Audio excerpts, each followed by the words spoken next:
Good morning, Mr. Freund. Good morning, everybody. Good morning, Judge. Are you ready this morning? I am indeed, Judge.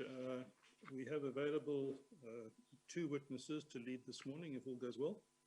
Yes. Okay. Go ahead. You may call your first witness. Thank you, Chair. The first witness is Ms. Dikeledi Magadzi. Ms. Magadzi, could you maybe come on screen, please? Thank you very much. Good morning, Deputy Judge President. Good morning, Ms. Magadzi. Good morning. Thank you for making yourself available to come and assist the Commission. Yes, Mr. Freund, may I ask the Registrar to administer the oath of affirmation? Please do. Please, Registrar. Please come back on the screen, Ms. Magadzi. That all you need to do, Ms. Magadzi, is say something, and then you will come on screen.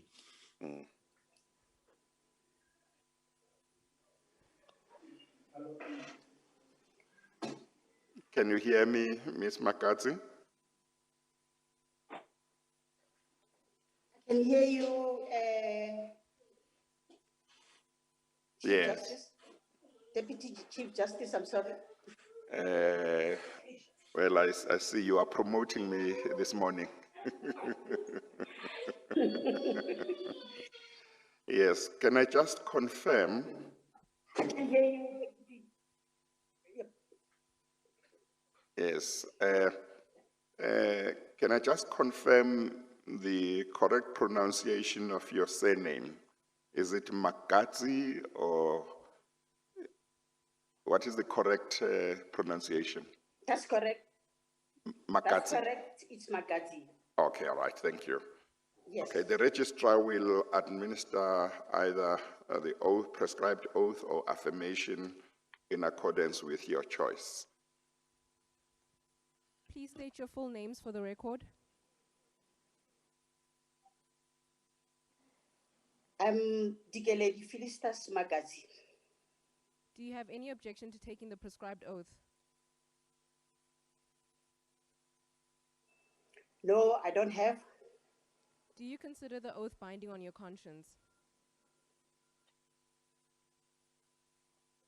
Yes, I do. Do you solemnly swear that the evidence you will give will be the truth, the whole truth, and nothing but the truth? If so, please raise your right hand and say, "So help me God." So help me God. Thank you very much, Ms. Magadzi. Mr. Freund, do you want to proceed?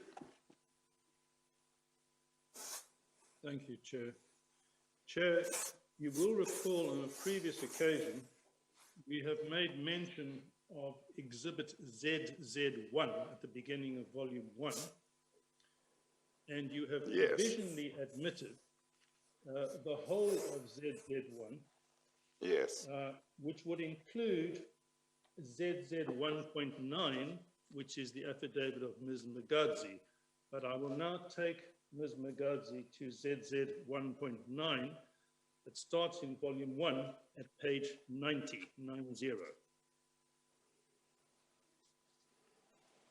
Thank you, Mr. Freund. Yes.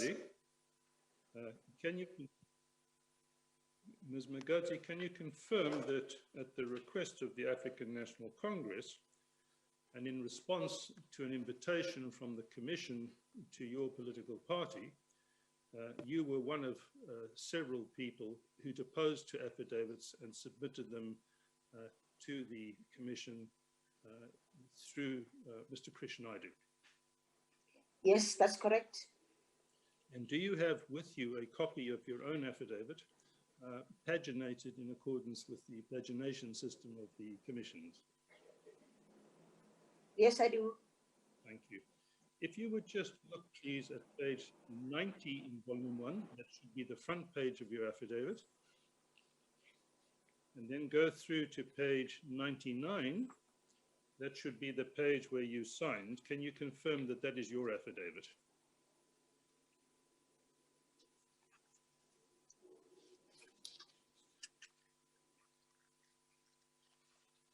Yes, it's my signature. Thank you. So, Chair, to the extent that this was provisionally admitted, I ask that it be admitted as annexure ZZ 1.9. Thank you. The affidavit of Ms. Felicitas Ikeleti Makazi, which starts at page 90, is now finally admitted as exhibit WZ 1.19. Yes. Thank you. Thank you, Chair. Ms. Makazi, I see from the first page of your affidavit that you are a member, you are currently Deputy Minister of Transport. Is that correct? That's correct, yes. And is it correct that you became a member of Parliament in the National Assembly from the commencement of the 5th Parliament, in other words, from 2014, and that you have remained a member of Parliament since then? Yes, that's correct. And I get the impression from your paragraph 3 that in the 20 years before that, before you came to Parliament, you served in the Limpopo provincial government as MEC in a number of capacities. Is that correct? That's correct, yes.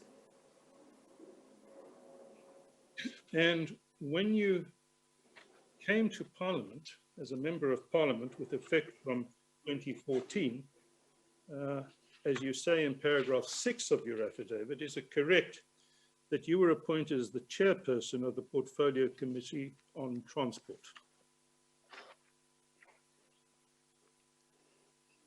That's correct. Now, it's precisely because you were the chairperson of the Portfolio Committee on Transport between 2014 and 2019 that you were requested by your organization to depose to this affidavit, your organization having been informed that this was one of the committees on which evidence would be led before the Commission. Is that correct? That's correct.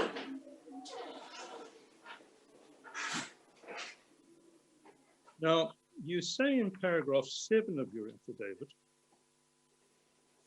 that your portfolio committee consisted of 12 members, 7 from the ANC, 2 from the Democratic Alliance, and 1 each from the Inkatha Freedom Party, Economic Freedom Fighters, and National Freedom Party. That's correct, is it? That's correct. And I suppose it follows that because 7 of the 12 came from the ANC, they would, by having the majority vote, be in a position ultimately to determine the decisions of that committee. Do you agree? That's correct. ANC had 7 members. Now, you make the point in paragraph 8 that this portfolio committee's function was to oversee the operations of the Department of Transport, and that that department had 12 state-owned entities under its jurisdiction, of which PRASA was just one. Is that correct? That's correct. And you say in paragraph 9, the first sentence, overall, the committee performed its oversight obligation well. Does that remain your view?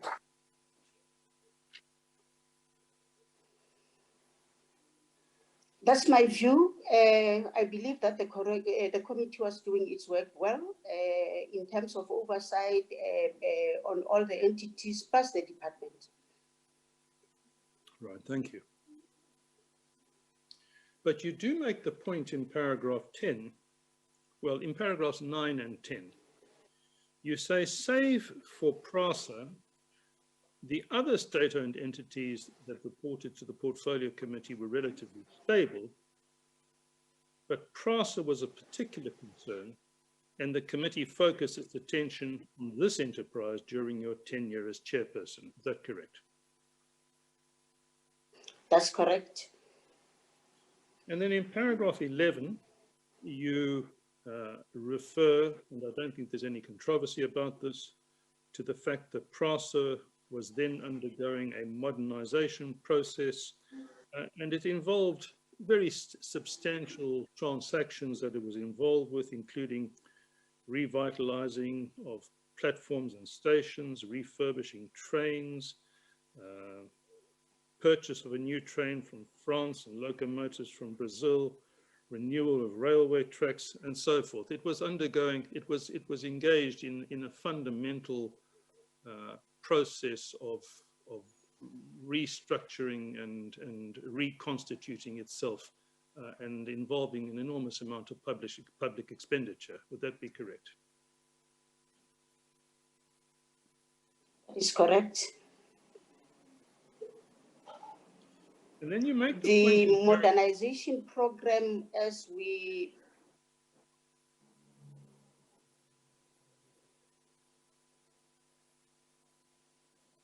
Please proceed.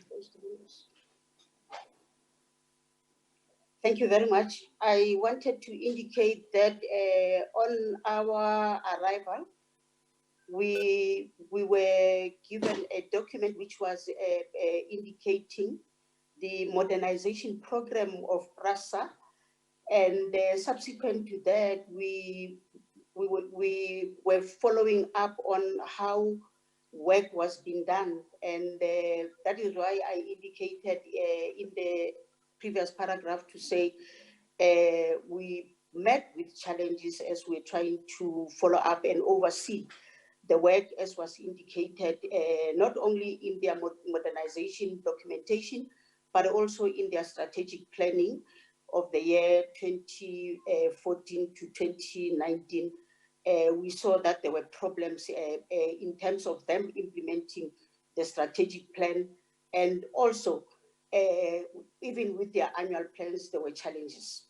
Right, and we're going to come to that in some detail shortly, but I'm just trying to sketch the background. And part of the background is the point that you make in paragraph 12, which is that it was difficult to carry out the committee's oversight obligation as a consequence of the high turnover of executives, chief executive officers, and board members after 2015. Is that a fair summary of the point you were trying to make there? That's correct.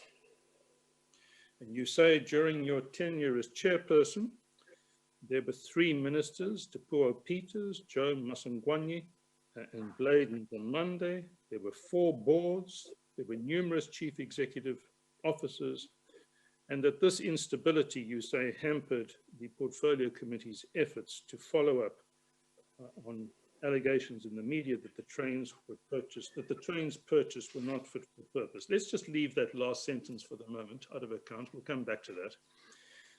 I think the point you're really trying to stress here was a period of very considerable instability at the level of minister, at the level of board, and at the level of chief executive officer, and frankly also at the level of senior management, at the level directly below chief executive officer. Am I understanding you correctly? That's correct. Now, you then say in paragraph 13 that despite the high turnover of ministers, you did not experience any pushback from the executive authority, and there was alignment, you say, between yourself and the different ministers. Now, I'd just like to focus very briefly on that feature of parliamentary oversight, the importance of the relationship between the chair of the relevant portfolio committee and the minister responsible for that same portfolio. You would agree, I presume, that that is an important relationship which affects the effectiveness of parliamentary oversight in respect of that portfolio. That is correct. I would say all the three ministers, we really work amicably. And whenever there were issues, I will raise with the minister responsible, and we'll have discussions. Even them attending the portfolio committee meetings was not an issue at all. And then in paragraph 14, you say, another factor which made it difficult for the committee to exercise proper oversight over PRASA was the difference of approach between the committee and the PRASA board as to how challenges at PRASA should be dealt with. Now, I would ask you please to elaborate, bearing in mind the very point that you've made about instability. There was a board that had been chaired by, if I'm not mistaken, Sifiso Buthelezi. There was a board that replaced that board that was chaired by Mr. Popo Molefe, if I remember correctly. That board itself was removed by the minister and replaced by an interim board. That interim board was again replaced by Mr. Popo Molefe's board. That board's term of office came to an end and another board was installed. That board in due course was itself removed and so forth. So it's important for us to refer to that in order to understand what it is you're trying to say in paragraph 14. When you say there was a difference of approach between the committee and the PRASA board, could you be a little more specific, please? Thank you very much. We indeed, like you had indicated, we had Mr. Buthelezi, who, when on our arrival, the board did not stay very long. It had reached their term of office expired, and the board that was chaired by Dr. Molefe came in, and then we had a board which actually was chaired by the now Judge Maluleke, and Mr. Molefe came back again for a short stint, and then there was Mr. Koyama. But I need to indicate that our challenge was what we were seeing as the portfolio committee, and I'll speak particularly to the board that was chaired by Mr. Molefe, was that whenever we wanted information, we want to do oversight, most of the things, Mr. Molefe would always remind us that we are like overstepping our mark with respect to the oversight that we want to do, and we are interfering with his fiduciary duties as the board. And these were some of the things which actually we were experiencing with him. To an extent, let me indicate that we had an oversight meeting that we wanted to go and see the toll trains. We wanted to have discussions with the board on the SA fencing issue. And lastly, our oversight in that particular time was also to go and see the factory that was established in Niger. But let me indicate that we were also accompanied by the portfolio committee on appropriation. We were together with that committee. On our arrival, when we wanted to deal with the issues of the SA fencing in a meeting, we ended up not talking to the issues because the chairperson of the board left us in that meeting indicating that he's got other issues to deal with, and therefore, knowing very well that the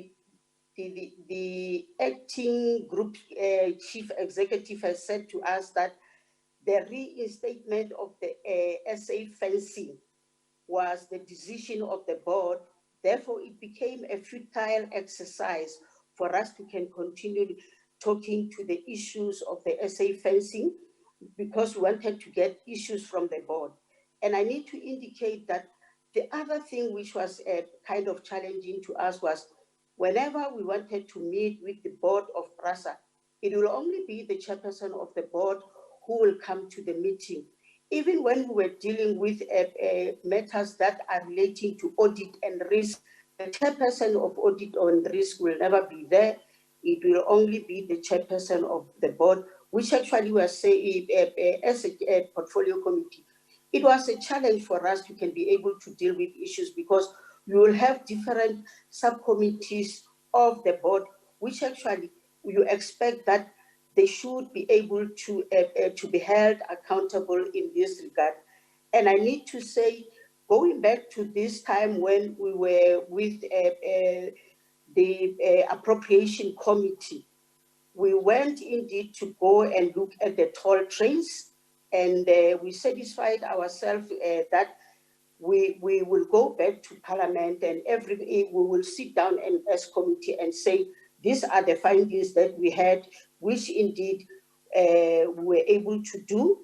And lastly, the other site visit that we had to do was to go to Niger to go and check the factory. Whilst we were there, we were told that the factory is not ready and therefore we couldn't go and visit that factory. But at the center was that you're having functionaries, you don't have a board which can be able to explain some of the things which you're seeing being spoken to in the documents. When you want to go and do in local inspection, you are told that the factory has not been established.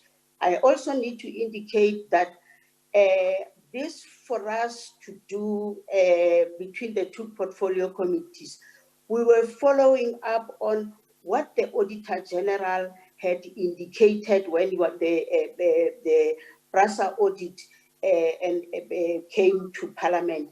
And I need to indicate that we worked for a short while with Mayor Maluleke, who actually part of our focus was mainly on the trains, and besides the trains, we were worried that PRASA does not make a follow-up on, or does not even come and report back to the issues that have been raised by the Auditor General. And this was a concern. Remember, once we have gone through the process of what the Auditor General will do, we will have the budget review report that will be sent to Parliament, which actually will be able to indicate that these are the findings that we had with respect to this SOE, and therefore we expect that we must make follow-ups as to whether what we have raised in this report of Parliament is being implemented. But let me say, to the dismay of the committee, many at times the issues that will be raised either by the Auditor General, by the Portfolio Committee, will find themselves being repeated over and over. I can just simply indicate that there are several things that the Auditor General would raise, and there will be no correction of the issues that were raised by the Auditor General. Let me just say that the last committee that came in of Ms. Kweyama, it was for me a very short stint. I wouldn't talk much about them because that's when we went into elections, and subsequently I can't say as to what really we did with the committee of Mayor Kweyama. But for me, the committee that I worked quite a long time with was the committee that was led by Dr. Molefe. Thank you. Now, you've raised a whole host of issues which we're going to need to come back to. But one of the points you yourself have raised for discussion is the problems revealed by the Auditor General and the failure to resolve those problems. I don't know whether you had an opportunity to follow the evidence of Mr. Gordy on Monday of last week, but Mr. Gordy referred to some information in the draft affidavit from Mr. Makwetu, the late Kimi Makwetu, who was then the Auditor General. And Mr. Makwetu, and Chair, just for your reference, the witness won't have this page. For your reference, this is at bundle 4, page 871, in paragraph 61. Mr. Makwetu highlights, amongst other things, the problem of irregular expenditure and getting out of control. And I'm just going to read to you evidence that's already on the record. He says that the irregular expenditure in the year 2013 to 2014 was 0.01 billion. In 2014-2015, it was 0.55 billion, half a Just billion. one second, Mr. Freund, 1 second.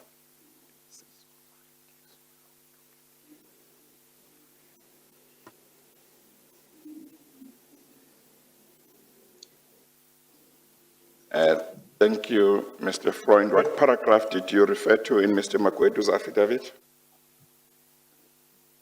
Paragraph 61, which is at page 871 in volume 4. Okay, I've got it. Thank you. Thank you. I'll repeat this, Chair, so that you may follow and the witness may follow. That in 2013-2014, the irregular expenditure revealed by the Auditor General's report was 0.01 billion. In 2014-2015, 0.55 billion. In 2015-2016 is 15.3 billion. In 2016-2017, it's 20.3 billion. And in 2017 to 2018 is 24.2 billion. Now, my first question to you, Ms. Magadzi, is you have no reason to dispute that those are the figures that were revealed by the Auditor General's report. You accept that? Yes, that's correct. Would you also accept that it paints a really, truly disastrous collapse in financial management? That's correct. Now, what the Auditor General, the late Auditor General, also said in his draft affidavit, if I can refer the Chair to, let's check this, 871. Bear with me, please.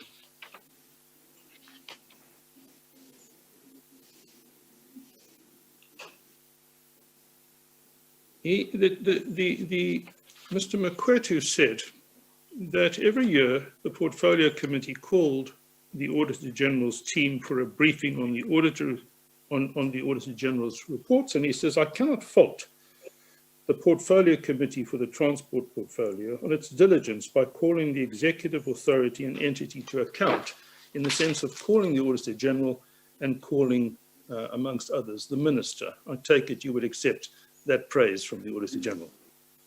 Thank you very much. I appreciate. But he says the following, and I'm now reading to you from page 959, paragraph 249 of his same draft affidavit.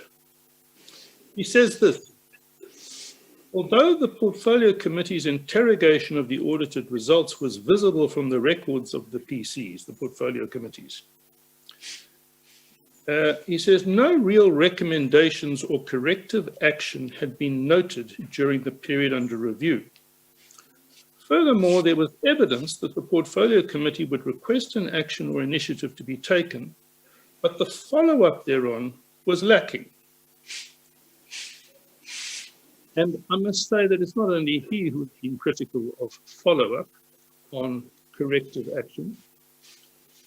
Mr. Gordy, for one, and others have made the same point. Now, if I heard you correctly a little earlier, you yourself accept, I think, that this is a real problem, that it's one thing for the Portfolio Committee to draw attention to a problem, to refer to it in its report, to have its report adopted by the National Assembly. But it's another thing to get those concerns addressed, and addressed timeously and appropriately. I think I see you nodding. You agree that this is a real problem. It is indeed a serious challenge and a real problem, because many a times in the Portfolio Committee, we were raising lack of consequence management at PRASA, and we were also raising the question of repeat findings by the Auditor General, which actually were never being addressed by PRASA as such, and hence you see the irregular expenditure was growing and growing and growing. Now, as I read the Constitution, the executive is accountable to Parliament. And if Parliament refers to problems and requires certain issues to be addressed, and they're not addressed, is it not possible, in your view, for Parliament to have done more? Must Parliament just sit back, and once it's adopted a report, is that the end of the matter? No more responsibility for Parliament? No, not really. That is not the end of the matter. Let me indicate, like you have so eloquently said, sometimes there were the follow-up, particularly from the Portfolio Committee, was not as efficient as you would want to see. And let me also say that this to me was a challenge, because you don't necessarily have systems which will be able to assist you to say there are these issues which you have raised as a Portfolio Committee, and therefore you need to make a follow-up. In Parliament, we don't necessarily have those type of systems which actually can be able to assist you as a Portfolio Committee to can make thorough doing of your work with respect to critical issues that you have raised, you have spoken to, that you must follow up, particularly with the executing authority, so that they don't fall by the wayside. And in this instance, I so agree that indeed matters of following up on certain issues, particularly holding the executive to account on certain matters, was one of the things which I would say as a Portfolio Committee we were found wanting. Well, Mr. Freund, Debate, discuss that very issue a little further, a little more detail. Sorry, Chair, were you trying to come? I'm sorry, Mr. Freund, yeah. Ms. Bakadzi, I think you need to be commended for making the statement that you accept that your Portfolio Committee, and it may not be the only Portfolio Committee, but you are talking about your own, the Portfolio Committee that you chaired, that it was found wanting when it came to following up on what needed to be done by the executive to address the problems. Am I correct that that's what you have said? That's correct, Chairperson. Yes.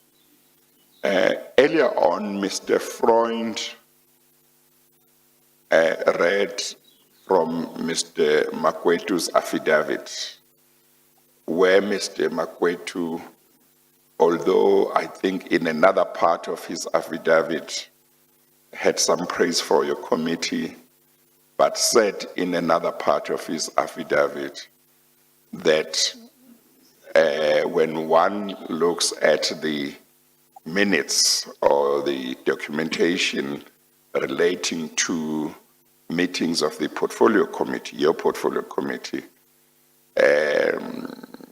recommendations or corrective action that the committee thought needed to be done to address the problems seemed to be not reflected in the minutes. That's how I understood what Mr. Freund was reading from Mr. Makwetu's affidavit.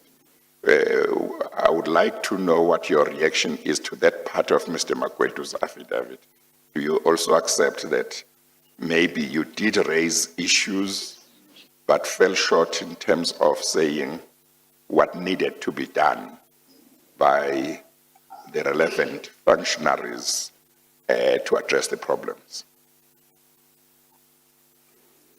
Thank you very much, Chairperson. Indeed, like I indicated, there was lapse from the committee to deal with some of the issues which actually were raised. And even when we would deal with these matters in committee, we will just like deal with the matters in a superficial way and no thorough going to make sure that if at all there has been this type of an issue which was raised, whether by the Auditor General or by the Portfolio Committee itself, how do we make sure that the board does its fiduciary duty, but also the executing authority make sure that things are done according to the expectation from Parliament and also from the Auditor General. What was the reason for the committee not being able or not doing this part of its work? Well, what would you say? Was there unwillingness, or was there a lack of understanding of what it was supposed to do? Or what was the problem? Why was it not doing this? Chairperson, let me indicate that doing oversight on 12 entities plus the department, the committee to a particular extent was overwhelmed by the work that we were doing. And that is why you will find that there were certain things that the committee will not do a thorough follow-up. But I need to indicate that the committee was doing, to the best of our ability, everything that we can be able to do, despite the fact that there were some deficiencies, Chairperson. Would the deficiencies that you acknowledge in relation to the committee's performance of its oversight functions in relation to PRASA, also would they be found in relation to its performance of its functions in relation to the other 11 entities that it had to exercise oversight on? Or is the position that in regard to the other entities, when one goes to the minutes, one will find that the committee, maybe not all of those entities, but in a number of them, it would not just end up with raising issues, it would actually make recommendations or point the way to either the relevant boards or the minister of what should be done, and would follow up on what was done? Or was this a deficiency that was to be found in regard to all the entities that the committee was looking after? Chairperson, let me indicate that earlier on in my affidavit, I indicated that most of the entities had stability. You will have the board working and finishing their term, the CEOs the same, and therefore it was very easy because you would have somebody who will be able to follow up on the issues that we have raised, and then they are able to come back to you. You will have somebody who will be able, when you request a report, be able to submit the report to you as requested. But in the instance of PRASA, as has been indicated, the turnover of executives in the main, particularly on operational matters, you will find that you can ask one thing several times and still being unable to get the thing that you have requested from PRASA, whether you request that in a meeting or you request that in writing. It was becoming a difficulty because today there is this group CE. The next time when you come, there is another, you still repeat the same thing again. And that is what was a challenge. And let me also indicate that in this instance, you will have the board that will come in and say, we will go and do. And in the end, you don't get the expected outcome. But I don't need to say that we were, as a portfolio committee, somewhere we also couldn't make it through. So for me, I would say that it definitely was quite a challenge for the portfolio committee.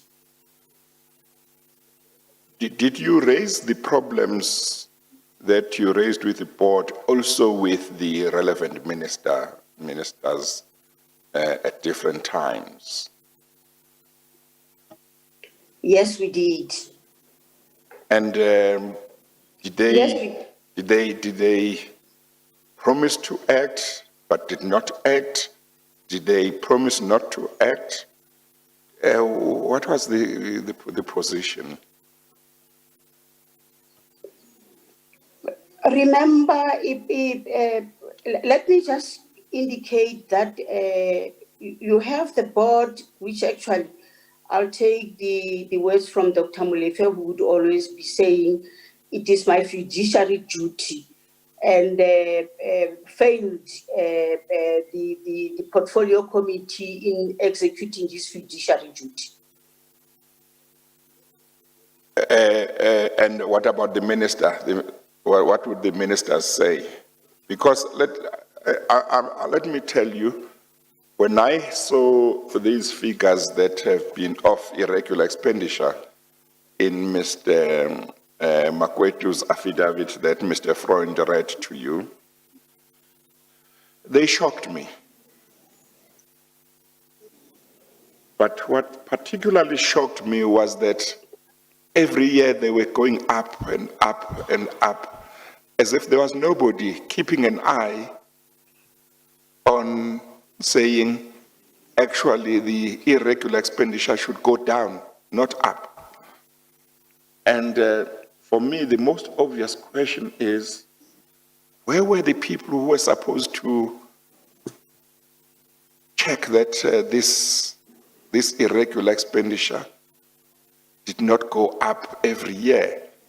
I mean, it gave me the impression it's like the management at PRASA had decided we are going to show whoever that we don't care about what they say about irregular expenditure. It's just going to go up. I mean, 2013, 2014 financial year, it was 0.01 billion rand, which I think would be about 100 million rand. Then I may be wrong. Then the next year, 2014, 2015, that was the first financial year that your committee, you were leading the committee. It's 0.55 billion rand. That would be about 550 million rand. It's quite a big jump. And then, as if that was not enough, the following year, this is when your committee has been around for at least 2 years or something. 2015, 2016, it jumps from 550 million rand to 15.3 billion rand. How is that possible? And you would have thought that somebody would hit the roof and say this can no longer be allowed to continue, and that the following year it would actually go down drastically. But no, it goes up. The following financial year, 20.3 billion rand. The next financial year, 2017, 2018, 24.2 billion rand. So it is like all the people who are supposed to exercise oversight, it's like they don't care about this trend. And yet it's a trend that should shock them, that should make them want to do something they've never done before, on the basis that this cannot happen under our watch. During these years, was your committee aware of this irregular expenditure every year and the fact that it was going up?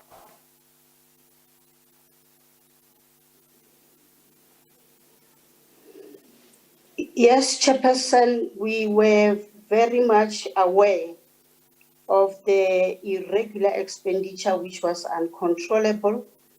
We would engage with the Chairperson and the Minister, and that is why most of the times with our budget review report, part of the recommendations will always be there, that this is what we would like to see as a committee.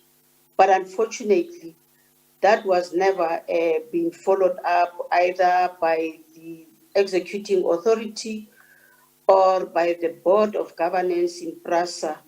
And what really happened was that the irregular expenditure was just ballooning every year. You can only do your bid, Chairperson, by making sure that what you are expected to do, you do. But let me indicate that very challenging was the fact that much as you raise this with the executing authority and the Board of Governance, there was no change at all. And this is one of the things which actually was making us to really focus on to what exactly is happening in PRASA, because the other thing that was for us a concern was that the capital programs were not being done thoroughly as our anticipation, as was in the strategic plan. You would expect to go and see the station revitalization, and nothing is happening. You want to see the trains that have been banned being refurbished. You don't really see that, but instead you see the irregular expenditure going up and up just like that. And for us, this was what was very frustrating to the portfolio committee, because that is why I said PRASA was our major focus in the portfolio committee. And despite the fact that we were focusing on what was happening in PRASA. We were not getting the expected outcomes. Well, I don't know what the protocols are between the Portfolio Committee and the National Assembly, but my own thinking is that at some stage, your committee or you as chairperson with this ballooning irregular expenditure would talk to the leadership of Parliament and say, there is something really shocking here, something needs to be done, and maybe the National Assembly should raise it with the President and say, you are the head of the executive. There is this shocking thing that is happening. The Portfolio Committee has spoken to the board, has spoken to the minister, but it just keeps on ballooning. Take steps to address this. Is this something that was done? Is this something that your committee couldn't do because it has to follow certain channels or what? But I just think that this was something that if the board and the minister were not giving proper attention to, should have been raised even with the president, because he appoints the minister and the minister appoints the board, or I don't know, appoints the board if they don't do their job, and the minister appoints the CEO, I guess. If people don't do their job and they've been given a chance to say, sort this out, they should be fired. If they can't do their job, they've been given a chance to do it properly, and they can't, particularly if we're talking about taxpayers' money. Was this something that could be done, was done, could have been done, but did not succeed? Do you know? Chairperson, we raised this matter with the House Chair. We even submitted a report, and subsequent to that, the House Chair, I think after we submitted our report, came back to us to say we need to do our investigation into what is happening. But indeed, the matter which was challenging was raised. And let me also indicate that with the budget review report, the Speaker of the National Assembly will, once the report has been accepted by Parliament, refer the report to the Minister for actions to be taken with the recommendations that will be included in the report. But you don't know whether it went to the point of being raised with the president, that you don't know? That I don't know, Chairperson. The only thing that I know would be that the minister responsible will get the review report with the recommendations, and as a portfolio committee would expect the minister to act on the review report. Yes. I'm going to raise something that maybe Mr. Freund was going to raise later, but it's convenient for me to raise it now. During most of those years that Mr. Makwedu refers to when irregular expenditure was ballooning, I happen to know from evidence given in this commission by other witnesses under the PRASA work stream that PRASA did not have a permanent group CEO because Mr. Montana left in 2015, around June. And so some of the years, I don't know if I heard recently that finally the group CEO for PRASA has been appointed or not, but I do know that at least for most of last year, there was an administrator, I think, but the last group CEO was permanently appointed as at some time last year was Mr. Montana, who left in 2015. What did your committee do about the failure on the part of the minister or the executive to appoint a permanent group CEO at PRASA as soon as possible after Mr. Montana had left?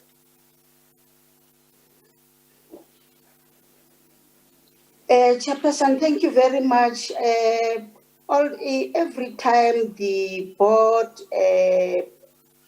came to the portfolio committee, we were more interested in wanting to know, because it was not only the group CEO that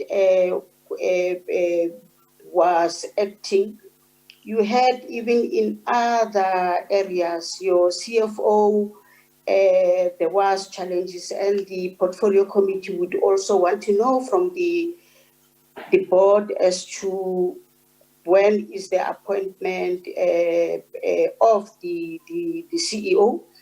And let me tell you that the departure of Mr. Montana left the PRASA with acting, whether even in their subsidiaries or in the other entities of PRASA. I think there were very few areas where you will be having permanent CEO. PRASA properties, that is where you will have your permanent CEO. But the other entities, the autopex, you'll have your person, PRASA rail, you'll have somebody who's permanent.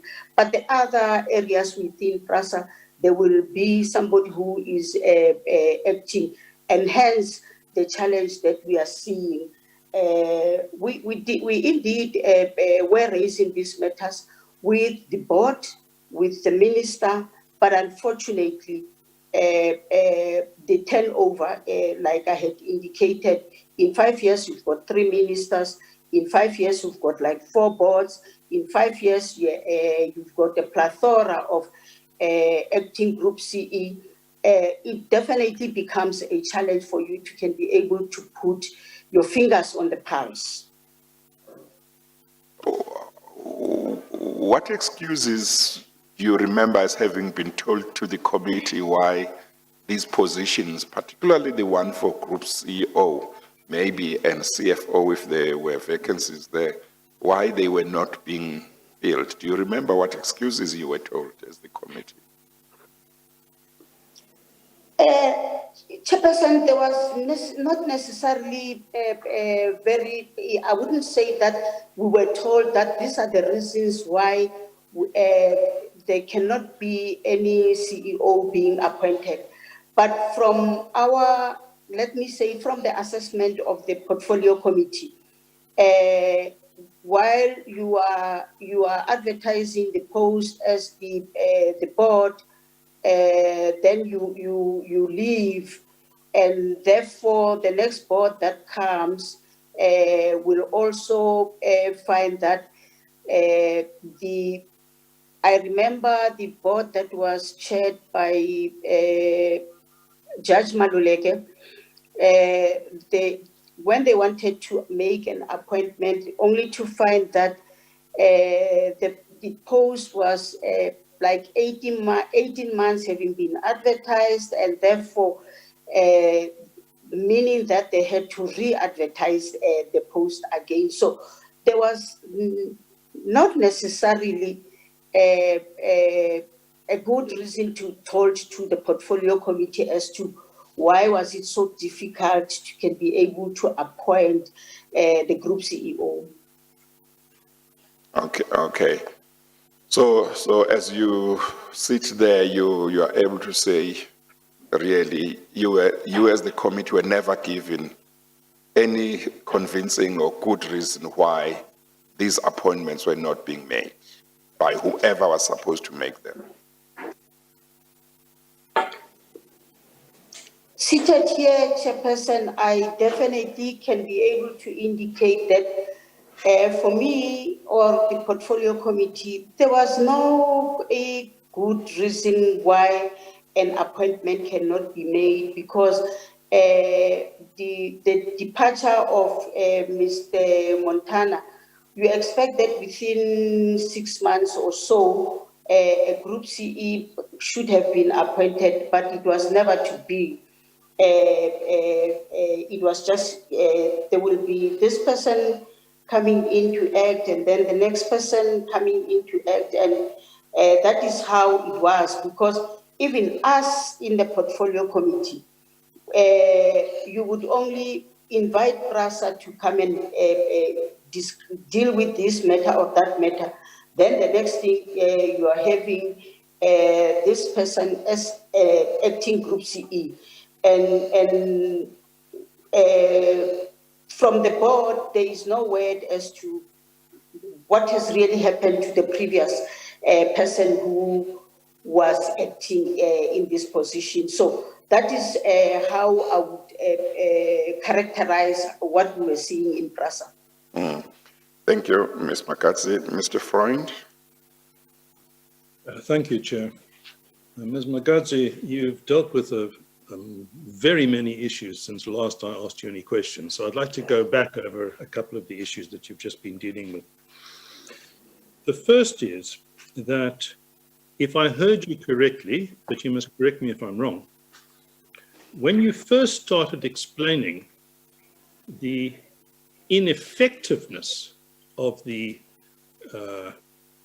recommendations or requirements in the reports of the committee to actually bring about change, I think I heard you saying that there was no system in place to monitor whether what was required had been done and had been done in time. We've used the term in this commission, no tracking and monitoring system. Am I correct that that was a problem you experienced?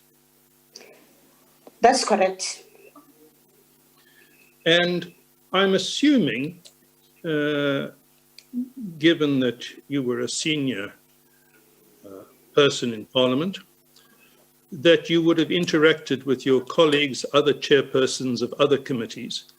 I'm assuming that it was not your committee alone that had the problem of no tracking and monitoring system. I'm assuming that this must have been a widespread problem across the committees. Would that be a fair assumption? I wouldn't talk to the other portfolio committees, but let me stick to the portfolio committee that I was chairing. That, for me, that was one of the challenges that we were experiencing.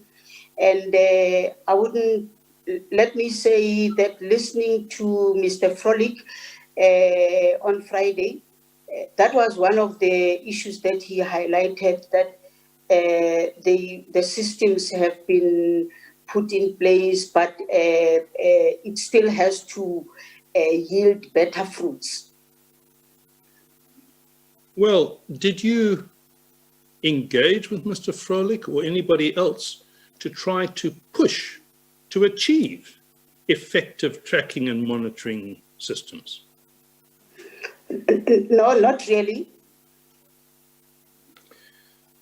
Now, you also said another problem you've experienced was that requests would be made at portfolio committee meetings of senior representatives of PRASA, and the expectation was that at the next meeting, and often an arrangement would be made for when this is going to take place, the people who you expected to report back and the issues on which you expected them to report back simply didn't happen.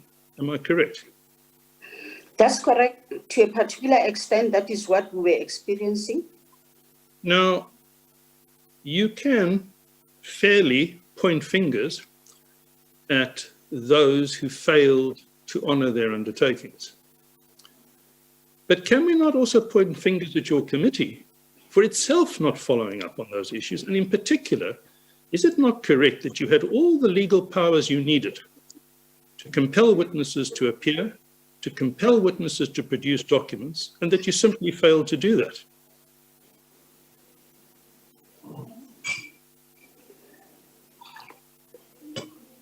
I agree.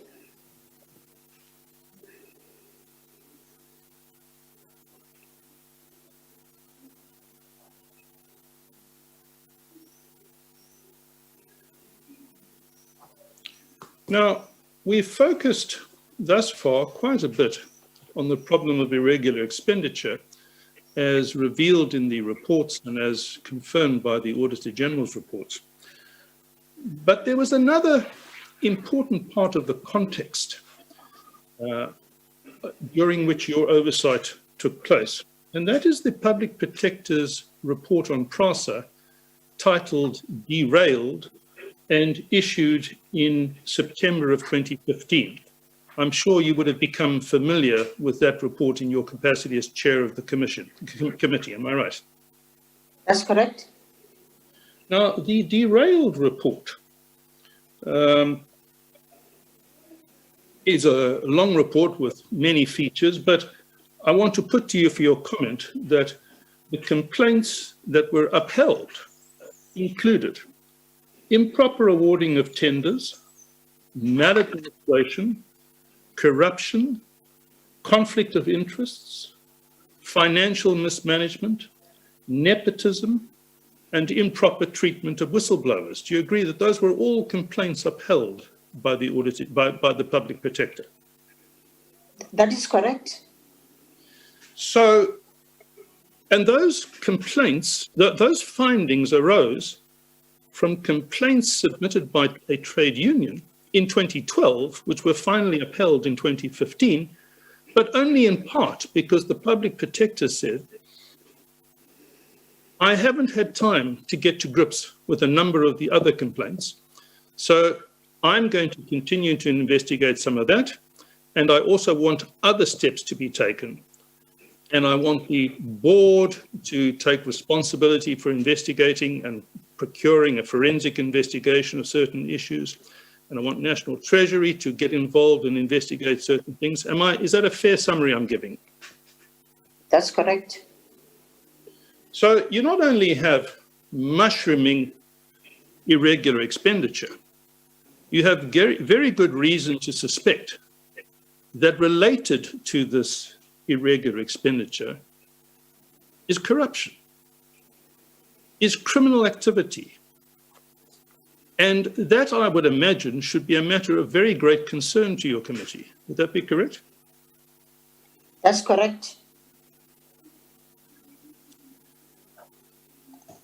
Now, I want to take you to something that Mr. De Freitas dealt with. I believe this document was sent to you, Ms. Magadzi, but for the chair's reference, I'm referring to volume 4, page 485, and this is a letter that Mr. De Freitas says that he sent to you.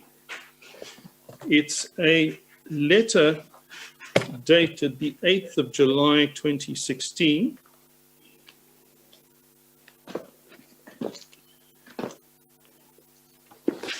I'm sorry, Mr. Freund, just repeat the volume and the page. Just checking that I'm giving you the right reference, Chair. It's volume...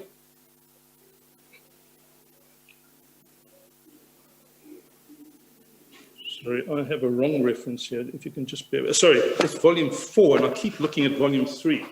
Volume 4... I think page 485. Sorry, I'm struggling here. Just give me a moment. Oh, yeah, no,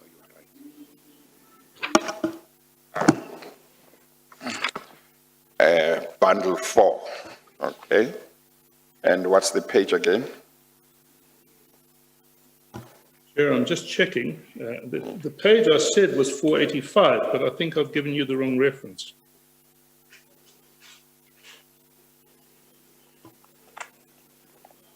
Well, actually, maybe you can look at it. I see it's time for the tea break. You can have a look at it, and then after the tea break, we can continue. We'll take the tea break. Yes, thank you, Chair. It's 11:15. We'll resume at 11:30. We adjourn.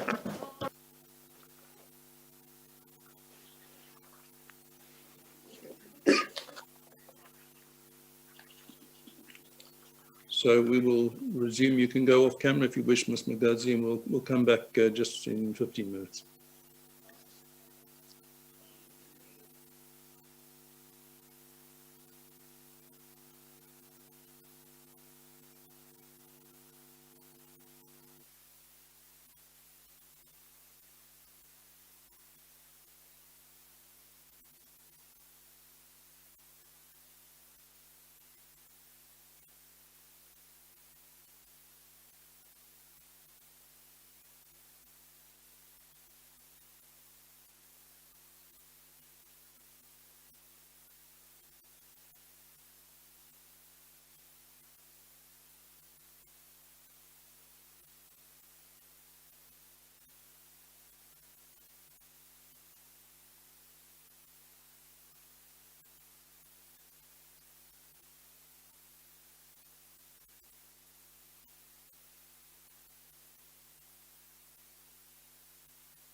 Hello, SC. Can you hear me from the hearing venue?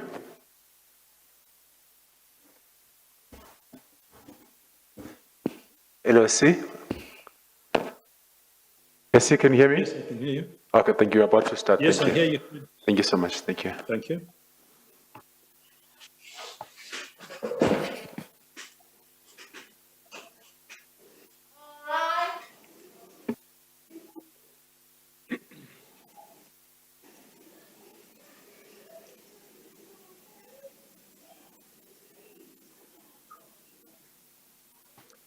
Okay, let's proceed, Mr. Freund. Thank you, Chair. Chair, I was referring you in error to the wrong bundle. It's bundle 3, page 485, not bundle 4, page 485. Okay, Bundle thanks. 3, page 485. Are you going to later refer to bundle 4 or you are not sure? I want to see whether to get Yes, you might. yes, I will in all probability also refer to bundle 4. Okay, all right.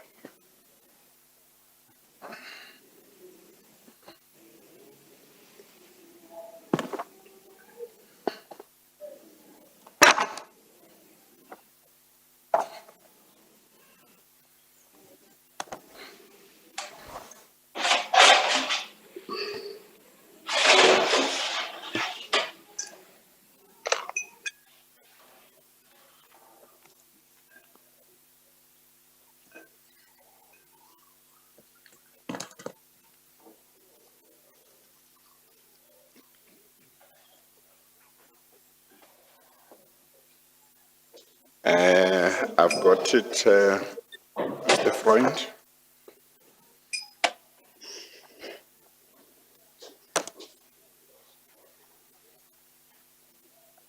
Mr. Freund,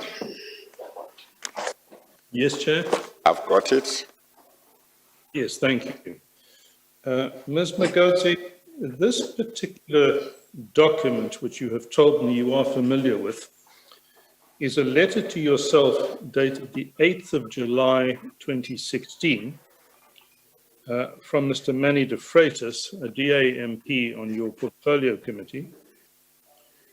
It's headed Request to Launch Inquiry into 51 billion Rand PRASA tender process. And I'll read you from the letter. It says, I write to you in the light of the recent news that the 51 billion Rand tender for the purchase of 20 new locomotives by the Passenger Rail Agency of South Africa may have been unduly interfered with by the Gupta family and Duduzane Zuma. This is the latest reported case in which allegations have been made that the Gupta family have attempted to rig the tender process so that they may benefit. And then Mr. de Freitas refers you to section 55(2) of the Constitution, and he says Parliament must use its power to launch an inquiry into this matter immediately. And he proposes that the Gupta brothers and Duduzane Zuma should appear before Parliament to account. And he looks forward to a response soonest. Can you confirm that you did receive this letter from Mr. de Freitas? Yes, I can confirm that I received the letter from Mr. de Freitas. Now, what Mr. de Freitas says is that you did not respond to it, that he again inquired about his letter, and that you acknowledged receipt of the letter and said that you would address it, but he said that you never did. What is your response to that?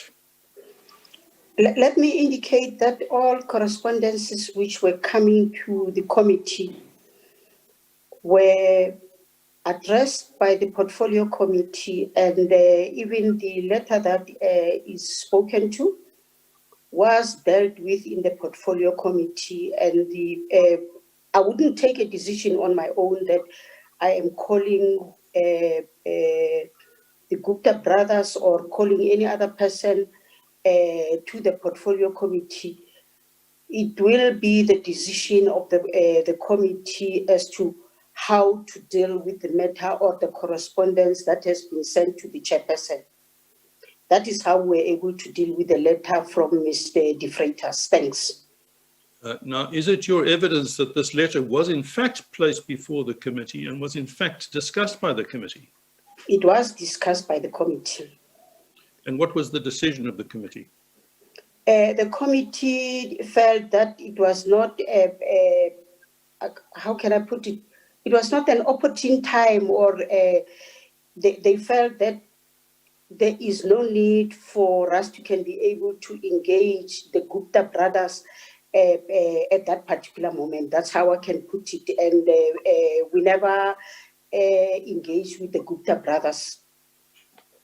Well, let me just read you the summary that Mr. De Freitas gives of the newspaper article that prompted his request. I'm reading, Chair, from page 381 of Volume 3. He says, on the 19th of June 2016, the Sunday Times published a story with details of a 51 billion rand tender for the purchase of 20 new locomotives by PRASA, which involved the Gupta family and Duduzane Zuma. Allegations included that the Gupta family had attempted to rig the tender process so that they would benefit. Other allegations included statements made in the media by previous PRASA GCEO Lucky Montana, who claimed that he was introduced to the Gupta family and associated by, that probably should read and associates, by previous Transport Minister Ben Martins, and that the Gupta family wanted their associates to sit on the PRASA board. Now, would those allegations, if true, not be a very considerable concern to your committee? Let me indicate that once you put issues to the committee and the committee discuss, and the outcome is such that the committee does not believe that they can be able to take the matter forward, it is definitely the decision of the committee, not my decision. Much as it was there in the newspapers, we never took it up because the committee felt that it was not necessary at that particular moment for us to can be able to take the matter forward and call, as requested by Mr. De Freitas, the people as mentioned. But what I'm asking you is something slightly different. I'm asking you whether, if those allegations were true, they would be matters that should be a very considerable concern to your committee. Indeed, we made, from the portfolio committee, there were several issues which we raised within the committee meetings, and as we were doing oversight, and we felt that at that particular moment, we will not want to engage into what has been indicated by Mr. De Freitas. Ms. Magatse, I'm going to ask the same question for the third time, and if you again don't answer it, I'll move on. The question is this: if those allegations were true, are they not allegations which ought to have been of concern to the committee? Mr. Fron, the allegations were a concern to the committee, hence we had discussions in the portfolio committee, and even when we were doing oversight, we wanted to establish what exactly were the issues. Well, did you ever ask any of the Gupta family, or Mr. Zuma, Mr. Duduzane Zuma, or Mr. Lucky Montana to come and either admit or deny what had been reported in detail in the Sunday Times on the 19th of June 2016? No, we didn't. Now, I want to move on. Well, hang on before you move on, Mr. Freund. Why didn't you? Yeah, was yeah, okay, I'm sorry, I'm interrupting you. I'm sorry about that. Here was an article in a newspaper that was making very serious allegations, including allegations about the Gupta family and saying Mr. Montana had said the Gupta family had wanted their associates to sit on the PRASA board. Now, let's just recall what the public knew in 2016 about the Gupta family. The public knew that 3 years earlier, in 2013, there had been a huge outcry in the country because of the landing at Waterkloof Air Base of a Gupta aeroplane. And that had raised a lot of questions about the Guptas having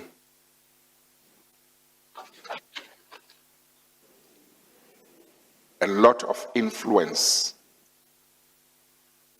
allegedly, on the then President Zuma and the government.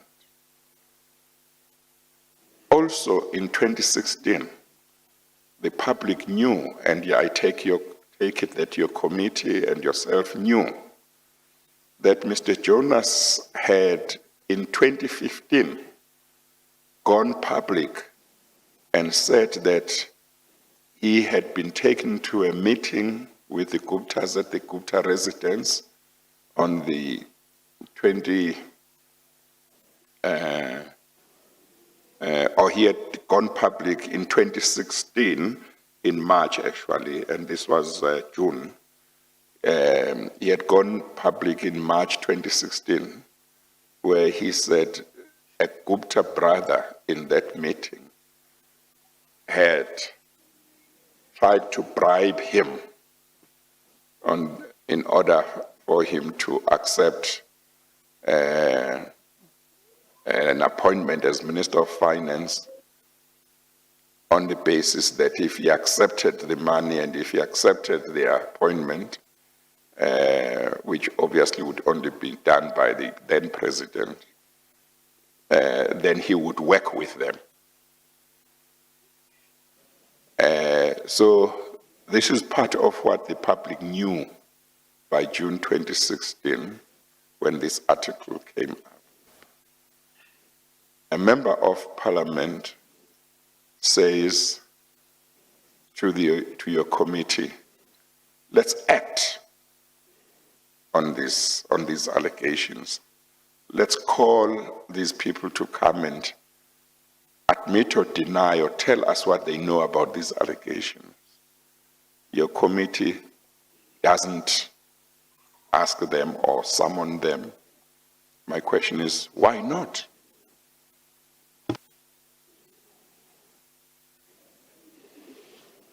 Chairperson, I don't necessarily have an answer as to why we didn't call the Gupta brothers, but let me indicate that our discussion in the portfolio committee led us to a situation where we did not call the Gupta brothers, and I don't want to lie and say this is what we did, but my recollection was that with having discussed, the matter for me was closed in that, and that is how I can be able to say this is how far we went.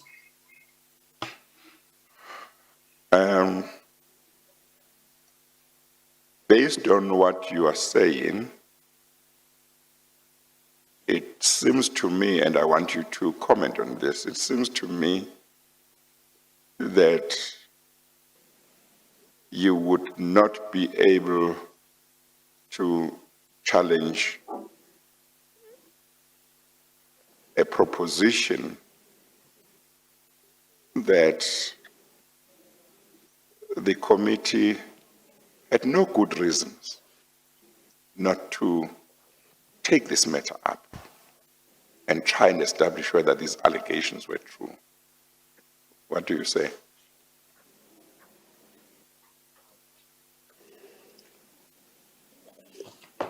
Chairperson, I think you're correct. Probably the committee, at hindsight, I would say that the committee should have done something out of what was there in the newspapers, but we decided to say that this for us, we cannot be able to do. And that's why I'm saying at hindsight, for sure, we could have done better.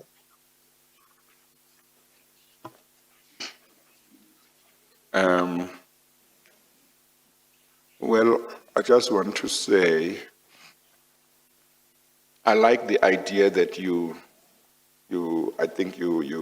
are telling me matters as you remember them, and I think you are taking responsibility on behalf of the committee where it fell short. The reason I like that is because unless we are prepared to examine ourselves properly and see whether we have done our job the way it should have been done, and admit where we have not done the right thing, we are not going to be able to find solutions. So I like the fact that where you believe the committee fell short, you are able to say, I think we fell short here. But of course, this commission wants to go beyond that. It wants to try and establish what is it that would make a committee that is made aware of such serious allegations not to follow them up to establish if they're true.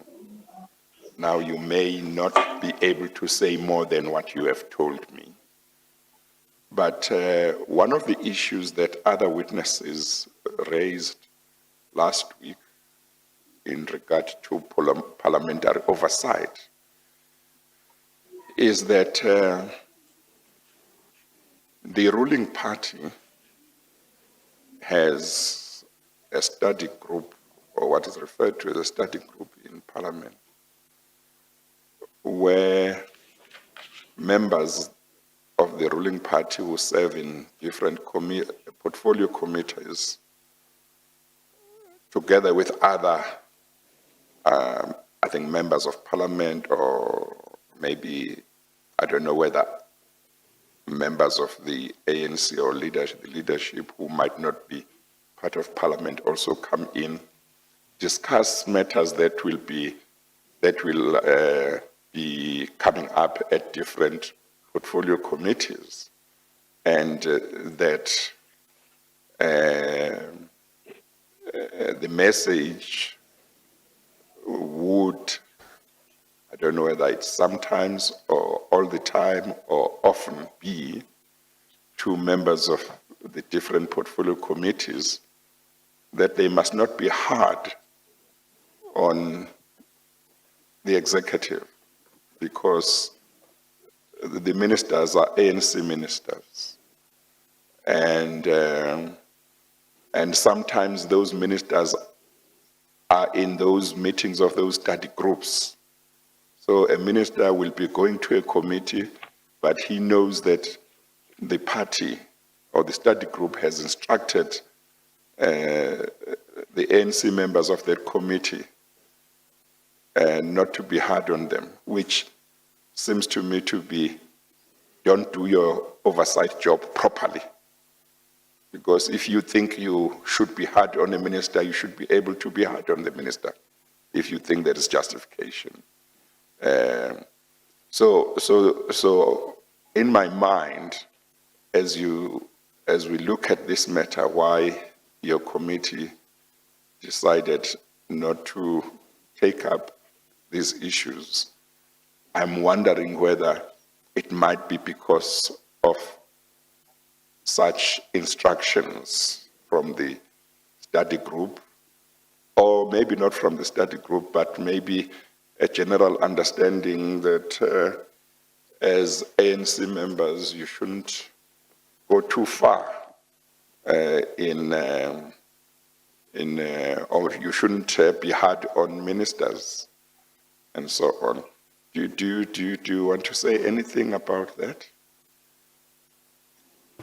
Thank you, Chairperson. Let me indicate that our study groups meetings that we're holding, whether the minister is there, we will always have study group meetings in preparation for what we wanted to see happen in the committee.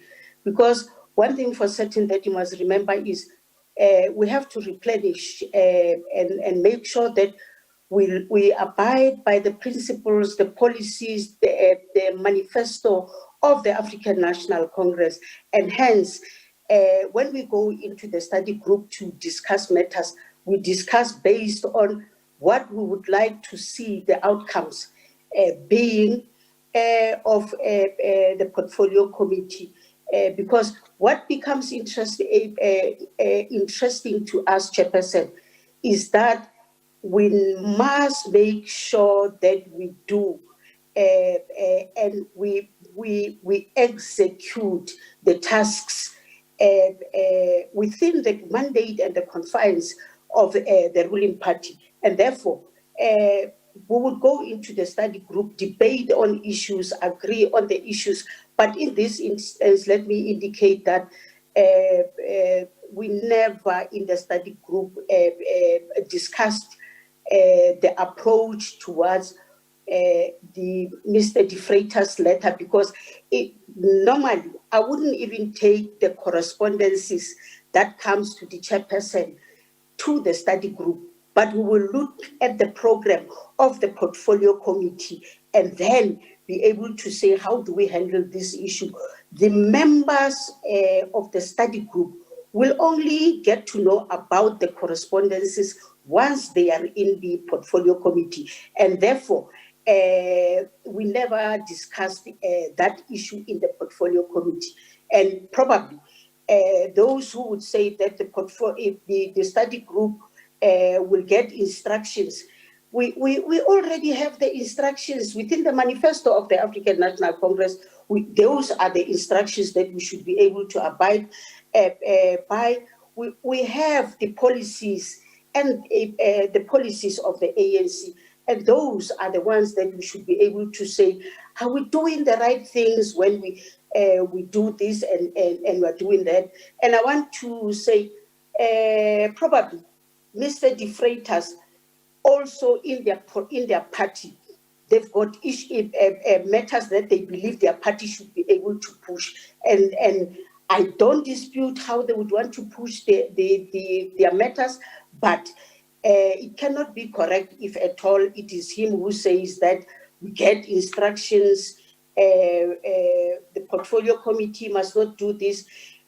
Every time the minister comes to the portfolio committee, we were making sure that without fear, without favor, issues that must be dealt with will be dealt with accordingly, irrespective of the fact that they are ministers of the African National Congress. Whatever issue needs to be dealt with, it will be dealt with in accordance to what it's at our disposal as the portfolio committee. So are you saying that you have never had an instruction or suggestion from any ANC leader, whether inside Parliament or outside Parliament, to the effect that members of the ANC in Parliament must not be hard on either the ministers, ANC ministers, or the president of the ANC when they ask questions or perform their oversight functions?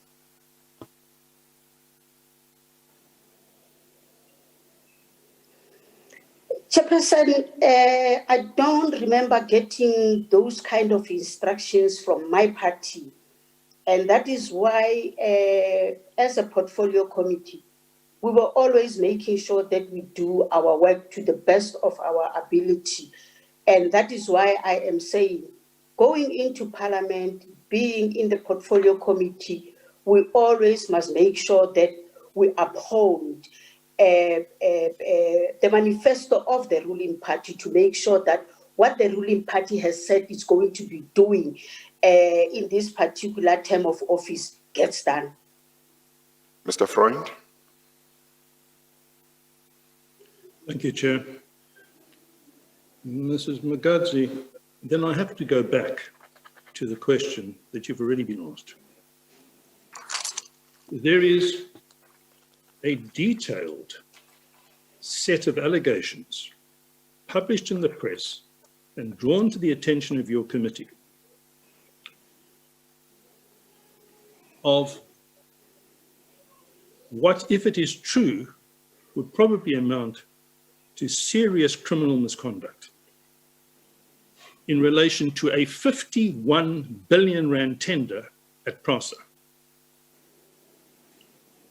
If, as you say, your committee was under no pressure or instruction not to inquire into allegations against the Guptas, against Dudazani Zuma, and allegations of state capture, I want to put to you that it's inexplicable that your committee should decide not to investigate this. Do you want to comment, please? Thank you very much, Mr. Freund. Let me indicate that part of the things that the committee did was to make a recommendation that because there are serious issues in PRASA, there is a need for the state apparatus, your police, the Hawks, National Treasury, and other state apparatus to investigate the issues that were being raised in PRASA. And therefore, for us, once we had done that, we felt it was an opportune a moment that we will see an investigation being done by the Auditor General, by National Treasury, by the Hawks, by the South African Police Services, so that those who have done criminal activities within PRASA, or if there is corruption within PRASA, they must be held accountable, they must be arrested. Did your committee specifically request the police, the Hawks, or any other agency to investigate this very allegation that we're now talking about, that was drawn to your attention by Mr. De Freitas's letter? If you would recall, Dr. Mulife came and said, and even wrote a letter to the Speaker, wherein he was indicating that he has requested the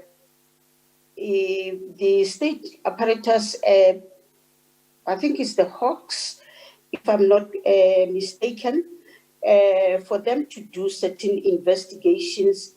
And he was indicating that he doesn't see anything coming to fruition. And it was out of the recommendations that we made as a portfolio committee. And hence, when he wrote a letter to the Speaker, I also had an opportunity from the Speaker indicating that letter to the portfolio committee that this is what happened. But it was the recommendations that we made to say we believe that the state apparatus should be able to make an investigation, which the chairperson of the board of PRASA took up and subsequently was not happy about how issues were unfolding. And as I understand it, that exchange related to what action should be taken following on the Public Protector's report which was issued in or about November 2015. And even in relation to that, you were aware that Mr. Molefe was claiming that the Hawks were not doing what they should be doing to investigate those allegations. Do you agree with what I've just put?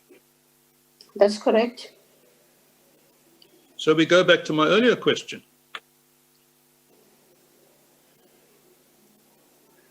Did your committee specifically take steps to ensure that any agency would pertinently investigate the allegations to which I've just been referring, which only came to light well after the publication of the Public Protector's Report, and which alleged very briefly a form of state capture attempt by the Guptas in respect of the board of PRASA? Now, you either did or you did not. Which is it? So let me indicate that in Parliament, you submit the regular reports and you expect that those reports, once submitted, should be executed. But from the committee side, let me indicate that we did not. Right, thank you. Now, there's something else I'd like to refer you to. It arose during the evidence of Ms. Matsoni, the DA deputy, the DA shadow minister for public enterprises. She Mr. testified Freund, last week. But Mr. Freund, are you moving away from these particular allegations or is it connected with them? it's connected, Chair, but it is in a slightly different context, but it is connected. Okay, let me... Perhaps you should allow me a little latitude. Yes, let me ask this question. Do you concede, Ms. Magazi, that the conduct of your committee in not taking up these allegations to at least establish what the people concerned had to say about them,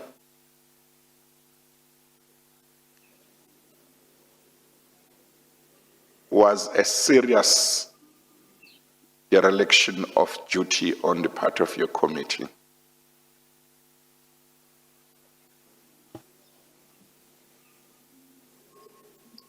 Chairperson, thank you very much. I wouldn't say it was dereliction of duty,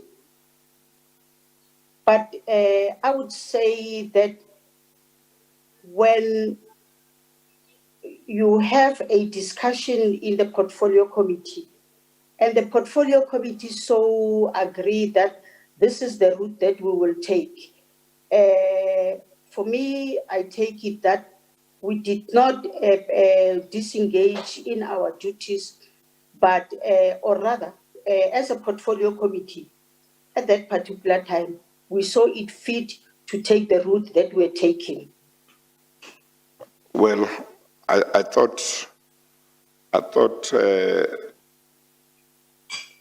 your evidence was that the committee decided not to do anything about it at that time.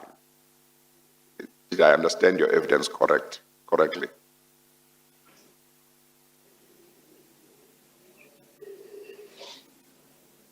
Chairperson, let me indicate that I can't recollect properly so as to what we said in the portfolio committee, but there was no action that we took to that effect, and I wouldn't want to say that it was dereliction of duty, but I can rather be comfortable with the fact that we did not take any action. Did you not have a duty? You were the chairperson of the committee, you were the leader of the committee, and I take it that you are supposed to show leadership and give guidance. Obviously, you couldn't force members of the committee to your view one way or another. They were free to make such decision as they they made, but each member of the committee, if they were to come here, they would have to decide whether they are defending their decision to do nothing or whether they accept that they should have done something and not doing something was a dereliction of duty. So I ask the question, were you not under a duty as a committee to do something about these allegations, particularly against the background that I gave earlier on?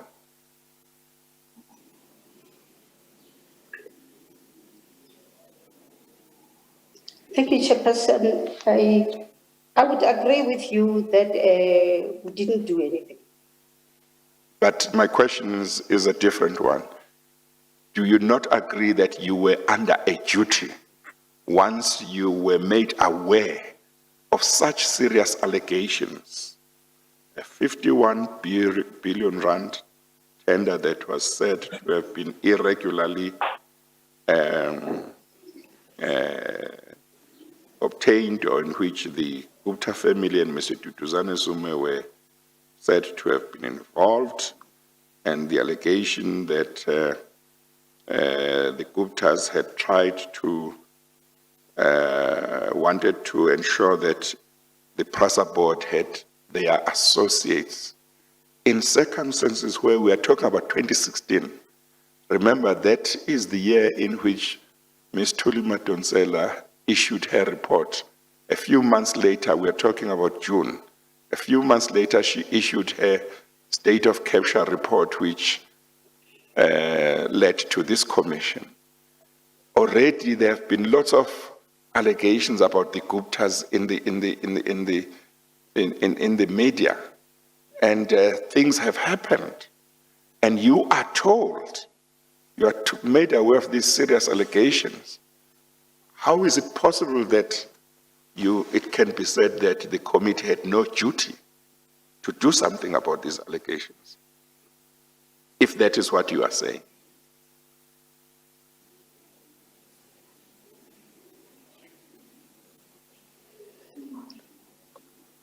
Chairperson, that's why at hindsight, when these issues are raised, one believes that for sure, despite the fact that it was discussed in the portfolio committee and a particular decision was reached, one could have thought through to say, these are the issues that we need to follow up. But we never did anything. I have to be honest, we never did anything. Yes, but remember, I'm going to say again, my question is a different one. Do you accept or do you not accept that the committee had a duty to do something about these allegations? You have said that the committee decided not to do anything, or the committee did not do anything. So my question is, do you not accept that the committee had a duty to do something? Indeed, I accept the fact that the committee should have done something.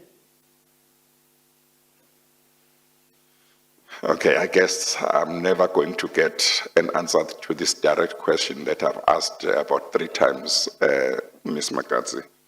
I'm rather disappointed about that. I thought I would get a clear answer on what it seems to me clearly required the committee to do something.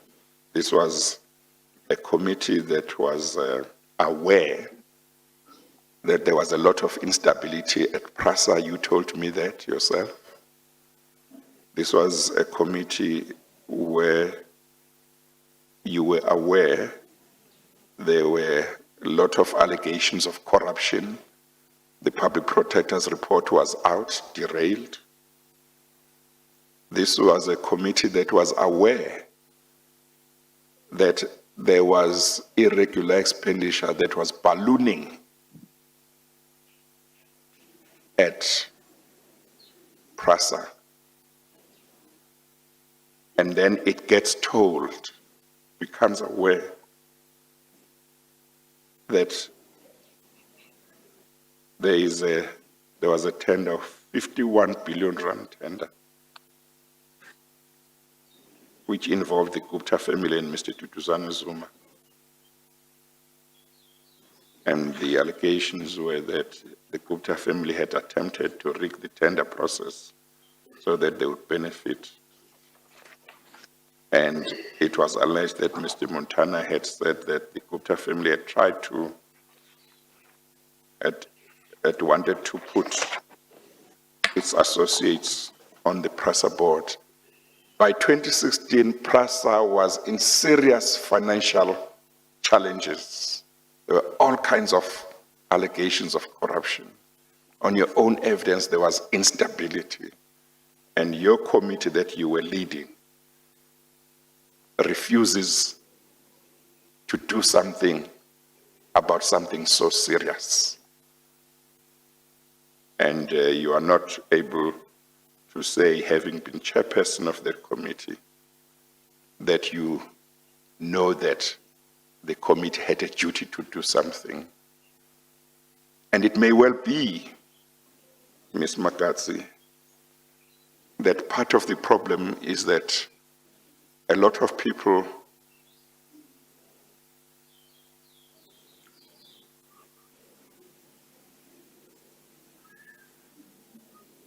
were not making the judgment call that needed to be made in terms of their duties. Mr. Freund, you may continue. Thank you, Chair. Chair, I know that on our video conference facility, sometimes one can't clearly hear every word. So I just want to check with Ms. Magadzi that I heard her correctly, because I understood her when you asked her the question previously about whether she accepted that the committee had a duty to have acted in those circumstances. I thought I heard her to say that she accepts that the committee should have done something, which seems to me to be agreeing that there was a duty. So I just want to check with the witness whether I heard her correctly. Yes. That is correct, sir. Yes. Thank you. Yes, I think I did hear that as well. And it may be that Mr. Freund is correct, that when you say the committee should have done something, it may be that that's another way of saying it had a duty. But what I did notice is that when for some time I continued to ask you the question whether there was a duty, you didn't say, no, when I said it should have acted, I meant it did have a duty. But I think Mr. Freund is right. We should give you an opportunity to say whether when you said it should have acted, you meant it did, you accepted that it had a duty, or the position is different. We need to, so that we are fair to you and your committee.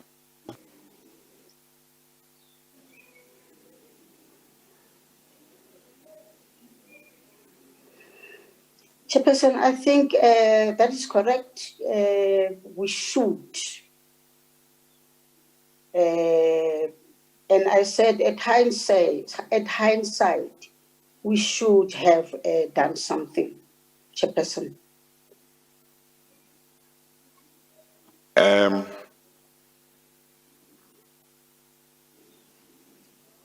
If I say, by saying the committee should have done something, you are accepting that it had a duty to do something. Am I showing a correct understanding of your evidence? That's correct, Chairperson. Okay, all right. So that, therefore, the committee's conduct in not doing something would be a dereliction of duty. Is that correct?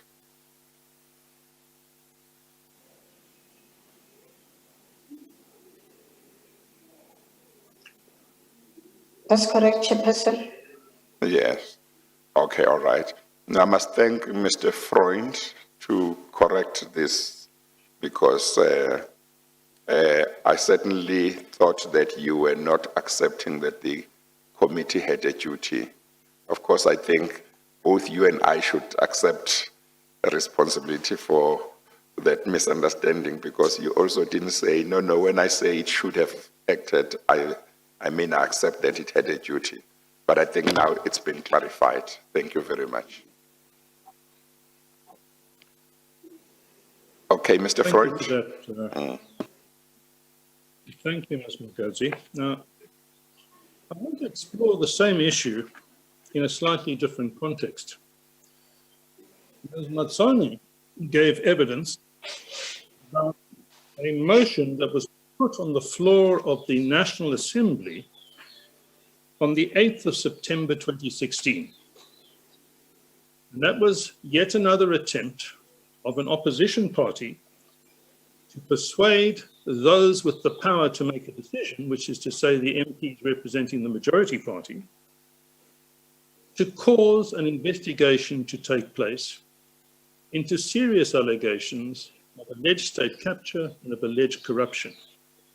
And she told the chair about a motion that was put on the floor, a draft resolution to establish an ad hoc committee to investigate the alleged capture of state resources and undue influence over the government.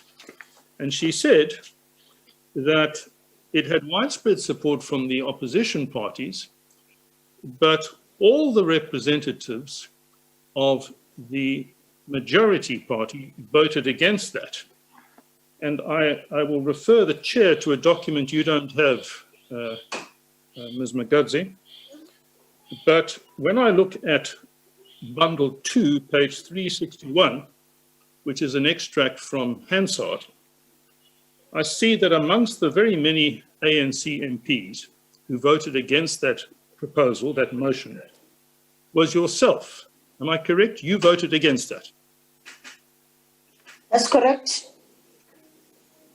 And I want to understand why you voted against that. When you voted against that, were you acting on an instruction from the whip that this was the position to be adopted by all ANC MPs? Mr. Freund, let me indicate that when we are in Parliament, I'm not in Parliament as myself. I am representing the African National Congress, and therefore will always and every time make sure that I toe the party line. And that is just exactly what I did. And what was the party line on requests for investigations into allegations of state capture involving the Guptas, the Zumas, and others? The motion which was put before Parliament, which was proposing the ad hoc committee, the ANCs said we're not going to support that motion. And can you tell me why not?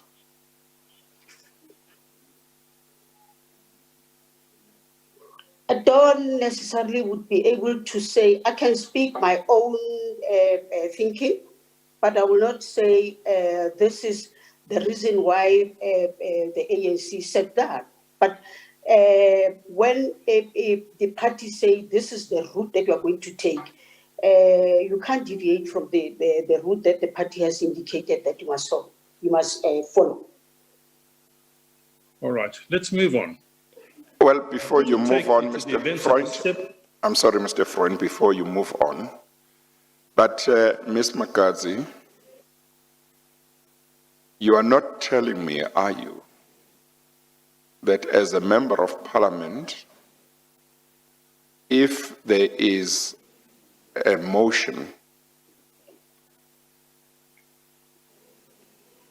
that must be voted upon, and your party says vote this way and not that way, you don't even ask why? You're not telling me that, are you? Chairperson, I'm not telling you that the party would give a reason as to why, but or rather, let me say, I didn't ask the reason why.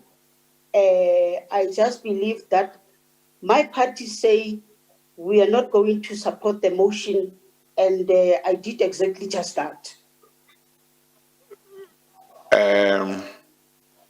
Are you able to tell me whether before your party told you which way to vote, whether you had come to your own view as to whether this was a motion that you would otherwise want to support or not support, or you had not come to any view by the time the party told you, and once the party told you, it was irrelevant what your view was?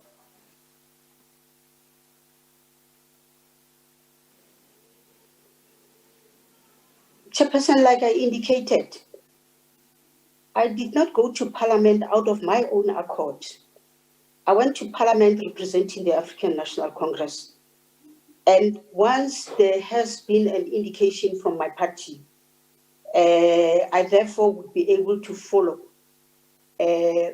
what has been indicated by my party. And I would say in this instance, the motion put forward by Ms. Mazzoni, the ANC said we're not going to support, and definitely I did that, I did not support.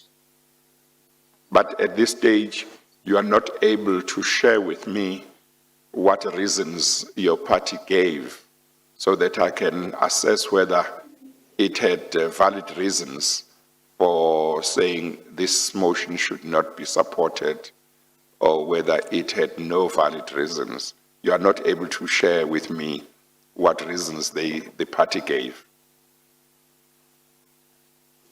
I can't recall, Chairperson, as to what were the reasons why the party said we should not support. I really cannot recall. But sitting here now, knowing what you know, and what has happened over the years, do you have a view whether if you knew then what you know now, whether you would have, within the party, have spoken in favor of saying, let's support this? Obviously, you would, I think, on your approach, you would accept that if the party didn't agree with you, then you would go along with whatever the party decided. But internally, knowing what you know now, do you think that if you had known what you know now, you would have said, we must support this? Chairperson, let me say, knowing that what I know now, I still believe that what the party had instructed us to do, for me, was correct. So if the same thing were to happen, if we were to find ourselves in 2021 with a similar situation and a similar proposal, motion, and the party said, vote against this, you would still be comfortable with voting against the proposal? Definitely, I will be following my party line. Okay, all right. Mr. Freund? Thank you, Chair. Ms. Magadzi, I want to move on to some different issues, and I want to refer you in particular to a two-day meeting. I'm sure it must have been a very memorable meeting that took place on the 7th and 8th of March 2017, at which your committee gave consideration to the ongoing crisis within PRASA. Chair, this was dealt with in the evidence of Mr. De Freitas in volume 3, from page 387 through to page 391. And I think we can deal with this meeting fairly briefly, I hope, Ms. Magodzi. In the course of that meeting, it's correct, is it not, that your committee unanimously decided, albeit that people might have had different reasons for making the same decision, your committee unanimously decided that it was necessary for your committee to commence an inquiry into the affairs of PROSA. Is that correct? That's correct. And what divided the committee was what would be the important issues to be investigated in that inquiry. On the one hand, I want to put you your comment, at least the representatives of the DA were of the view that there were allegations of corruption and the like, particularly flowing out of what was understood to be the content of the Worksman's report, and they felt that that justified an inquiry. Do you agree with me so far? That's correct.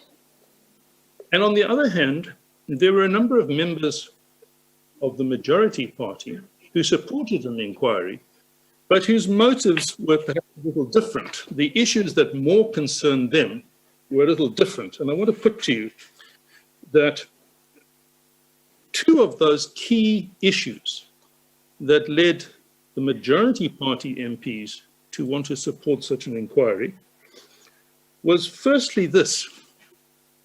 There was anger on the part of ANC MPs about what was said to be allegations made by Mr. Popo Molefe that the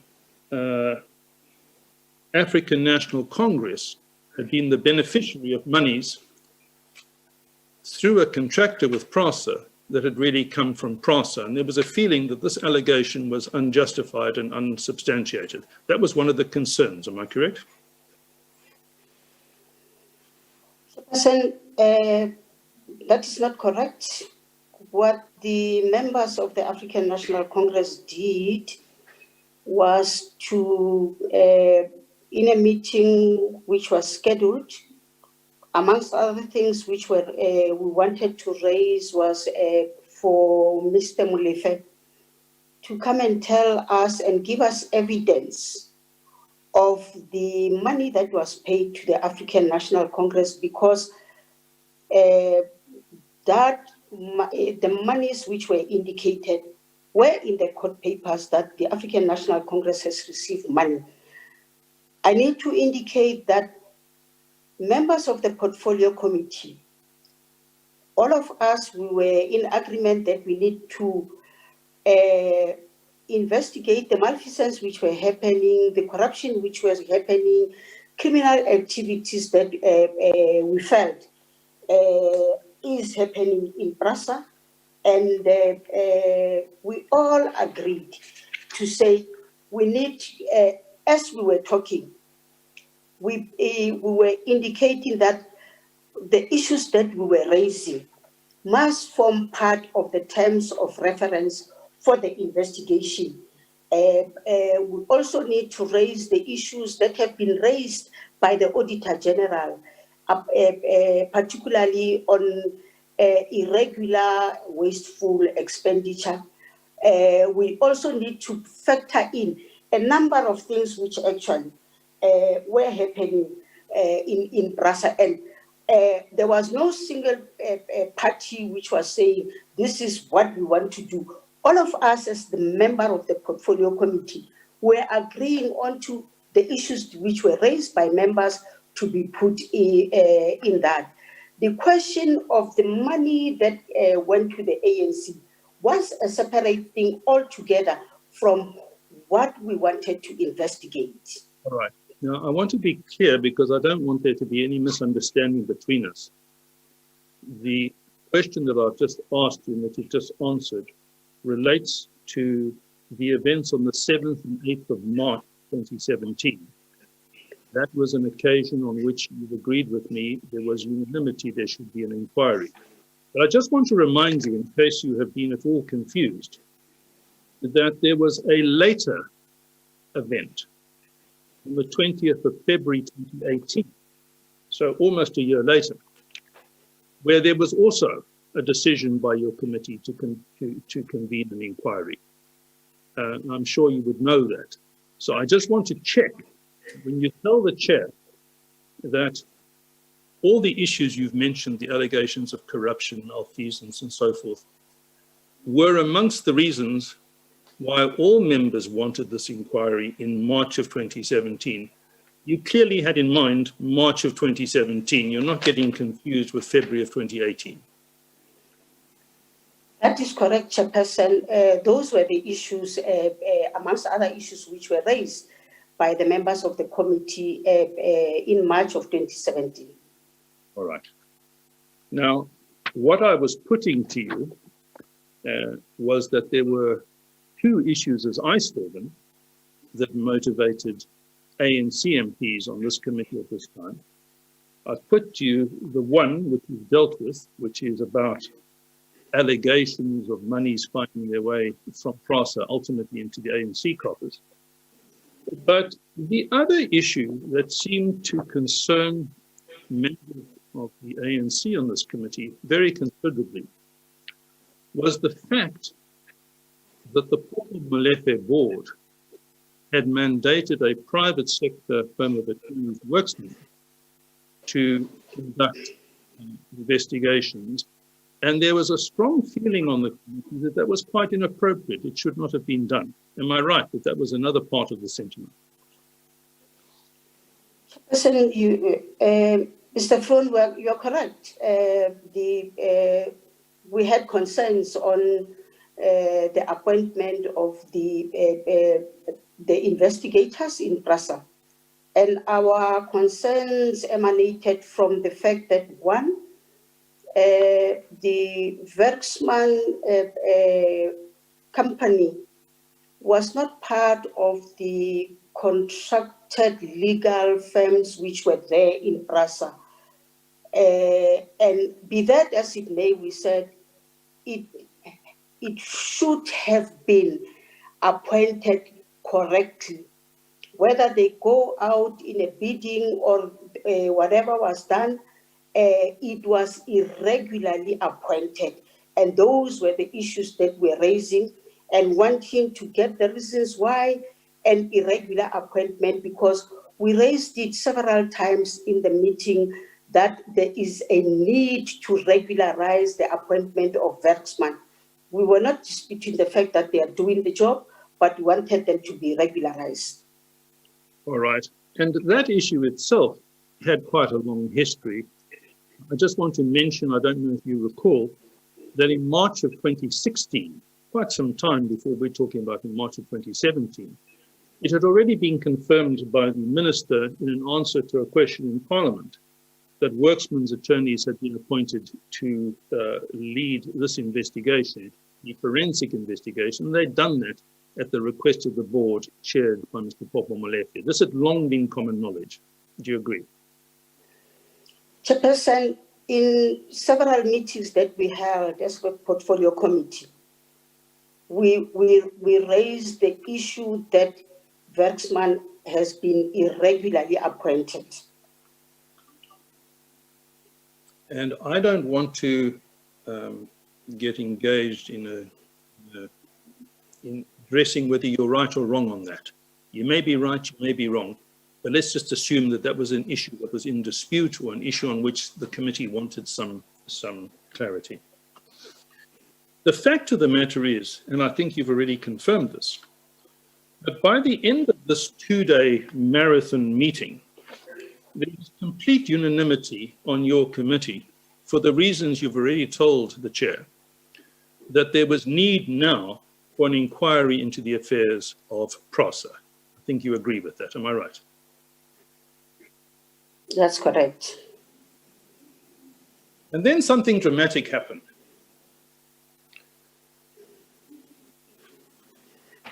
At the end of the meeting, of the 8th of March,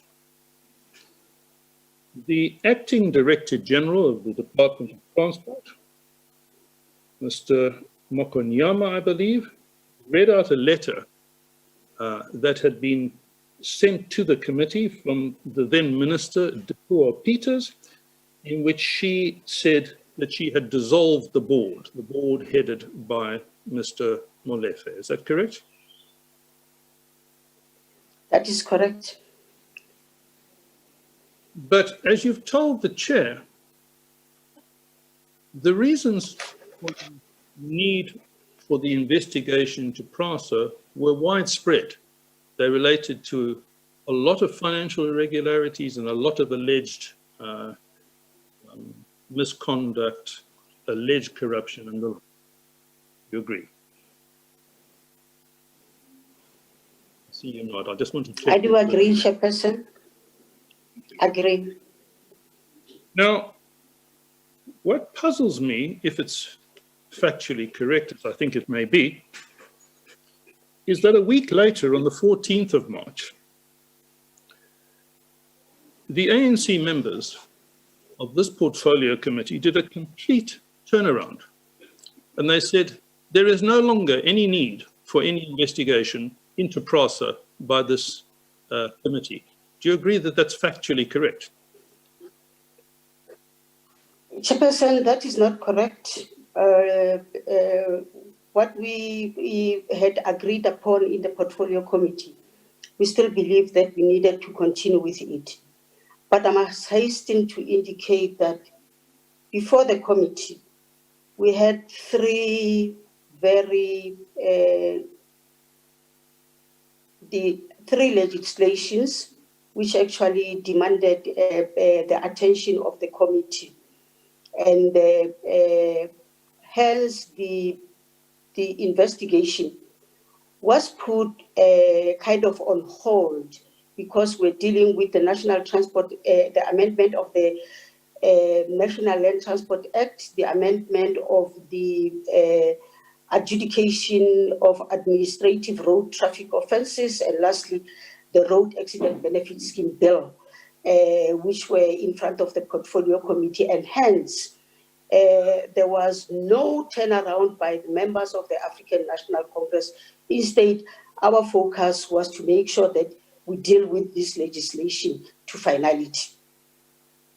Well, I want to put to you that your memory on this issue is simply not correct, and that there was a very clear and deliberate decision by your committee at that time not to proceed with the inquiry that you had decided the week before to commence. And I want to put to you that if one reads the report prepared by the Parliamentary Monitoring Group of that meeting and follow-up meetings, the discussion makes clear that many of the, or at least several of the members of the ANC, in justifying not proceeding with the inquiry, used as their reason the fact that the board had been dismissed, and said, having been dismissed, there was now no longer any need for this inquiry. Do you dispute all of that?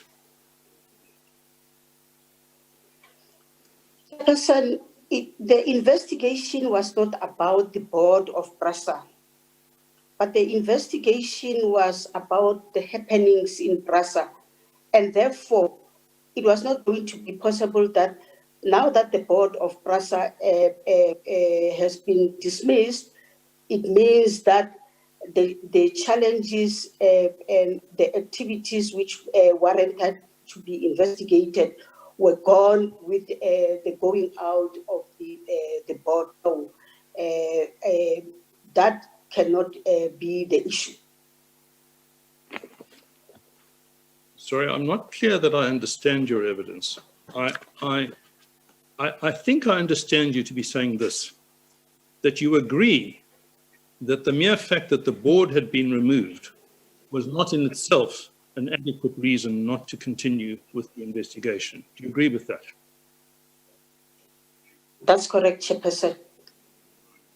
So are you saying that you stand by your evidence that the committee did not reverse its decision previously to conduct the inquiry? It proceeded with that decision. The committee did not reverse the decision to make inquiries into PRASA.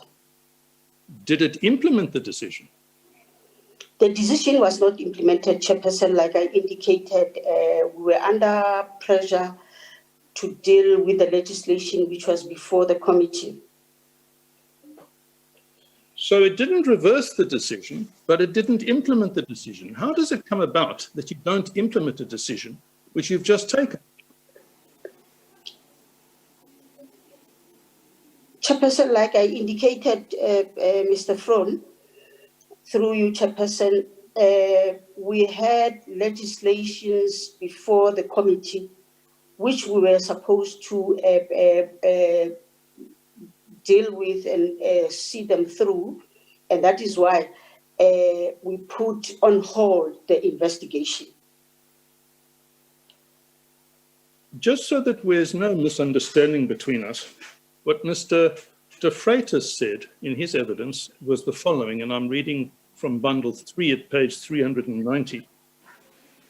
He said, at the end of the second day of hearings, the committee unanimously agreed that it undertake to pass on the problems that it was currently confronting. The terms of reference and other details would be discussed in subsequent meetings. The motion to initiate an inquiry into PRASA was reconfirmed by myself at the same meeting. The Parliamentary Communications Service released a statement echoing this. From what I hear, I don't think you dispute any of that. No, that is why I'm saying that we agreed on the investigation. But of course, in order to have an investigation, the next step was to agree on the terms of reference. You never met in the next 11 months to agree on the terms of reference, did you? Chairperson, we didn't meet to deal with the terms of reference. My recollection is to the effect that we were even supposed to have some amongst us as members of the portfolio committee to go into that particular investigation, but that never happened. You see, I hear what you say, but I must put to you what Mr. De Freitas says so that you can comment on it. He says that at this next meeting, which is 1 week after the decision that was taken to have this inquiry, he says that, well, let me go back at top of page 392, he refers. Can I proceed? Yes, please. At the top of page 392 of bundle 3, he says this: Mr. Sabande said the committee had agreed on an inquiry initially. However, the committee had not anticipated that the minister would be so quick to respond about PRASA. An inquiry was not necessary as the PRASA board had already been expelled. Then it continues, Mr. Maswanganyi, who later became minister, suggested that the minister be requested to appear before the committee, after which the committee should decide whether to pursue the inquiry or not. And then he says, I stated that since the 8 March meeting, it appears that ANC members have been instructed to toe the line and keep quiet. I expressed concern that the PC allowed the minister to tell it how to conduct oversight. I could not support the proposal to abandon the inquiry. Now, what Mr. De Freitas is doing here is he's lifting out of the PMG minutes of this very meeting. And I want to put to you again that the sentiment expressed by the majority at this meeting was that because the board had been removed, the feeling of the ANC members was that there was no need to continue with the meeting. I think you disagree with that, am I right? I disagree with that. If you would read again what Mr. Masongani said, that was part of how we wanted to proceed with the investigation, because we wanted the minister to come so that we can be able to say to the minister, This is what we are going to be doing with respect to the investigation into PRASA. And unfortunately, can't recall whether the minister did come to the meeting or not, but it was not to say for the fact that the committee has been dismissed. Therefore, we need to dismiss the investigation. The investigation was not about the committee, but the investigation was about the happenings in PRASA. All right. And it appears from what I've just read to you, was attributed to Mr. Maswanganyi, that the suggestion was that after hearing the minister, the committee should decide whether to pursue the inquiry or not. And I want to put to you that quite clearly what must have happened is that a decision was taken not to pursue the inquiry. There is nowhere in the minutes of the portfolio committee where we are saying we are discontinuing with the investigation. And let me also indicate that subsequent to that, there is a report that we wrote as the portfolio committee and submitted that report to the chair of chairs. Our intention was that we wanted that report to be tabled in Parliament so that it can be within the records of Parliament, but it never went to Parliament. Well, I'm going to come back to where we are for the moment, just so that we can all get our bearings about time. You are aware, are you not, that on the 20th of February 2018, which is 11 months after the time we're talking about, again to conduct an inquiry. All right? A formal committee to conduct. I'm sorry, Mr. Freund. Multiple. I'm sorry, Mr. Freund. I couldn't hear a number of parts of your question. It may be that the transcribers could hear you, but I think there were technical problems. Maybe just repeat the question and we'll see whether the problems are still there or not. Yes, with pleasure, Chair. I'm just endeavoring to get confirmation from Ms. Magadzi that 11 months after these March 2017 meetings we've been talking about, there was another set of meetings that really commenced on the 20th of February 2018, in which another decision was taken to conduct an inquiry into the affairs of craftsmen. I just wanted to check with Ms. Magadzi that you call that and can confirm it.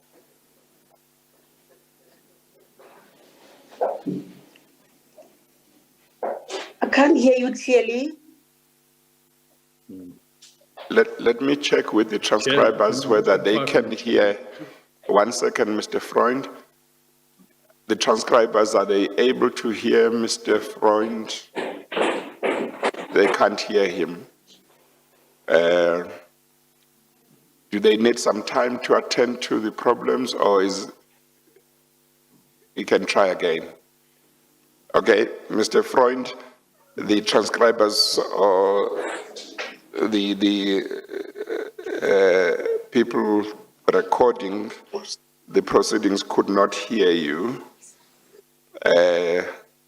Let's try again and see whether it will be better now. Chair, let me try again. What I'm asking you, Ms. Magadzi, is whether you can just confirm that about 11 months later, from March of 2017, in February of 2018, there was another formal decision adopted by your committee to commence an inquiry into maladministration within PRASA.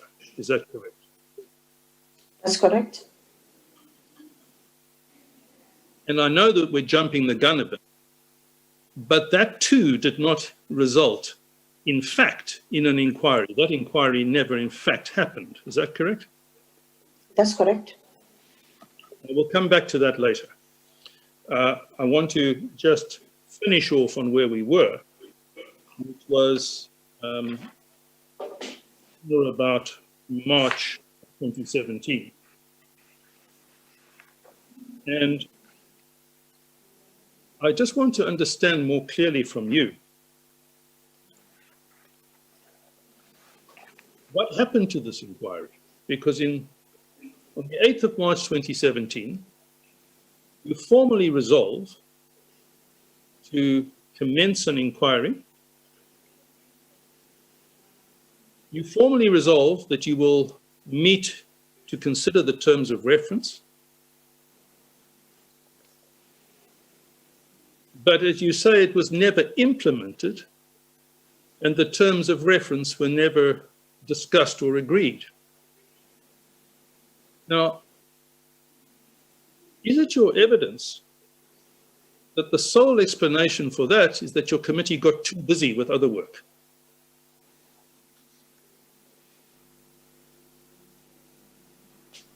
That's correct, Mr. Front. We were very busy with the legislations that were before the portfolio committee, and every time at the slightest moment, then we would revert. Remember, it's not only PRASA that we were overseeing.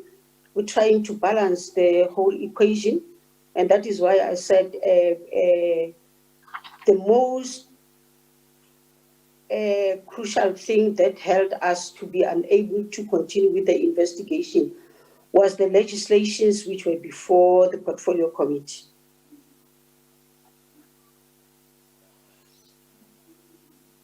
All right, we'll come back to that later. I want to move on to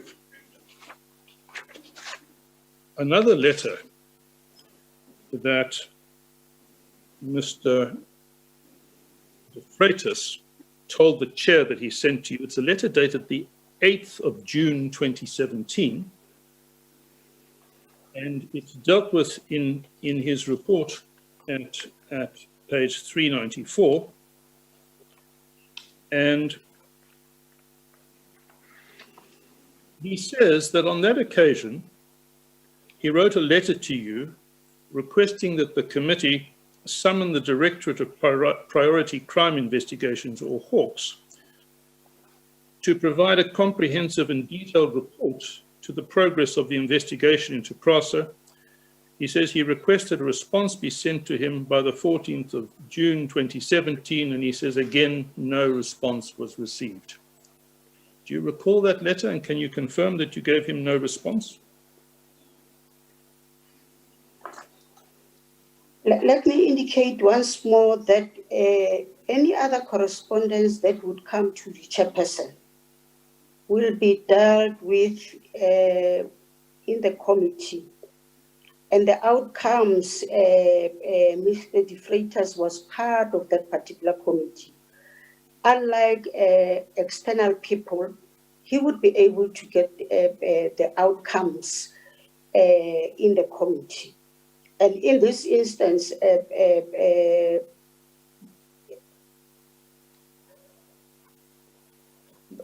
wouldn't say that I never responded to that correspondence, but it was dealt with within the portfolio committee.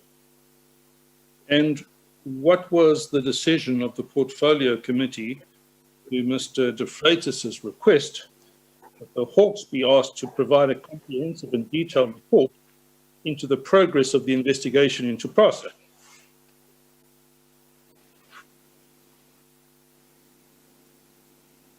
I can't recollect as to what was the decision of the portfolio committee in this matter.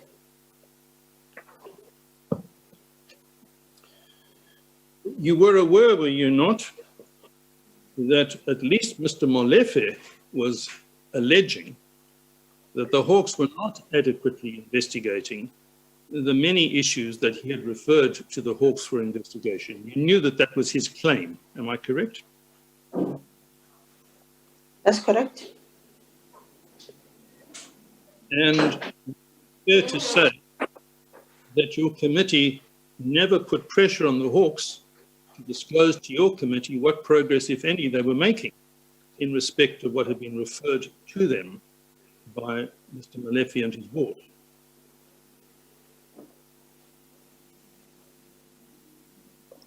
That's correct. The Hawks was never invited to the portfolio committee, and therefore we could not get information as to progress with respect to issues as raised in for PRASA. All right. I want to move on to a different topic.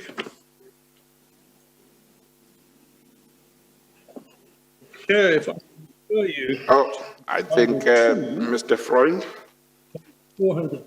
Mr. Freund, I think Chair. it's the convenient time to take the lunch break. As you please, Chair. We'll adjourn for lunch and resume at 2. We adjourn. Thank you, Chair.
But I'll go back again to say, as legislators, in 2017, we had a number of legislations before us, and we had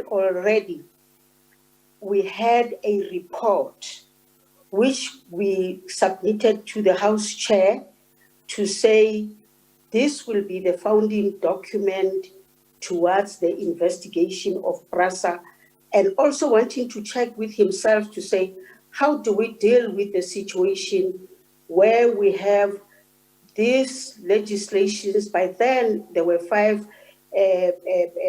bills before us. How do we deal with that type of a situation? And we had to prioritize dealing with the legislation, but we never said we're not going to do the investigation. And subsequent to that, as we're dealing with the matter, we went into a situation where we developed terms of reference. I think it was somewhere in 2018, we developed some terms of reference responding to this letter, because at least a few of the legislations were out of the way. We were left with a road accident benefit scheme bill before us. We were left with air traffic navigation services bill before us. We were left with airports company bill before us, but we had already been able to, through Parliament, pass the National Land Transport Amendment. We have already passed the adjudication of administrative road offences through Parliament. So that is why we were able at that particular time to say, now we can be able to deal with the terms of reference, wherein 2 members of the Portfolio Committee were assigned to deal with the terms of reference in response to this, in response to the letter that Mr. Frolik had sent to us. Thank you. Now, could you tell me the date on which you tabled this? Because I have to tell you that a very diligent search has been performed, in particular by the Parliamentary Monitoring Group, who attend every meeting of your committee. And so far as they have seen, and so far as I'm aware, and so far as Mr. De Freitas is aware, this letter is not tabled. So are you able to give us any details as to when it was tabled? I can't give you the exact date, but it was somewhere in July of 2017 when we were discussing this matter. July of 2017. Well, Ms. Magadze, if in the course after you've testified, you come across any evidence to support that, then I would suggest that through your legal representative, you make that available to the Commission, and we will investigate that further. I'm sorry, Mr. Freund. Thank you very much. I'm sorry, Mr. Freund. I think you understood that she was saying it was July 2017, but I thought she said July 2018. Is that which year is it, Ms. Magadze, when the committee discussed the letter? We received the letter in June of 2017, and in our committee meeting, sometimes in July of the very year, we were able to look into how can we be able to respond to the question that was put, the request that was put by the House Chair. Okay, so it was July 2017 when the letter was discussed. But the committee began to look at terms of reference only in 2018, is that correct? That's correct, Chairperson. Thank you. Yes, Mr. Freund. Yes, thank you. And when your committee discussed this issue in July of 2017, approximately, what decision, if any, did your committee make, or what instructions, if any, did they give you on how to deal with this issue? We agreed with what Mr. Frolik was saying, to say we need to investigate. And that was the decision that we took, that we need to investigate as per the instruction from the House Chairperson. And I presume it would be a matter of priority because it is alleged to relate to numerous allegations of state capture, and you've been requested to report back to the House as a matter of urgency. So I presume this must have been a matter of some priority to your commission, to your committee. Chairperson, let me indicate that everything we were doing in the portfolio committee was important, and therefore we have to take everything as important as it is presented before the portfolio committee. But Ms. McCarthy, various matters may all be important, but their level of urgency would differ. So you may say all of these tasks need to be done because they're important, but some are more urgent than others.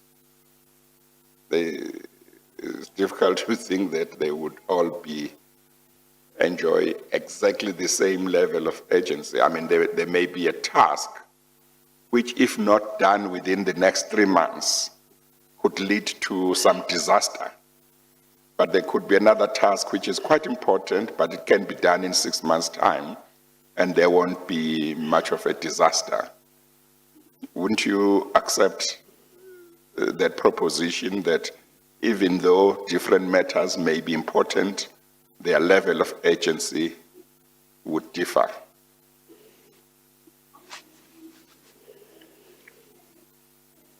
Chairperson, indeed, the level of urgency from time to time will differ, but I have already indicated that before us, there were legislations which needed to be dealt with before Parliament rise as we were moving towards the elections. Well, You're talking about in the middle of 2017.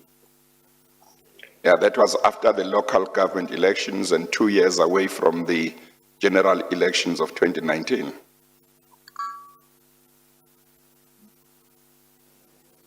Chairperson, between 2016 and 2018, we had several legislations which were before Parliament, and we were dealing with those legislation. Besides the fact that as a portfolio committee, you will go into other things that are brought before the committee, and hence, when we were discussing, in the ultimate end, when the bills we were now easing out of the bills, we had to go into need to put the terms of reference, which was in 2018, so that we can be able to investigate as requested by the chairperson, the House Chairperson. I would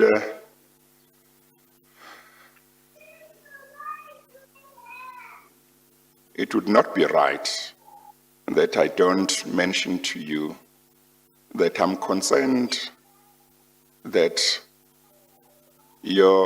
from 2016, I think about June, when Mr. De Freitas, I think it was, made the request for an inquiry into allegations of state capture by the Gupta family, I think, or when he asked that your committee should summon the Guptas and other people in relation to the 51 billion rand tender, your committee didn't see this as a matter that needed urgent attention. It decided not to do anything at that stage,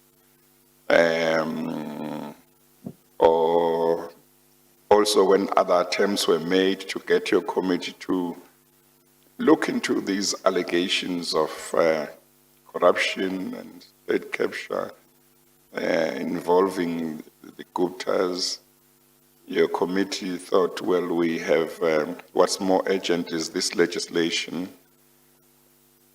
That was 2016. In 2017, a letter comes from the chair of chairs within Parliament. In effect, he says, this is urgent. Would your committee please investigate and report back to the National Assembly?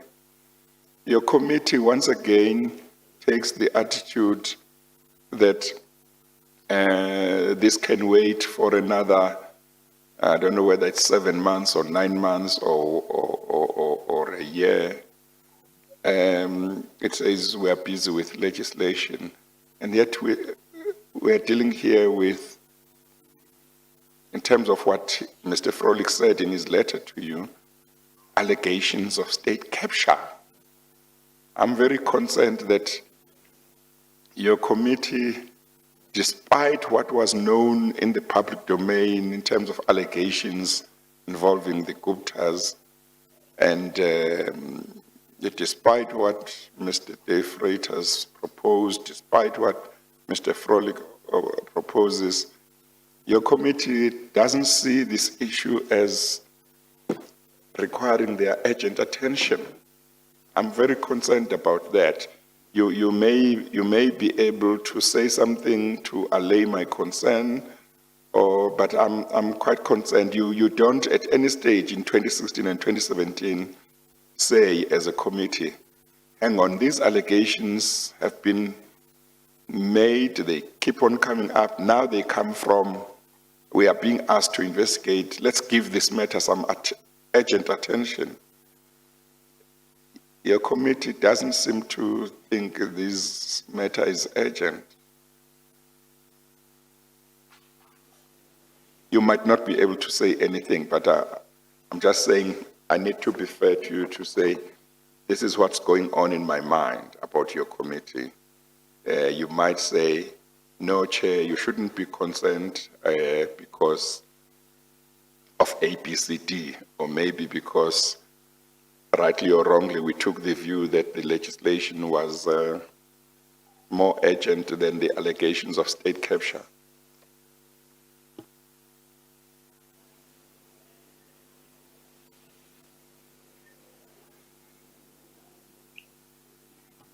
You don't want to say anything, or you want to say something? No, thank you, Chairperson. You have said it. Yes. Okay, all right. Thank you. Mr. Freund? Thank you, Chair. Ms. Magadzi and Chair, there was a follow-up letter from Mr. Froelich. The Chair is to be found in volume 2 at page 486 to 487. And it reflects the fact in the first paragraph that you had met with Mr. Froelich to discuss his request, and that according to him, the two of you had agreed on an approach in dealing with the matter at hand. And the matter at hand is the letter dated the 15th of June 2017 on allegations of state capture. It's a 2-page letter. I'm not going to read it all into the record, but the gist of it is that Mr. Froelich was still of the view that the relevant member of the executive should be called to clarify the allegations in the public domain. And that should be the point of departure before the committee determines its next course of action. And then the letter finishes as follows. Finally, the committee must determine the resources required and communicate the needs to my office. Now, I take it you received such a letter at or about this time on the 25th of August 2017. That's correct. But did you go back to Mr. Froelich and say, well, the resources we require are the following, and yes, we will proceed as you have requested, or how did you respond?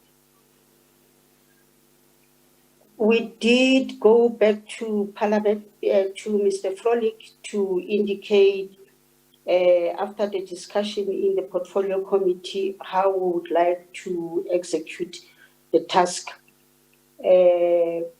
subsequent to that,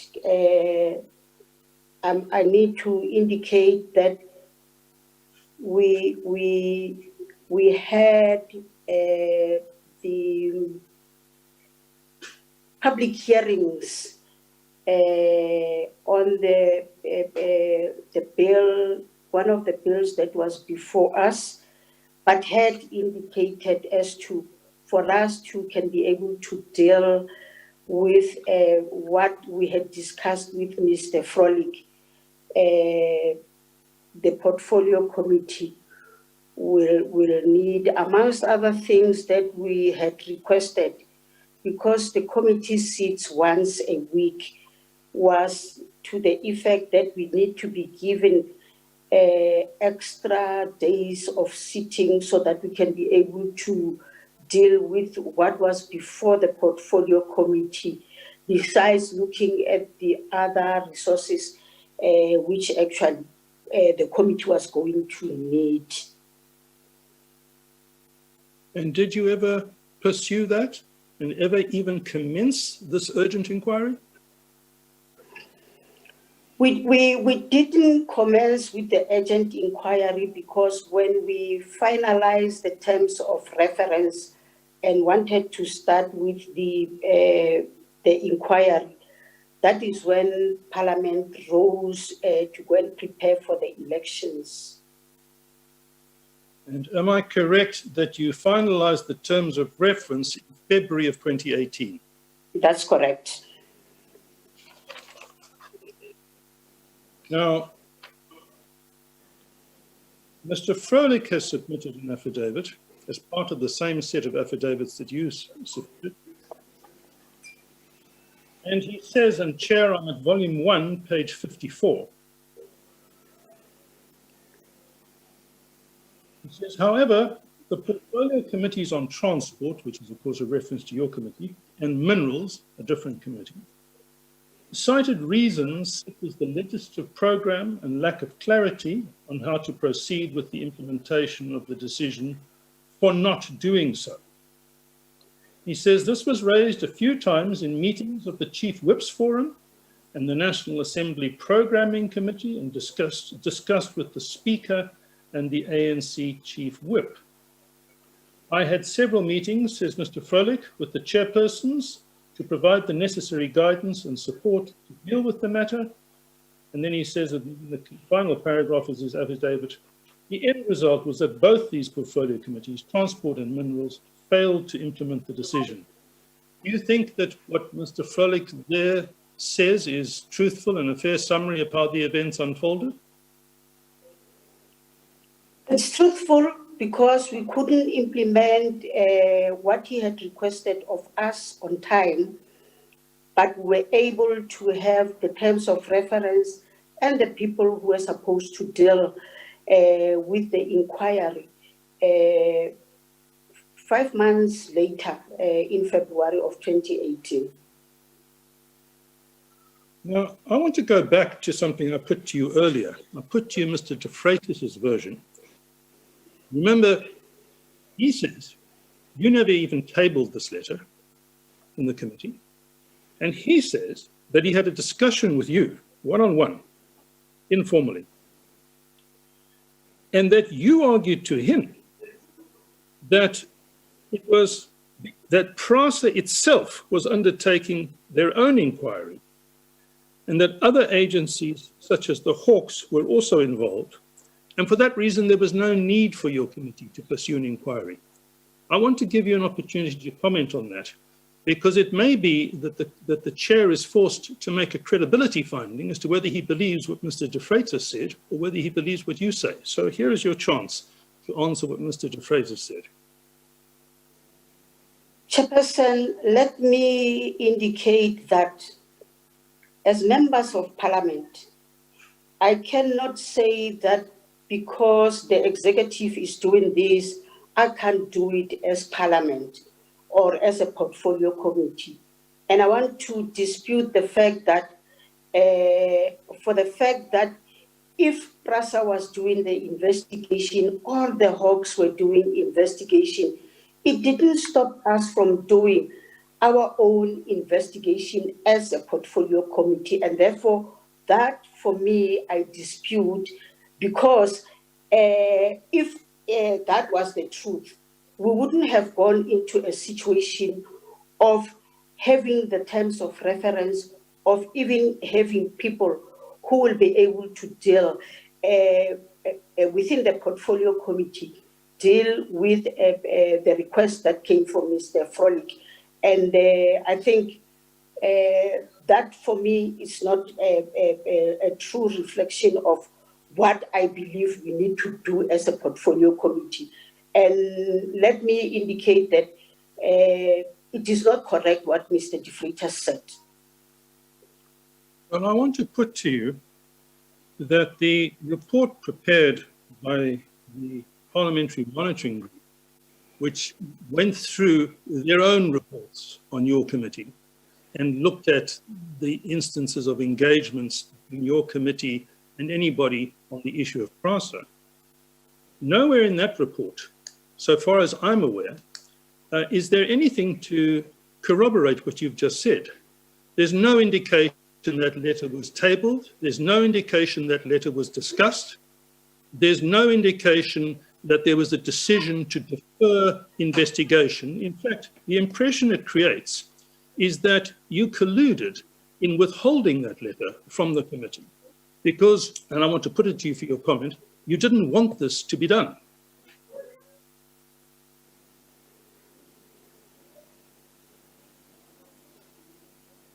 Mr. Friend, let me indicate that every time there was a correspondence that came to my attention, I will put it to the attention of the portfolio committee.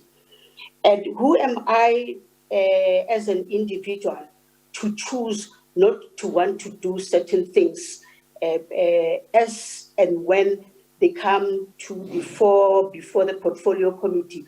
I never worked as an individual. I was working within the collective of the portfolio committee, and therefore any other issue that would come before me, it will always go to the portfolio committee.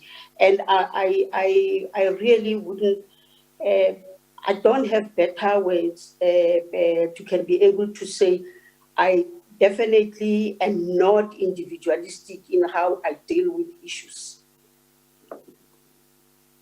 Right. Now,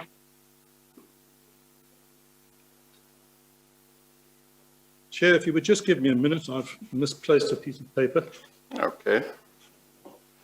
Well, while you are looking at that, let me say something to Ms. McCarthy. Ms. McCarthy, you have said that I think in 2016 and 2017, there were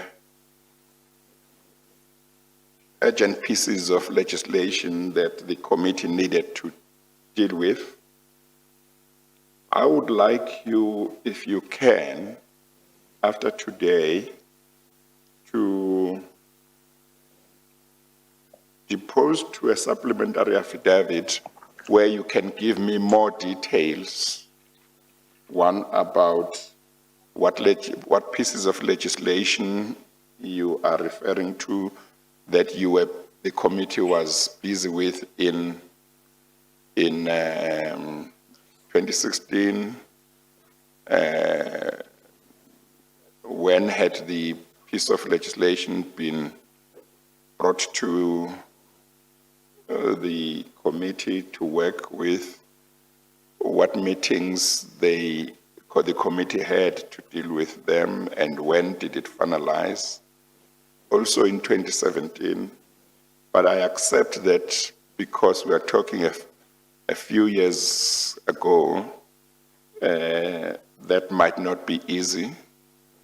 If it's not easy, you can indicate so, but if you can, it would help just so that I can have a good picture of the reasons that you give for saying the committee could not deal with the investigation or inquiry or could not in 2016 as well as 2017. So I would like you to give me more information that will assist me to have a clear view of what you were dealing with in terms of pieces of legislation and so on. Is that something that you think you could do? Chairperson, I think it's doable. Okay, no, thank. How much time do you think you might need to be able to finish such an affidavit to the Commission?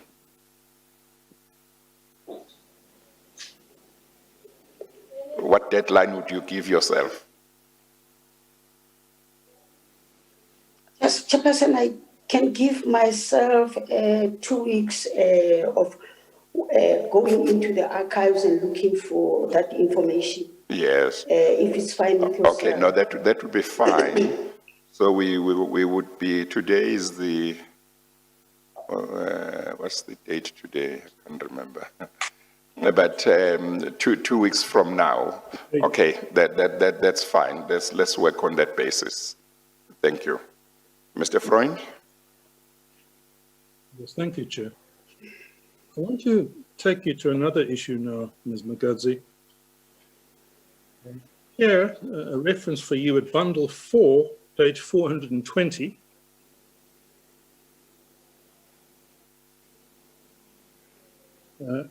That's the actual source document. And Mr. De Freitas' evidence on this point is Bundle 3, page 408. And I want to tell you, Ms. Magadzi, that Mr. De Freitas has produced a letter dated the 12th of January 2018.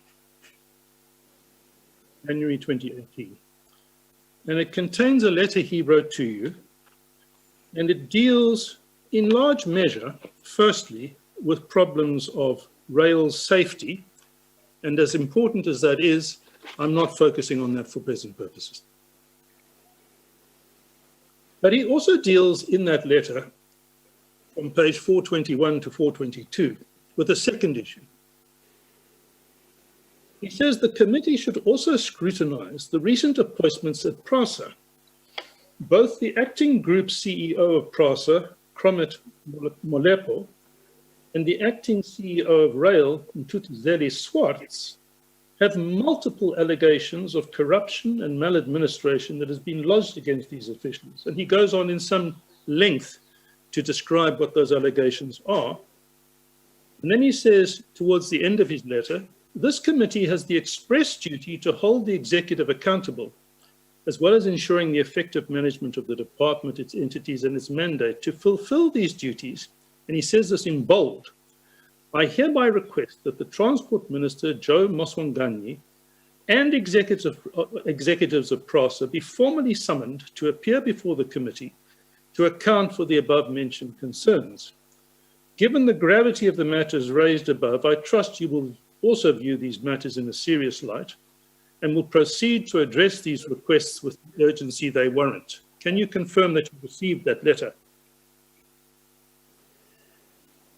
Chairperson, let me indicate in this instance, I don't recall. I would appreciate, I don't recall. Maybe I need to also go into my archives and check if I did receive that letter.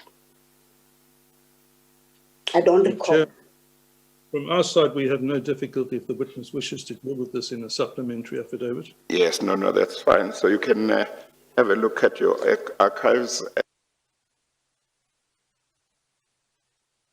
Talked about, you could then deal with the issue of whether you received this letter, and if so, what you did.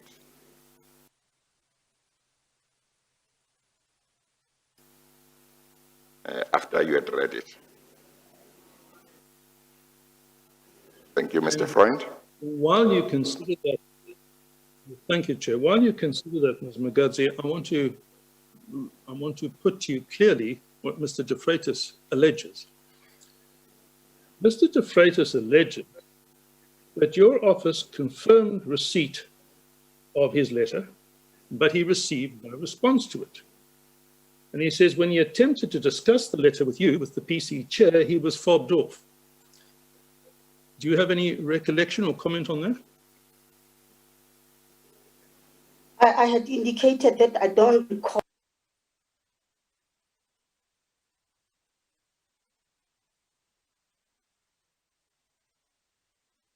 I remember this letter, but with this one, I don't recall, and therefore even post that so-called I rebuffed him, it's something that I will not comment on. That's fine. And if you wish to do so in a supplementary affidavit, please feel free to do so. Now, what I also want to put to you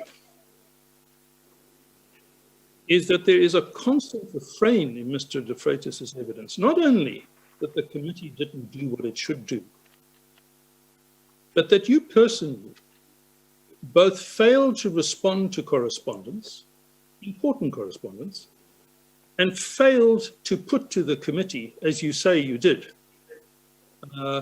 these letters. The impression he creates is completely different to the impression that I understand you to be conveying. He's saying on multiple occasions, and I've referred to a number of them today with you, those letters were not tabled. He's really suggesting you were concealing from the committee correspondence of importance. Do you wish to comment on that? Chairperson, let me indicate that once more that any other correspondence that was coming to me was tabled before the committee. But I must also indicate that he thinks I was concealing things from the committee, but at no stage was Mr. De Freitas arriving on time when we're dealing with correspondences in the committee. And therefore, that is why there is a reason to say that I was concealing some of the things from the portfolio committee. And let me indicate that as far as I recollect, any other correspondence to my attention would be brought before the committee. All right. Now, let's move on to something we've referred to several times, but we've now finally reached it, which is the events of February 2018. This is what Mr. De Freitas calls a third attempt into a parliamentary inquiry. And he refers to a meeting of your committee that took place on the 20th of February 2018. And he says, he says the following. Mr. Ramatlakane of the ANC recalled that the committee had wanted to initiate an investigation into the previous PRASA board. However, the investigation had been suspended. He suggested that due to the concerns of the hashtag Unite Behind and United Consumers Voice, outstanding issues identified by portfolio committee members at various meetings, an investigation should be instituted against PRASA based on Rule 227C. And then he says that you then said that the portfolio committee had wanted to investigate the previous board under the chairmanship of Dr. Popo Molefe, that you claimed that the investigation had been stopped because he had been suspended by the Minister of Transport, and due to the latest allegations and the outstanding items from the PRASA interim report, the portfolio committee agreed to investigate PRASA. And then he goes on to say that the committee as a whole agreed that there should be an investigation. Now, how much of that do you accept? How much of that, if any, do you dispute? Mr. Friend, let me indicate that to my recollection, we were not investigating the PRASA board, but we wanted to investigate the malfeasance which were happening in PRASA as an organization. Indeed, some of the things that he has mentioned there are true, but I need to indicate that we were not investigating Prasabot in this instance, and therefore we all agreed that there is a need for us to be able to go into the investigation as requested by the House Chair, but also the committee felt a need, saw that there is not as much work which was before the committee that we can be able to deal with the issues. Right. And by this time, of course, the Zondo Commission had been appointed. That's correct, is it not? They were appointed, this commission was appointed in January, and we're now talking about in February. So you were not concerned that the work of the Zondo Commission should in any way get in the way of your inquiry. You felt you should proceed with your own inquiry.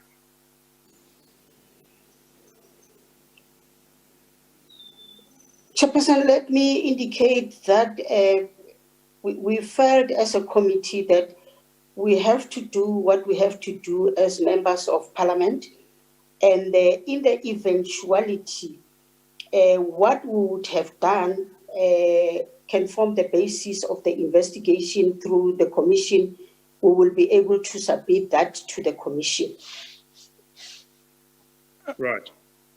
And what you also agreed, according to this report, and I should indicate to you that Mr. De Freitas's report is drawn almost verbatim on these issues from the reports of the Parliamentary Monitoring Group.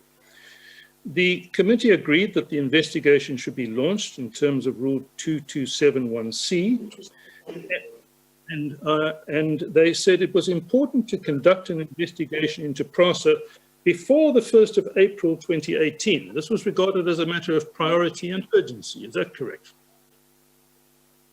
That's correct. And it was agreed that a subcommittee comprising Mr. Ramatlakane of the ANC and Mr. Hunsinger of the DA and certain relevant officials to draw up the terms of reference by the 22nd of February 2018. I take it that's correct. That's correct. And indeed, I'm sorry, Mr. Freund. Of course, Ms. McCarthy, in 2016 and 2017, the president of your party, as well as the president of the country, was President Zuma. In February 2018, I can't remember from what date, but from a certain date in February, the president of the country was a new president, President Ramaphosa. And of course, from sometime in December 2017, your party had a new president, also President Ramaphosa. Those events had happened in the meantime. Is that correct? I beg your pardon, Chairperson, I didn't hear you clearly. Yes. Is it correct that in 2016 and 2017, the president of your party and the president of the country was President Zuma? And that from... That's correct. And that from some time in December 2017, he ceased to be president of your party and Mr. Ramaphosa became president of your party. Is that correct? That's correct, Chairperson.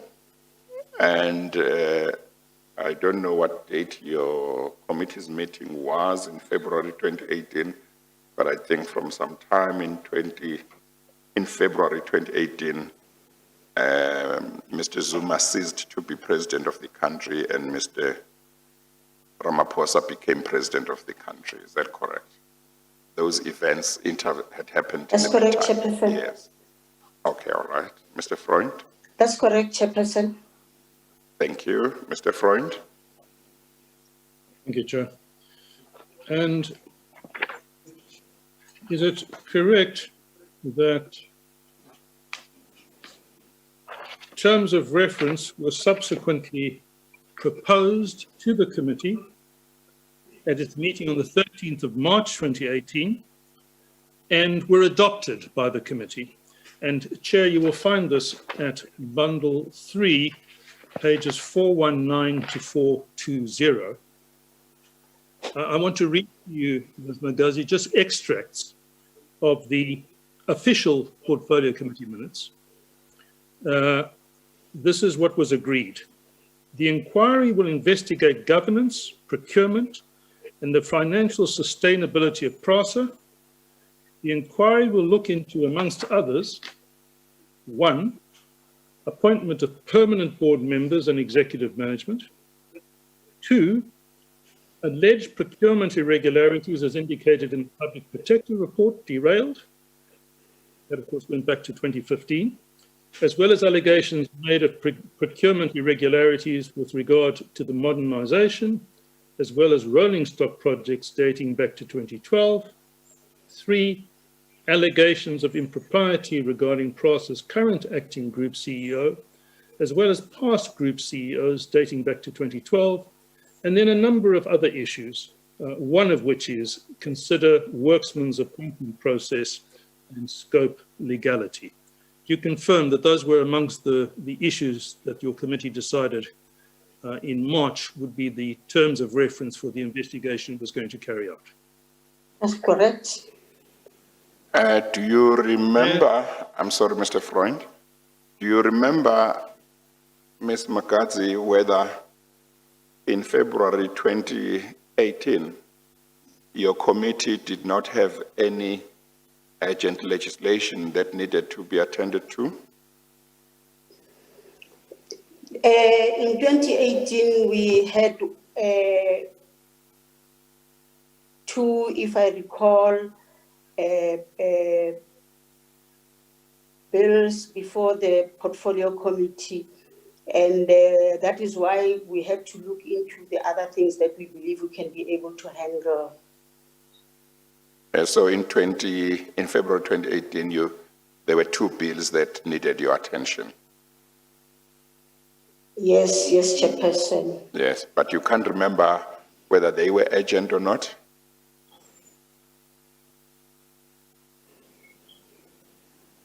Let me say that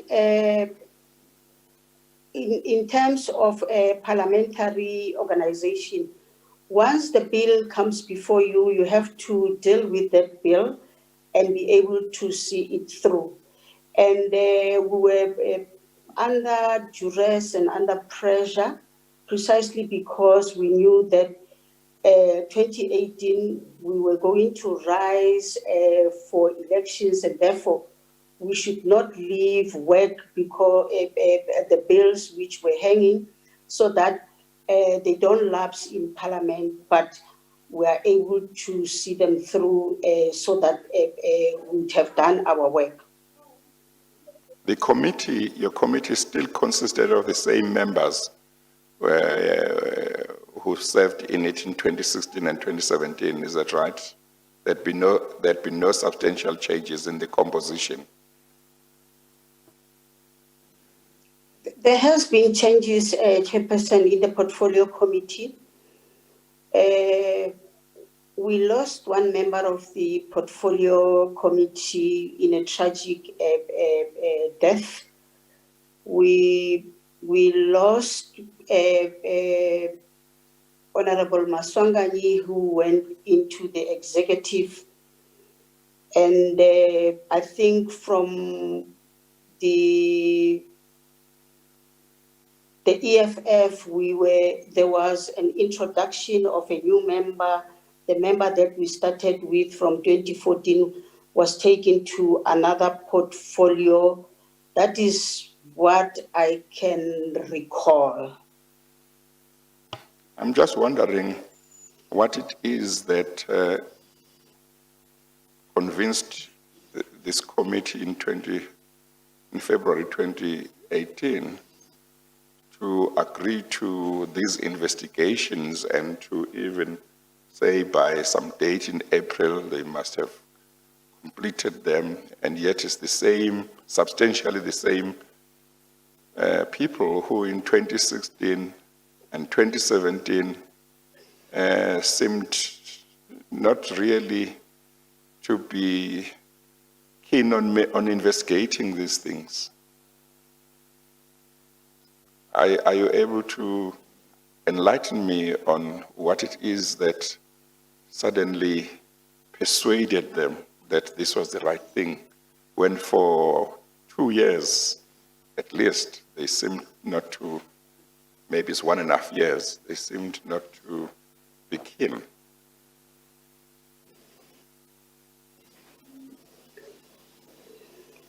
Chairperson, I would say to yourself that I indicated that we had several legislations which were before the Portfolio Committee, which actually made us to delay with respect to the investigation.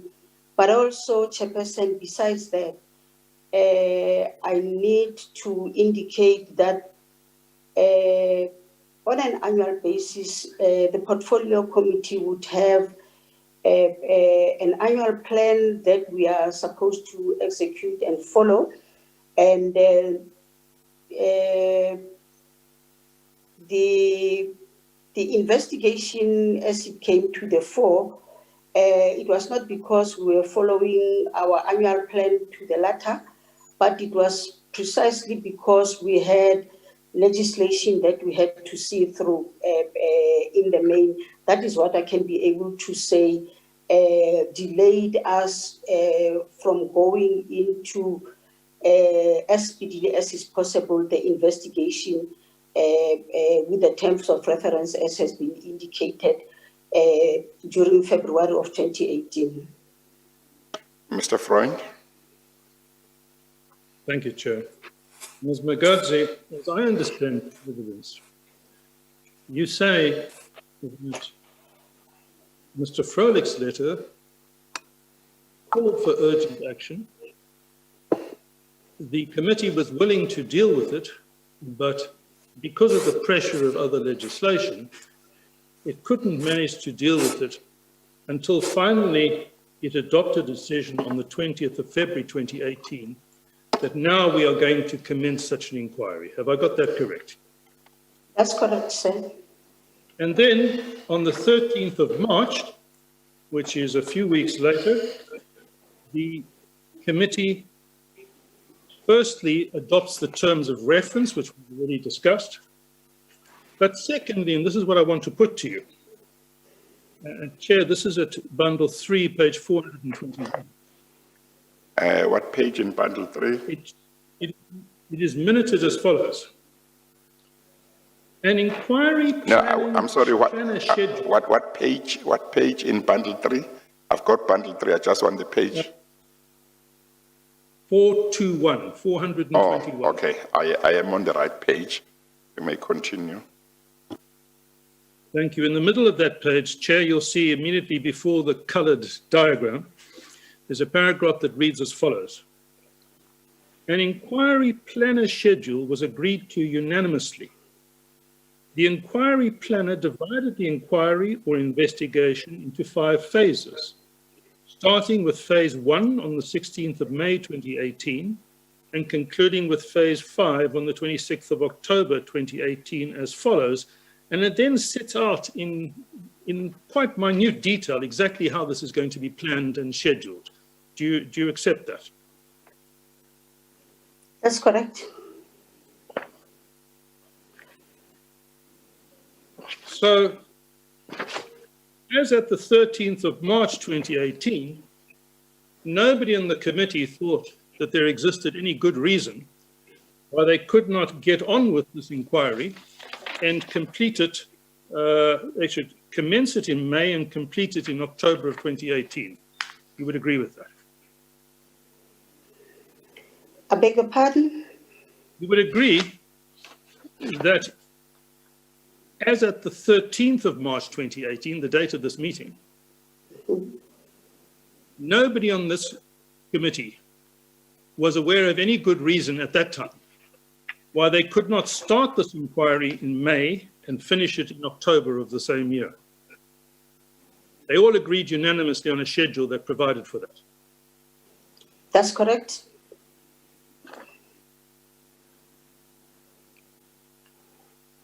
Now, in the interest of time, I don't want to go through every minute detail of what happened after that. The bottom line is this. You never ever started the inquiry, did you? That's correct.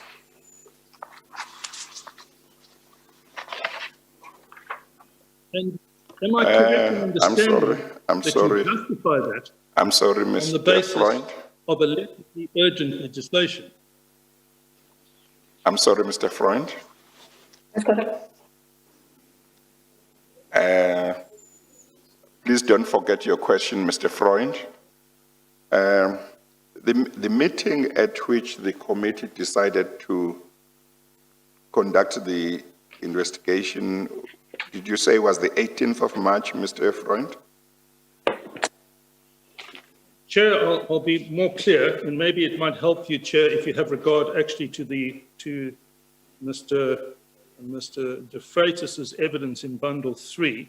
At page You will see that 41. he deals with this firstly at page 415, Yes. dealing with the 20th of February 2018. And then you will see, Chair, that at page 419 and following, he deals with the 13th of March 2018. So the date that's the direct answer to your question is 13 March 2018.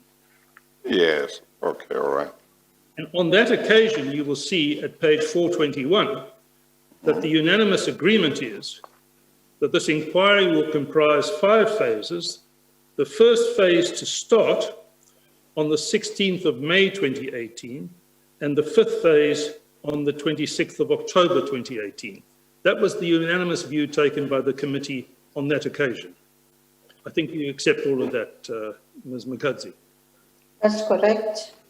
I just wanted Then, to Chair, say, if I may move on. Mr. Freund, just wanted to say my registrar has checked and she tells me that the 14th of February 2018 is the date when Mr. Zuma resigned as president of the country.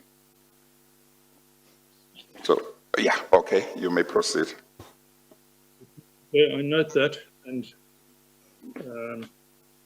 that may or may not have a bearing on Yes, as to an explanation. yeah, it might not. Now, the next question that I had put, Chair, that you said I shouldn't forget, and I think you may not have heard the witness's answer, was this. I asked you, Ms. Mukadzi, am I correct in understanding? Well, I first asked you, am I correct that this inquiry never started? And you said, yes, that is correct. That's And correct. Then I asked you the following. Am I correct in understanding that the reason that you rely on for never having started is allegedly urgent legislation? And I think you would answer that is correct. That's correct.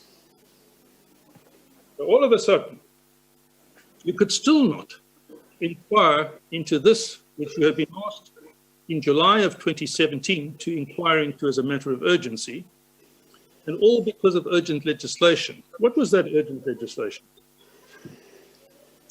I indicated that we had several legislation from NLTA amendment, ARTO amendment, RAPS bill, ATNS bill, AXA amendment bill. These were the bills which were before Parliament. And let me indicate, Chairperson, that much as we did not commence with the investigation, the committee agreed that there will be people who must who must deal with the investigations, which they never had an opportunity to deal with the investigation. But we had agreed that there should be people who would be able to go into the investigation. So do I understand you correctly that the pressure of the legislative program prevented the members of the committee themselves from proceeding, but nonetheless, your intention and communicated desire was that certain staff should start working on investigating this, as it were, in your absence? That's correct. And did that ever happen? No, Chairperson, it didn't happen. And why did it not happen?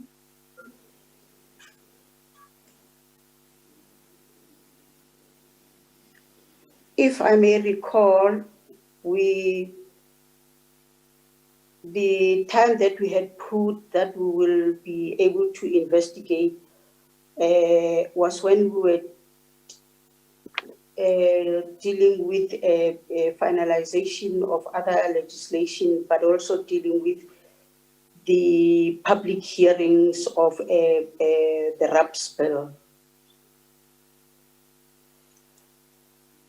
So Mr. De Freitas testified that the excuse given at the time was the need to deal with the RABS bill. And Mr. De Freitas also testified that it wasn't so urgent, and in fact, that a decision has since been taken to scrap the entire bill. Is that correct? The bill was urgent because if you would know what the challenges that RAF is faced with, that bill is still urgent even today. And I am of the belief that that bill still have to go back to Parliament. And it's so urgent, and it was so urgent at the time, that it took you away from any investigation into an allegation of state capture, an allegation of serious corruption. Your priorities, you paid no heed to those as priorities. Am I correct? Chairperson, let me indicate that we are legislators. And therefore, whatever legislation comes before you, you should be able to prioritize because we are in Parliament to make laws. But you are also in Parliament in terms of our Constitution to perform oversight over the executive. That's a very important constitutional obligation on you as members of Parliament, isn't it? That is correct, Chairperson, but you are very correct. And for me, let me indicate that for the fact that we had legislation which was very, very urgent in terms of what we have what has been indicated to us, we had to deal with those legislation. We had to deal with other issues, and including the investigation and oversight over the executive. And therefore, that is why I said earlier on, it was important that we should be able to balance how we're doing our work in Parliament. Now the problems, sorry, Chair. Mr. Freund, continue. The problems of irregular expenditure mushrooming, of rampant deviation from procurement laws, continued to be pointed to by, amongst others, the Auditor General. Here I would refer you to Bundle 3 at page 446, where Mr. Freitas deals with this. And the Auditor General, as had become customary, had revealed serious financial irregularities, suggested that PRASA was on the verge of financial collapse, said that the systems were inadequate, and that would have come to your attention at the time and would presumably have been a matter of serious concern to you. Is that correct?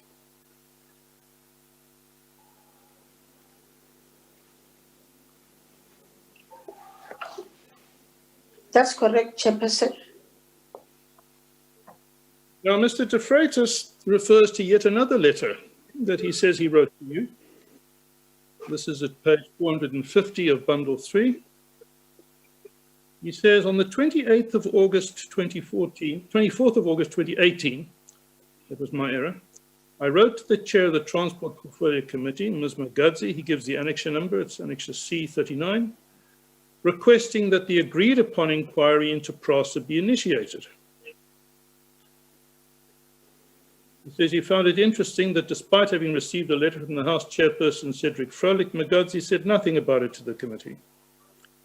And then he says he referred in his letter to you to this information from the Auditor General, which actually had been leaked information that had appeared in the press. And he says, again, as was the case in all correspondence to Magadzi, I received no response to my letter. Do you remember that letter? And if you do, did you respond to it? Chairperson, I indicated earlier on that all the response were put forward in a meeting of the committee. And for external persons, I would respond for the letter as put forward by Mr. De Freitas, the committee. And when I respond to the external persons, I will be taking the discussion from the committee. And in many instances, we would even go to an extent of calling those people who have written to the chairperson of the committee into a committee meeting. But letters that came from Mr. De Freitas will be dealt with in the portfolio committee. And then that's how he would be able to get a response. Now, you will recall at an earlier stage in your evidence today, I indicated to you that your committee received a certain measure of praise from the Auditor General, the former Auditor General, Mr. Makwetu. He says you did call the Auditor General's team to your committee, you did call the Minister to your committee, you did listen, but he says you were ineffective.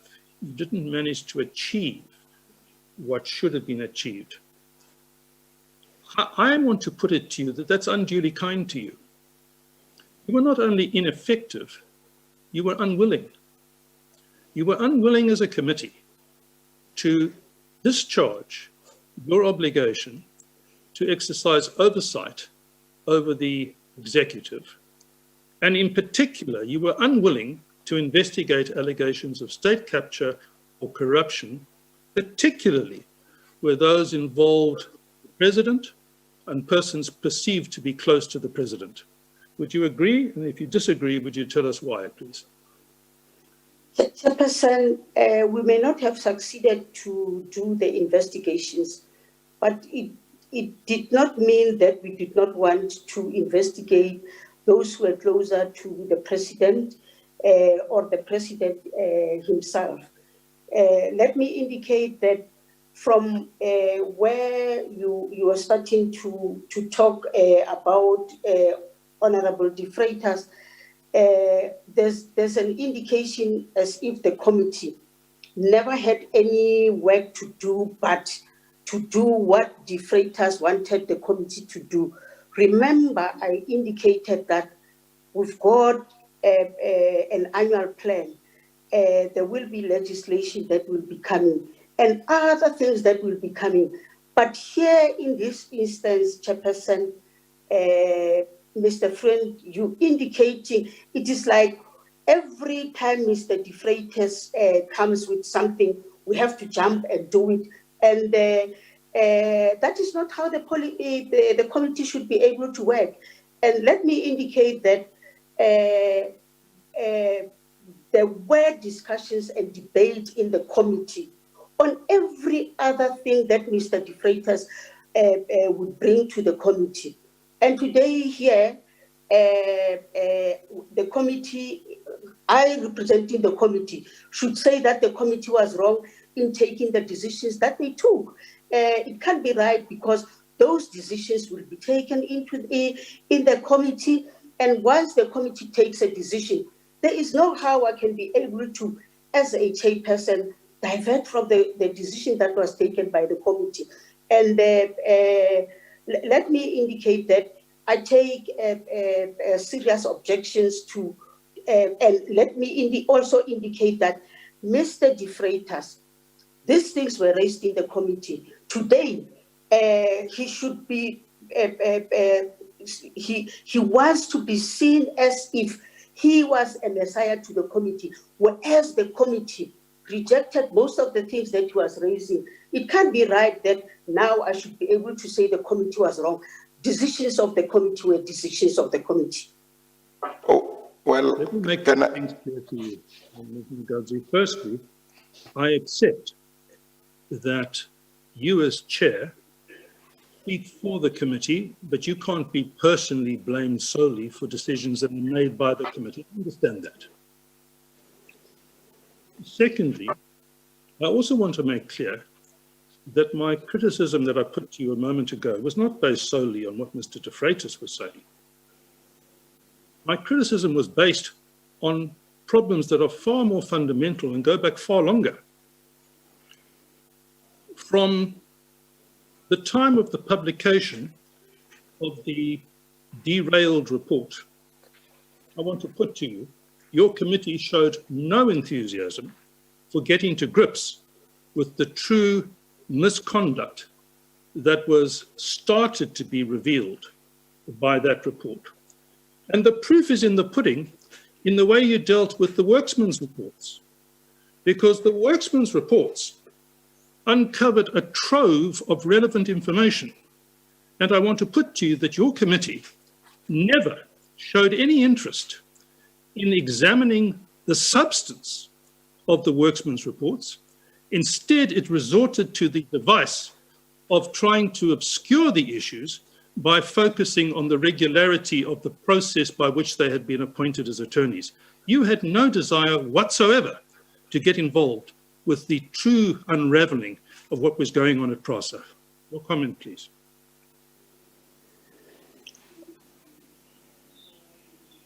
Mr. Front, let me indicate that if you can go into the archives of the Portfolio Committee, you will see that we requested on several occasions to meet with the board of PRASA so that they can be able to table. There were several issues that we had raised, from the SA fencing to Werksman and other issues that we felt we were discontent about. But unfortunately, we were never appraised with the information to that effect. And when we eventually, the last committee that was there, when we requested them to assist us with the information of the investigation by Werksman, there were boxes and boxes of information that came to the Portfolio Committee, which actually we even went again back to the Portfolio Committee to the board to say, can we get an executive summary so that we're able to know how we should be able to handle this matter. Indeed, we were very keen and for sure going forward, because the AG also had raised the irregularity of the appointment of Werkman. And we can't shy away from that we believe that there was Werksman was irregularly appointed. And in view of the fact that the AG had raised the irregular appointment, we spoke to the minister, we spoke to the board to say, we want this to be regularized. Ms. Mgazi, again, let me make my point clear. If you had any reason to suspect or to believe that the appointment of worksmen and the manner in which it was done was irregular, I do not criticize you in the least for drawing attention to that issue and requiring that issue to be properly investigated and, if appropriate, to be regularized. I do not criticize you for that.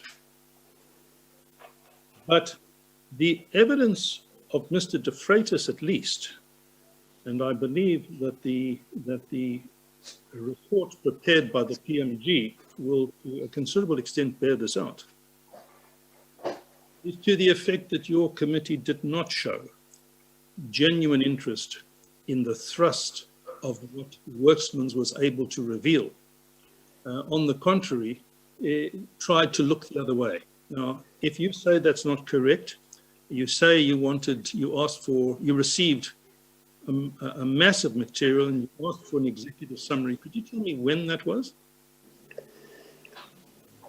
I cannot vividly recall when that was, but I know that we received quite a sizable amount of information.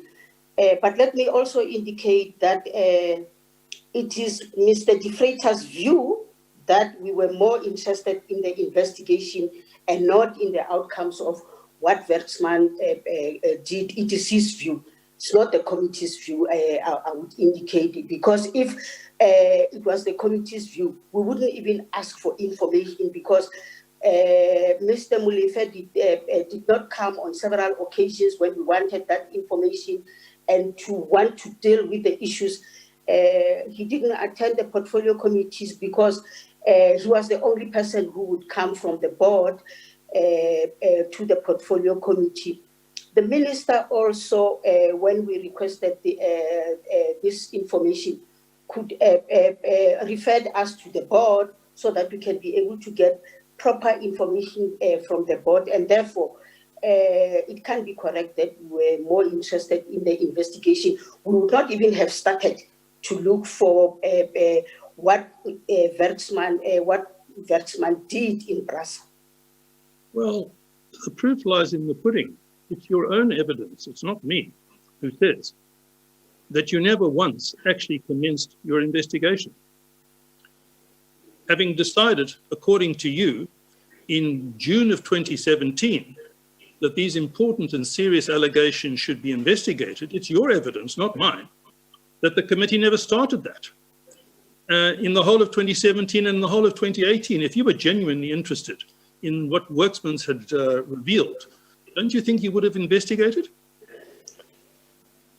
Chairperson, let me indicate that we want, our take was that we should be able to get information and be able to investigate based on the information.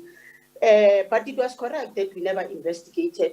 But what was at the center of the committee was that we need to get the report that comes from Werksman so that we can be able to know what we are dealing with in Brussels.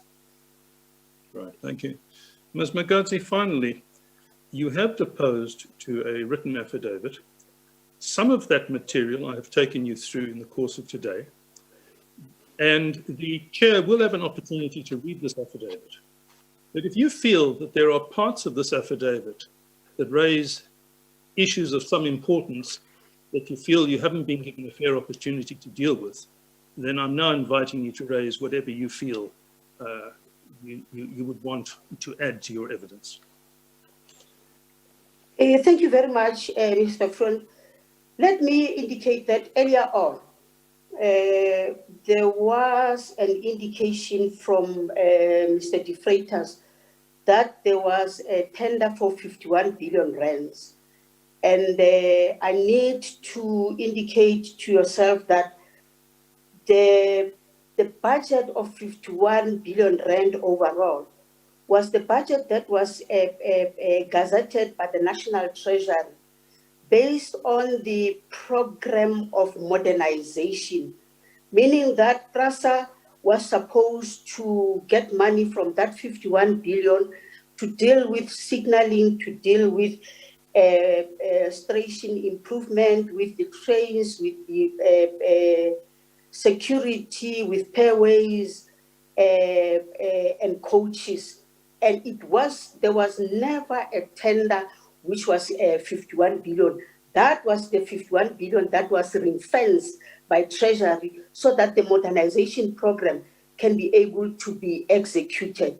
And I also need to indicate that some of the issues which actually, some of the tenders which were made, like the Bramfontein, the improvement of the Bramfontein station, that tender was cancelled. If I've gone into my archives, and as far as the trains are concerned, it's a story that everybody knows that It went to court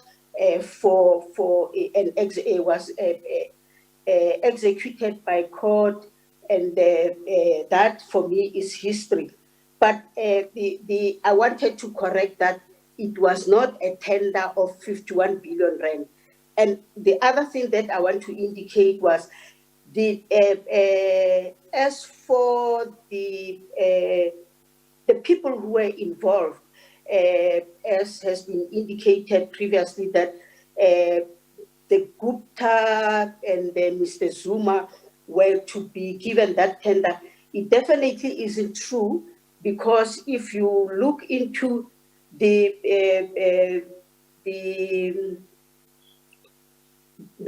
service providers who were there, it was Alstom and not the group that was purported to be belonging to the Gupta. That is one thing that I wanted to say. But I also would want to say to the commission that, having been given this opportunity, I think it is very important that when you look into the committees of parliament, there definitely is a challenge. I think I've also mentioned that in my affidavit, an indication that there is a very, very little financial resources that gets given to the committee, in such a way that sometimes you are even unable to do your oversight specifically, because when you want to go and do oversight, you will be told that there is no sufficient funding for the portfolio committee, and therefore it makes you to look like it's laser square within the portfolio committee, that you are unable to do your work, whereas there are challenges that the parliament is experiencing in this regard.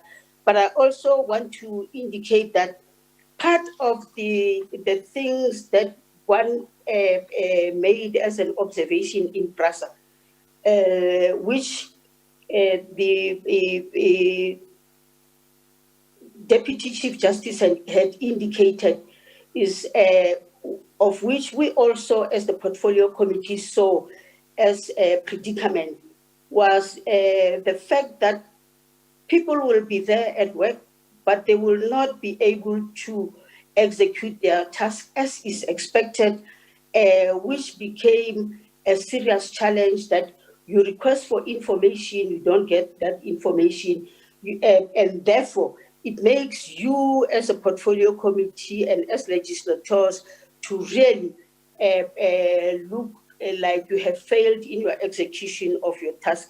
And this, for me, are the things that I also need to bring to the fore. But the other thing which actually, Mr. Friend, we didn't talk about, is the allegation of the toll trains. As we wanted to go into the investigation, when we called rail safety regulator to the portfolio committee, they impressed upon us that they have done the trials of the trains in most of the areas, and the trains were fit to can be utilized in the Republic of South Africa. And this for us were some of the things that we felt that, for the fact that the specialists in this regard have been able to say that the trains can be utilized. The committee indicated that the trials, because they have been completed and the trains can be utilized, and therefore for us we feel quite happy that the trains can continue. But we were happy because there was in court presented by Dr. Molefe that they should be able to take further the matter whether it's corruption or malfeasance in court, and that is how we were able to look into this whole matter. I think, Chairperson, Mr. Front, let me leave it at that, and would like to thank the opportunity. It was very hard, I must indicate. Hard, Deputy Chief Justice, to sit in front of you and Mr. Front. I thought at some stages I was going to lose it all, but thank you very much for inviting me to the committee. No, I have no further questions.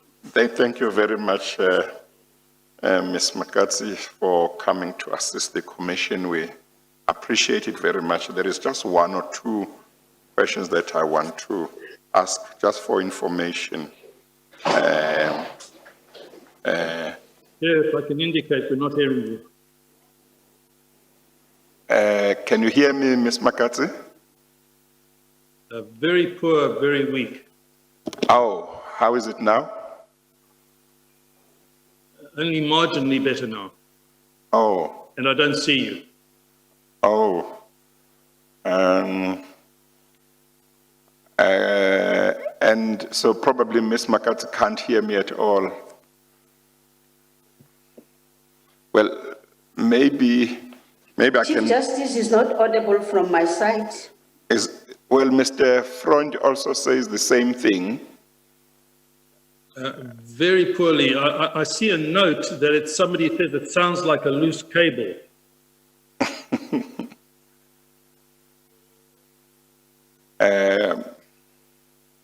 I'm just looking at the technicians to see whether they say it should be fine now. I've just started to hear you now, Chair. Okay, all right, okay. Ms. Makatsi, can you hear me as well? I can hear you too, Deputy Chief Justice. Okay, all right. No, thank you. I just have one or two questions. I think one.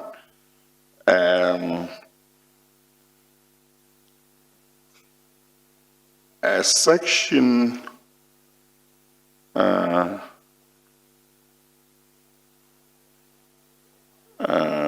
where is this section?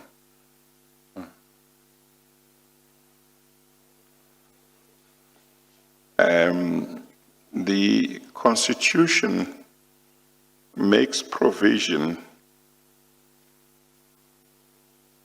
for ministers. I thought I had this section of the Constitution in front of me, but I can't see it now. It has a provision, Ms. Makatsi, which you might be aware of, to the effect that ministers are supposed to provide Parliament with regular reports of what is happening in their departments. That is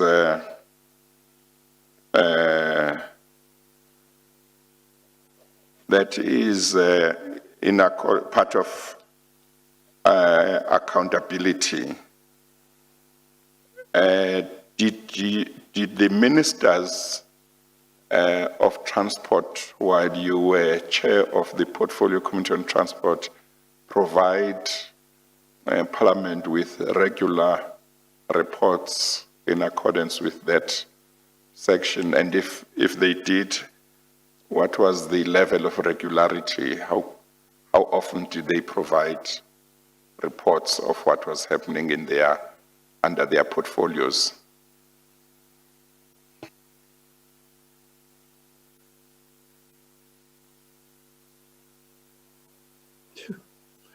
You're on mute. Thank you very much. Can you hear me now, DCJ? Yes, now I can hear you, yes. Sorry, I had muted. Let me indicate that there were, maybe I should say, two-pronged approach towards how we're receiving the reports. The first one would be that we would receive quarterly reports of the activities and operations in the department, which actually will be coming from the entities plus the department on a quarterly basis, which we will do. The other one would be when there are other issues and activities that the minister believes that the minister would have done in the department, the minister would come and make a presentation to the portfolio committee on those activities based on how it was not like a frequent thing of activities that would be in the portfolio committee coming directly from the minister. Most of the things the minister will incorporate as part of the quarterly report that we'll be receiving. But at the same time, we need to indicate that whenever we are meeting either with the entities or with the department, the minister will be part of the engagement in the portfolio committee, and that is how we're able to engage with or complying with the provision of the Constitution that the ministers will provide regular reports to the portfolio committee. And would you recall whether, with special reference to PRASA, during the years when the irregular expenditure was going up and so on, would you remember whether the ministers dealt with that issue in their written or quarterly reports to say they were aware of it and what steps they were taking to address it? Or is that something you can't remember?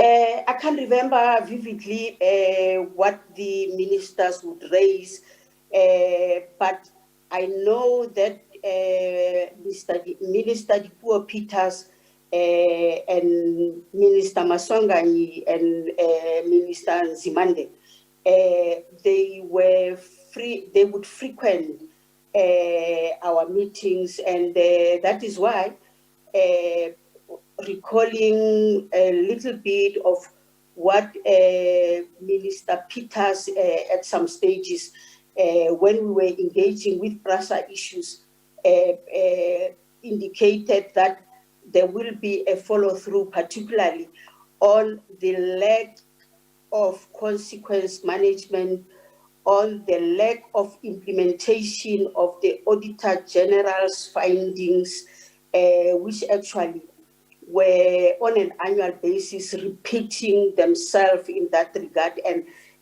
that is my recollection that indeed the ministers, whenever we are sitting on any entity or the department, they would always be there to make sure that whatever we are doing, they are able to go into the department and be able to look into that or implement whatever decision that might have been taken by the portfolio committee. Okay, thank you very much, Ms. Makatsu. Once again, thank you for coming to assist the Commission. You are now excused. Thank you very much, DCJ. Thank you very much, Mr. Friend. It was difficult.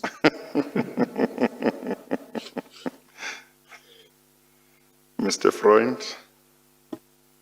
Chair, I have available two witnesses. I rather think that two is a bit optimistic. Mr. Vincent Smith is on standby and has been on standby for quite some time.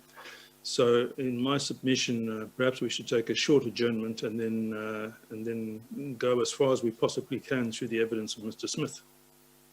What is your estimate? I know that you might say, well, you don't know how many questions the chairperson will ask, so you can't estimate. But what's your estimate of how long you need with Mr. Smith? Chair, at a guess an hour, but I'm usually wrong. Well, my recollection is that at least the first estimate you made last week, I noticed that it was spot on. I haven't noticed any other that hasn't that has been wrong. But with Professor Calland, how much Calland do you think we need? I would prefer to have about 2 hours. But Yes. Chair, it's very much in your hands as to how much detail you want to go into with Yeah. him, because a lot of his submission is in writing. Yeah. But if we could reach him and get through him, that would be the first prize.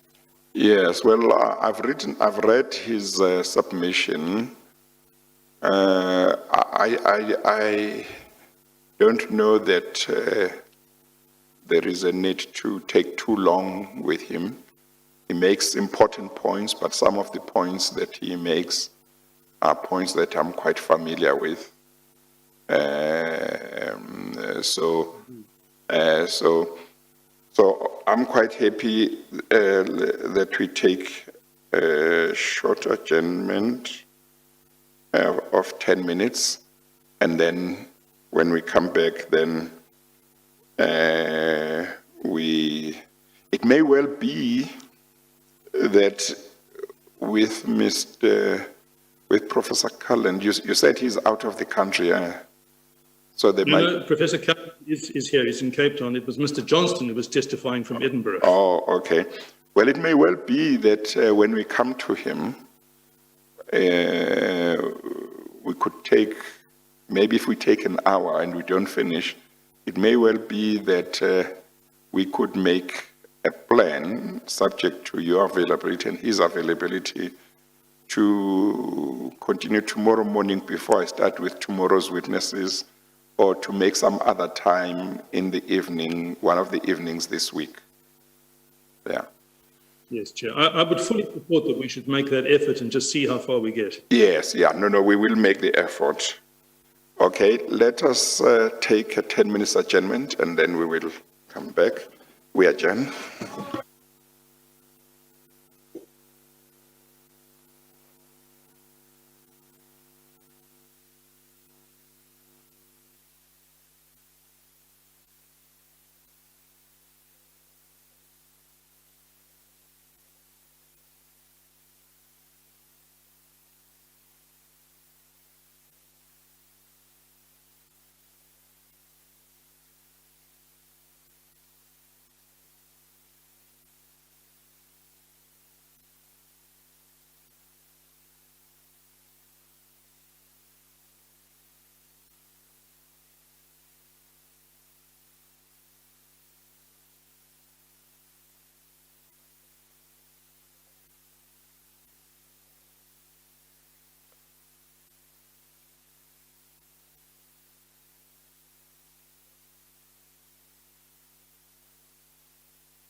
Afternoon, Mr. Smith. Good afternoon. Will you be taking oath or affirmation? Good afternoon. Afternoon, can you hear me from the hearing venue? I can hear you. Yes, this is Reverend Stemel. I'm just checking, will you be taking oath or affirmation, Mr. Smith? I'll take the oath. Thank you so kind. We'll let you know when we're about to start. Thank you so much. Fine.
Unmute Laputumi.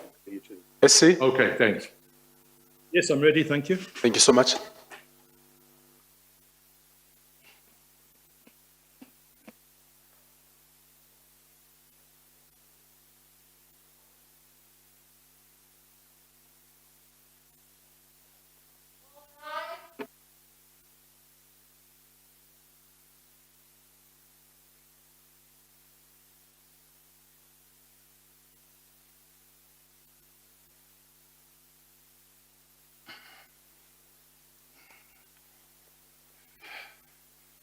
Good afternoon, Mr. Smith.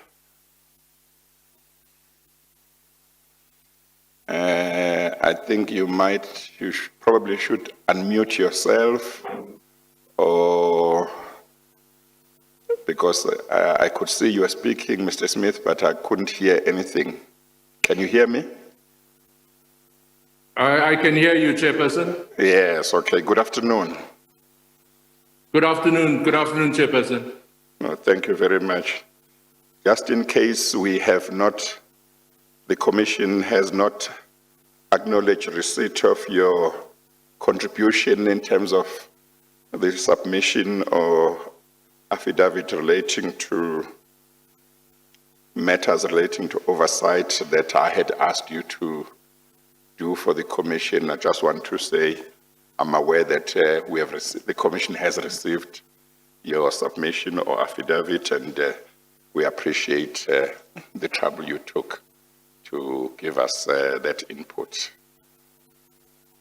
Thank you, sir. Okay, and thank you for coming back to assist the Commission. Registrar, please administer the oath of affirmation.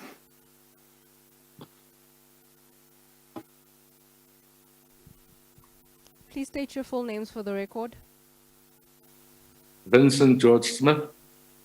Do you have any objection to taking the prescribed oath? I don't. Do you consider the oath binding on your conscience? I do. Do you solemnly swear that the evidence you will give will be the truth, the whole truth, and nothing but the truth? If so, please raise your right hand and say, "So help me God." So help me God. Thank you very much. Mr. Freund, you may proceed. Thank you, Chair. Chair, you will recall, as we have discussed previously, that the African National Congress submitted as Exhibit ZZ1 at the beginning of Bundle 1 a set of affidavits, of which an affidavit by Mr. Smith is one of them. It's Exhibit ZZ1.6.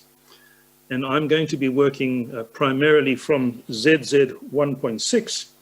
And I'd like to ask you, Mr. Smith, whether if you look at pages 66 through to 75 in Bundle 1, that's numbering the top left, can you confirm that that is an affidavit that you have submitted to the Commission? I confirm. And that's your signature at page 75, I take it. I confirm. Chair, to the extent necessary, to the extent that this has already been provisionally admitted, I ask that this be admitted formally into the record. The affidavit of Mr. Vincent George Smith, starting at page 66, is here admitted finally as Exhibit ZZ 1.6. Thank you, Chair. Now, Mr. Smith, this affidavit, and you've submitted several affidavits to the Commission, this affidavit is an affidavit that was prepared, as I understand it, in response to a request from the Commission to the African National Congress that it, through witnesses, should make submissions and place evidence before the Commission. And yours was one of the affidavits sought by the ANC in that context, and that's the context in which you've produced this particular affidavit. Is that correct? That's correct. You have, as the Chair has just alluded to, after testifying on a previous occasion, also submitted a separate document entitled Submission by Mr. V.G. Smith, former Member of Parliament and Chairperson of several committees of the National Assembly. Is that correct? That's correct. But if I have a look at the affidavit submitted to which we've just referred, it seems to me to in large measure adopt and summarize what appears in that other document. Would that be a fair description? That's fair. So what I propose to do is to concentrate on the affidavit itself, but of course you must feel at liberty where appropriate, and if necessary to refer across to some point made perhaps in more detail in the other document. But I'm going to lead you from the affidavit to which we have just referred. Now, when I look at that affidavit, I see in paragraph 3 that you say you served as a Member of Parliament from 1999 to 2019. In other words, for a full 20 years. That's correct. In that time, you were a member of the Standing Committee on Public Accounts, known as SCOPA. You chaired the following committees: the Portfolio Committee on Correctional Services, which you chaired from 2009 to 2014, and that's the primary reason why you're sitting with us today. Is that correct? That's correct. But you have also chaired the Standing Committee on the Auditor General, Constitutional Review Committee, a Joint Standing Committee on Financial Management of Parliament, the Ad Hoc Committee on the SABC Inquiry, and the Ad Hoc Committee on the Funding of Political Parties, and you give the dates in your affidavit. That's correct. You say you also served as an ordinary member of the Ad Hoc Committee on the Police Minister's report on Nkandla. Did you subscribe to the report issued by that ad hoc committee? If you could repeat the question. Did you agree with or subscribe to or support the views expressed by that particular ad hoc committee on the Police Minister's report on Nkandla? At the time I did, yes. Time you did. Now, I don't want to spend a lot of time talking about Nkandla, but would it be fair to say that that particular ad hoc committee took the view that regardless of what was found by the public protector, they preferred the view of the then police minister that really there was nothing improper or irregular about the expenditure on Nkandla, and there was nothing that needed to be repaid? I don't recall the recommendations because, I mean, I haven't got that in front of me, but to a large extent, I think yes, we took that view, but I would have to look at that report to see exactly what the recommendations were, sir. Well, I'm not going to dwell on that issue. What I particularly want to focus on in your evidence today is the period during which you chaired the Portfolio Committee on Correctional Services during the period 2009 to 2014, and I think you deal with that from paragraph 12 onwards of your affidavit. That's correct. Now, you make the point in paragraph 12 that the committee which you chaired at the end of its tenure prepared what you refer to as a handover report. I sometimes see that referred to by others as a legacy report in 2014. And I'll say that that report was published and is publicly available.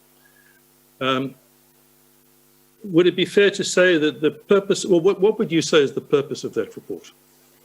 Well, the purpose of that report is to, in the first instance, report on what we agreed upon at the beginning of our term, how we went about doing or achieving those objectives, and as a report that can be used as a resource for whoever follows that committee. And just as your committee under your chairmanship issued such a report, when you assumed office as chair of that portfolio committee, you had the benefit, did you not, of a similar report from your predecessor committee, which had been chaired by Mr. Dennis Bloem. Is that correct? That is correct. Now, Mr. James Self has both opposed to an affidavit and testified before this commission last week. I don't know if you had an opportunity to hear any or all of his evidence. No, I didn't. All right. Well, one of the things that he said, and this is in paragraph 6.23 of his report, and that's in bundle 2, page 732.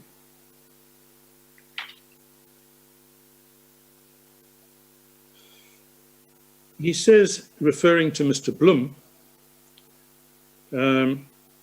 in due course he followed Monsieur Lakota into COPE, but he says, but before he did so, he was largely responsible with the ever-efficient committee secretary, Cindy Bailey, for the composition of a handover report of the PCCS, that's the acronym we use for the Portfolio Committee on Correctional Services, of the Third Parliament to the Committee of the Fourth Parliament. And he says, this report chronicled the issues that the committee had dealt with between 2004 and 2009 and highlighted the issues that were ongoing and or unresolved. And then the point that's of particular interest to me, many issues were highlighted in the report, but the contracts to Bosasa, Phezulu and Sondolo IT featured prominently. And I think, Mr. Smith, you are now aware that Phezulu and Sondolo IT were companies affiliated to or subsidiaries to the principal Bosasa company. I am aware. And he says the report, referring to the previous legacy report, emphasized that the committee was never fully informed about the way in which these contracts were awarded, and particularly, despite the committee's misgivings, was never informed why the catering contract was re-awarded to Bosasa early in 2009. The report concluded that, and he quotes, "The committee remains disturbed with the manner in which the matter was handled, and the incoming committee should treat it as a priority." Now, I assume that as the incoming chair of the new committee of the next parliament, you would have read and been aware and noted what I've just put on record. I was. Right. Now, you say in your affidavit in paragraph 19, I'm going to quote and just read it into the record. Early in our tenure, that's as the new committee, the committee received an update by the Special Investigative Unit, the SIU, on investigations relating to the Department of Correctional Services, which commenced prior to the Fifth Parliament and were ongoing. And you say the committee was in full support of the investigations and looked forward to their outcome. You recall this? I do. And I would just like to look at that in a little more detail. And I'm going to start by, if I can find it, referring you to what appears in a report prepared by the Parliamentary Monitoring Group. Chair, that is in bundle 2, ZZ8. And in particular, at pages 788 to 789. I'm going to read you. It's a very short extract, Mr. Smith, but just to see whether you have any recollection of this. So, Chair, I'm reading from bundle 2, page 788, which is part of the PMG's Bosasa report. And it says that Mr. Hofmeyr made a presentation. I think it was by means of slides or something of the type. Do you recall that on this occasion? I do. And after referring to a number of other issues, he came finally to what he called case number 4, a national tender for high-value contracts. And then, according to both the PMG report and the slides that are available, it says, matter referred to the SIU by the Auditor General and the Public Service Commission under the heading allegations, a couple of bullet points, corruption in awarding the tenders to the service providers, bid rigging, supplier drafted specifications, and then it continues, investigation established, and then a number of bullet points, evidence of corruption, irregular relationship between DCS officials and service provider, evidence of bid rigging, supplier drafting specifications, and then it says status, the report with the department for review, disciplinary action recommended, and report referred to the NPA for decision regarding prosecution. You recall this presentation? I do. And do you recall, as is recorded in the PMG records of that particular meeting, that you as chairperson described the findings of the SIU as, and I quote, horrific? I do.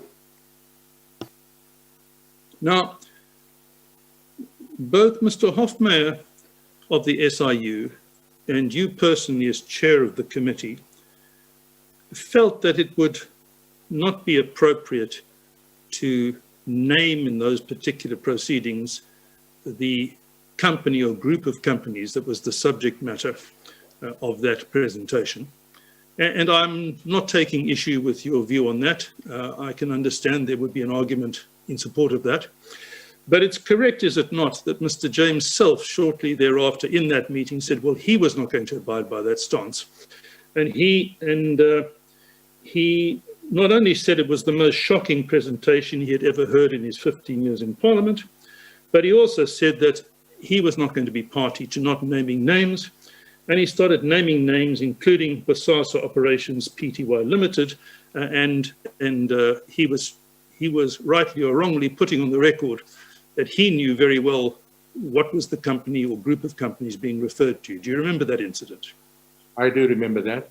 And would you agree with me that whether it was prudent or not prudent to put it on record as to who was being referred to, you for one, and probably everybody else in the room knew very well that this was a reference to the then widely published allegations in respect of the Bosasa group of companies? Yes, we did. And the minutes show, when I say the minutes, I'm really referring to the PMG records, that you thanked the SIU for empowering the committee and that you would like the follow-up from the session to continue. On the one hand, by hearing about the continued work of the SIU and the legal action implemented by the NPA. On the other hand, by hearings from the department, what it was going to do to implement the recommendations of the SIU, and the quarterly interactions between the committee and the department, and the committee would monitor these processes. So you were concerned and you wanted to ensure that they would be properly followed up. Is that a fair summary? That's a fair summary without us unduly influencing the process as Parliament. All right. Now, you say in your affidavit, and I'm referring to paragraph 20, that during the period 2009 to 2014, no new tenders were awarded to Bosasa, and no doubt you're intending to refer there to tenders awarded by the Department of Correctional Services. Is that correct? That's correct. I want to put it to you that part of your affidavit is incorrect, that there were several further tenders awarded to Bosasa and its affiliated companies during that period. Are you in a position to dispute that? Let me explain what I was saying there. I was specifically referring to the nutritional tender, or the tender on the nutrition. And I stand by my point that there were no new tenders awarded for nutrition. No new tenders. There were extensions of a tender that had been awarded in 2014. I beg your pardon, in 2004. That was what I was trying to relay or in my affidavit. Well, I understand that one can draw a technical distinction between new tenders and extensions of prior tenders without going to tender. But what I don't understand is why you sought to make that point specifically and in that particular language and format. Because, sir, you asked me the question in your letter to me, were there any new tenders? And I was responding directly to questions that were presented to me by our legal team. And there was one of those specific questions, and I thought I was responding to that question, sir. Well, I understand you, but there's clearly been a misunderstanding because I didn't pose any questions to you. I had a discussion with your legal representative about some of the issues that I was interested in, and presumably this question came from him because it certainly didn't come from me. I beg your pardon. I'm not. Let Mr. Smith say something. He wants to say something about that. Mr. Smith? Chair, I wanted to say I beg my pardon that I said it came from the evidence leader.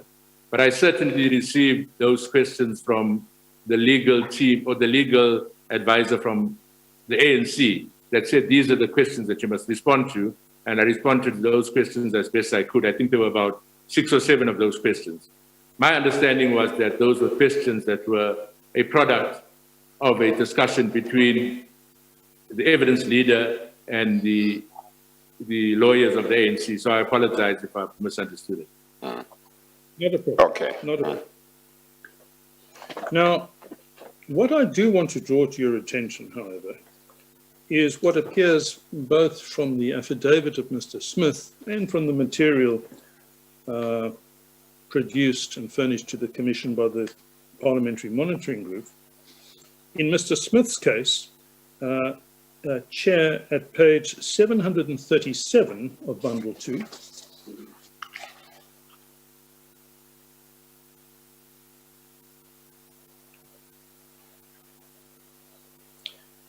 at paragraph 6.43. Yes, I've got it. What Mr. Self says is the following. HK 14/2008, which is the description of the particular contract, and I think it's what Mr. Smith is referring to. It was a contract for catering in prisons, was due to expire on the 31st of January 2012. It was not possible, according to Mr. Moyani, who was an official of the department, to insource catering before then, owing to the lack of capacity. So Mr. Self says, therefore, the Bosasa contract was once more extended, first to 31 July 2012, and then to January 2013. And you'll see there's a reference there, footnote 29. And footnote 29 is a reference to the PMG report on Bosasa at page 39, and then again at page 44. And that report is part of Exhibit ZZ8 in Bundle 2.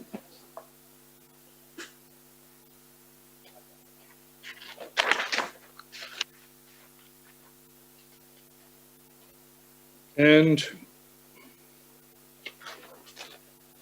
if I'm not mistaken, I think the most useful reference is if I can take you to Bundle 2 at page 806.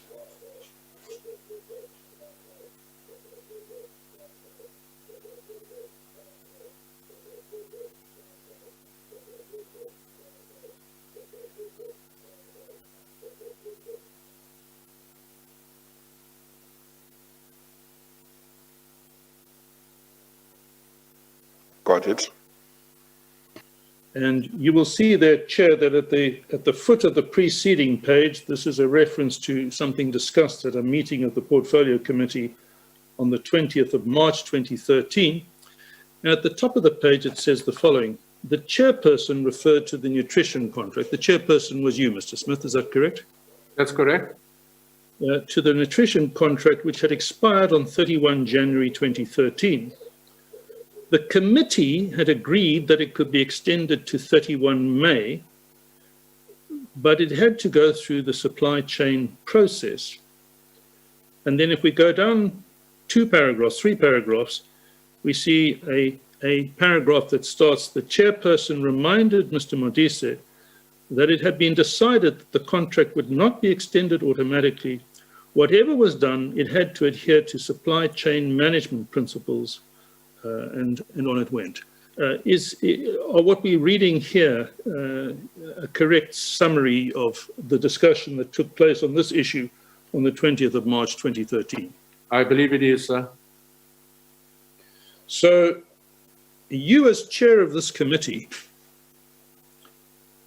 with knowledge of the nature of the findings of the SIU, were in favor of and supporting the extension of the nutrition contract to Bosasa without tender, provided that on a later occasion it should go out to. Is that a fair summary? That is a fair summary, not me as chairperson, Mr. Friend, but the whole committee, including what Mr. Self says in his own affidavit, that we felt after explanation from the committee, I beg your pardon, from the department, that we hear what they are saying, but it can't continue beyond that. Well, let's just be clear when we talk about Mr. Self. Mr. Self, as you will recall, and correct me if I'm wrong, Mr. Self had expressed his personal disquiet with any repetition of any of the BASASA contracts in the light of the allegations that had surfaced and had apparently been confirmed by the SIU report. Would you agree with that? I wouldn't dispute that, but I don't think that those were matters that were debated and discussed in the committee. But I certainly will not dispute what Mr. Self said.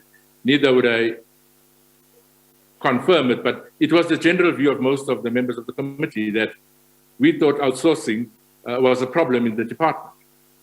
Well, it's well and good to think that outsourcing is a problem. And to be fair to you, I accept that there are indications at certain meetings of this committee where reservations were expressed about the principle of outsourcing. But nonetheless, if we look at not what reservations were expressed, but what decisions were taken both by the department and by the portfolio committee, to your knowledge, contracts continued to be awarded to BASASA and its subsidiaries, not only immediately preceding your appointment as chair, a renewal in 2008, but in fact, they continued right up until 2019, resulting in contracts from the DCS alone running to some 7 billion rand. Do you agree? I do.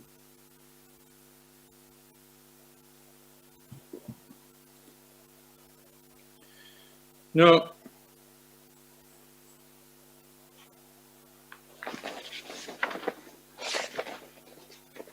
in the same PMG BASASA report,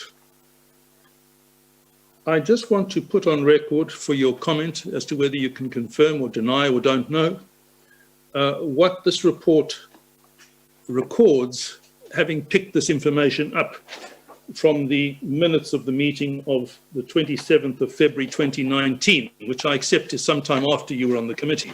But in that meeting, what was recorded is the following. I'll start back at page 816, just to put it all in context.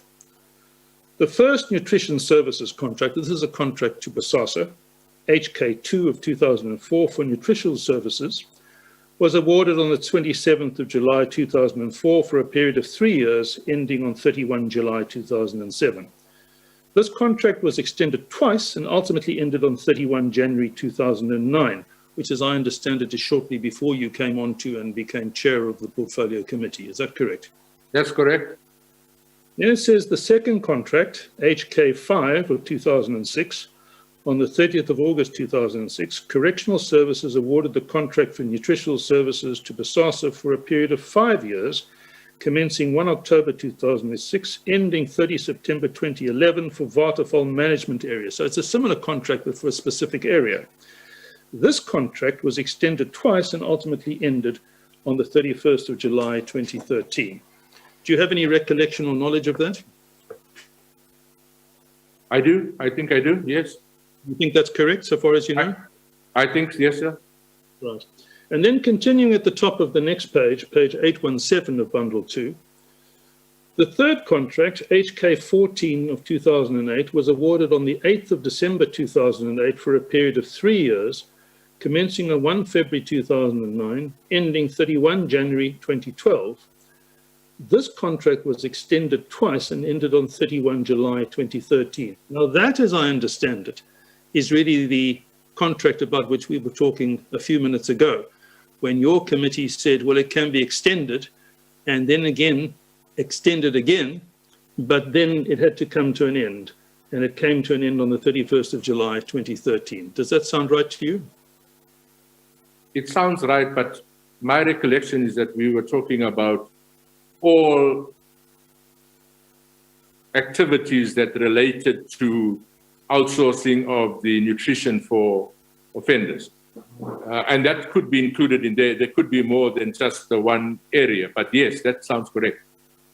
And then what I want to put to you is, and this is really, I'm finally coming to the point.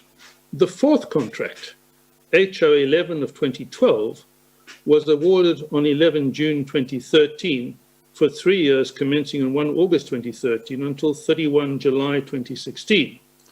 The scope of the contract was expanded to include Groenpunt and Bitsa Makate management areas. Furthermore, the contract was extended for a period of 6 months, which ended on 31 January 2017.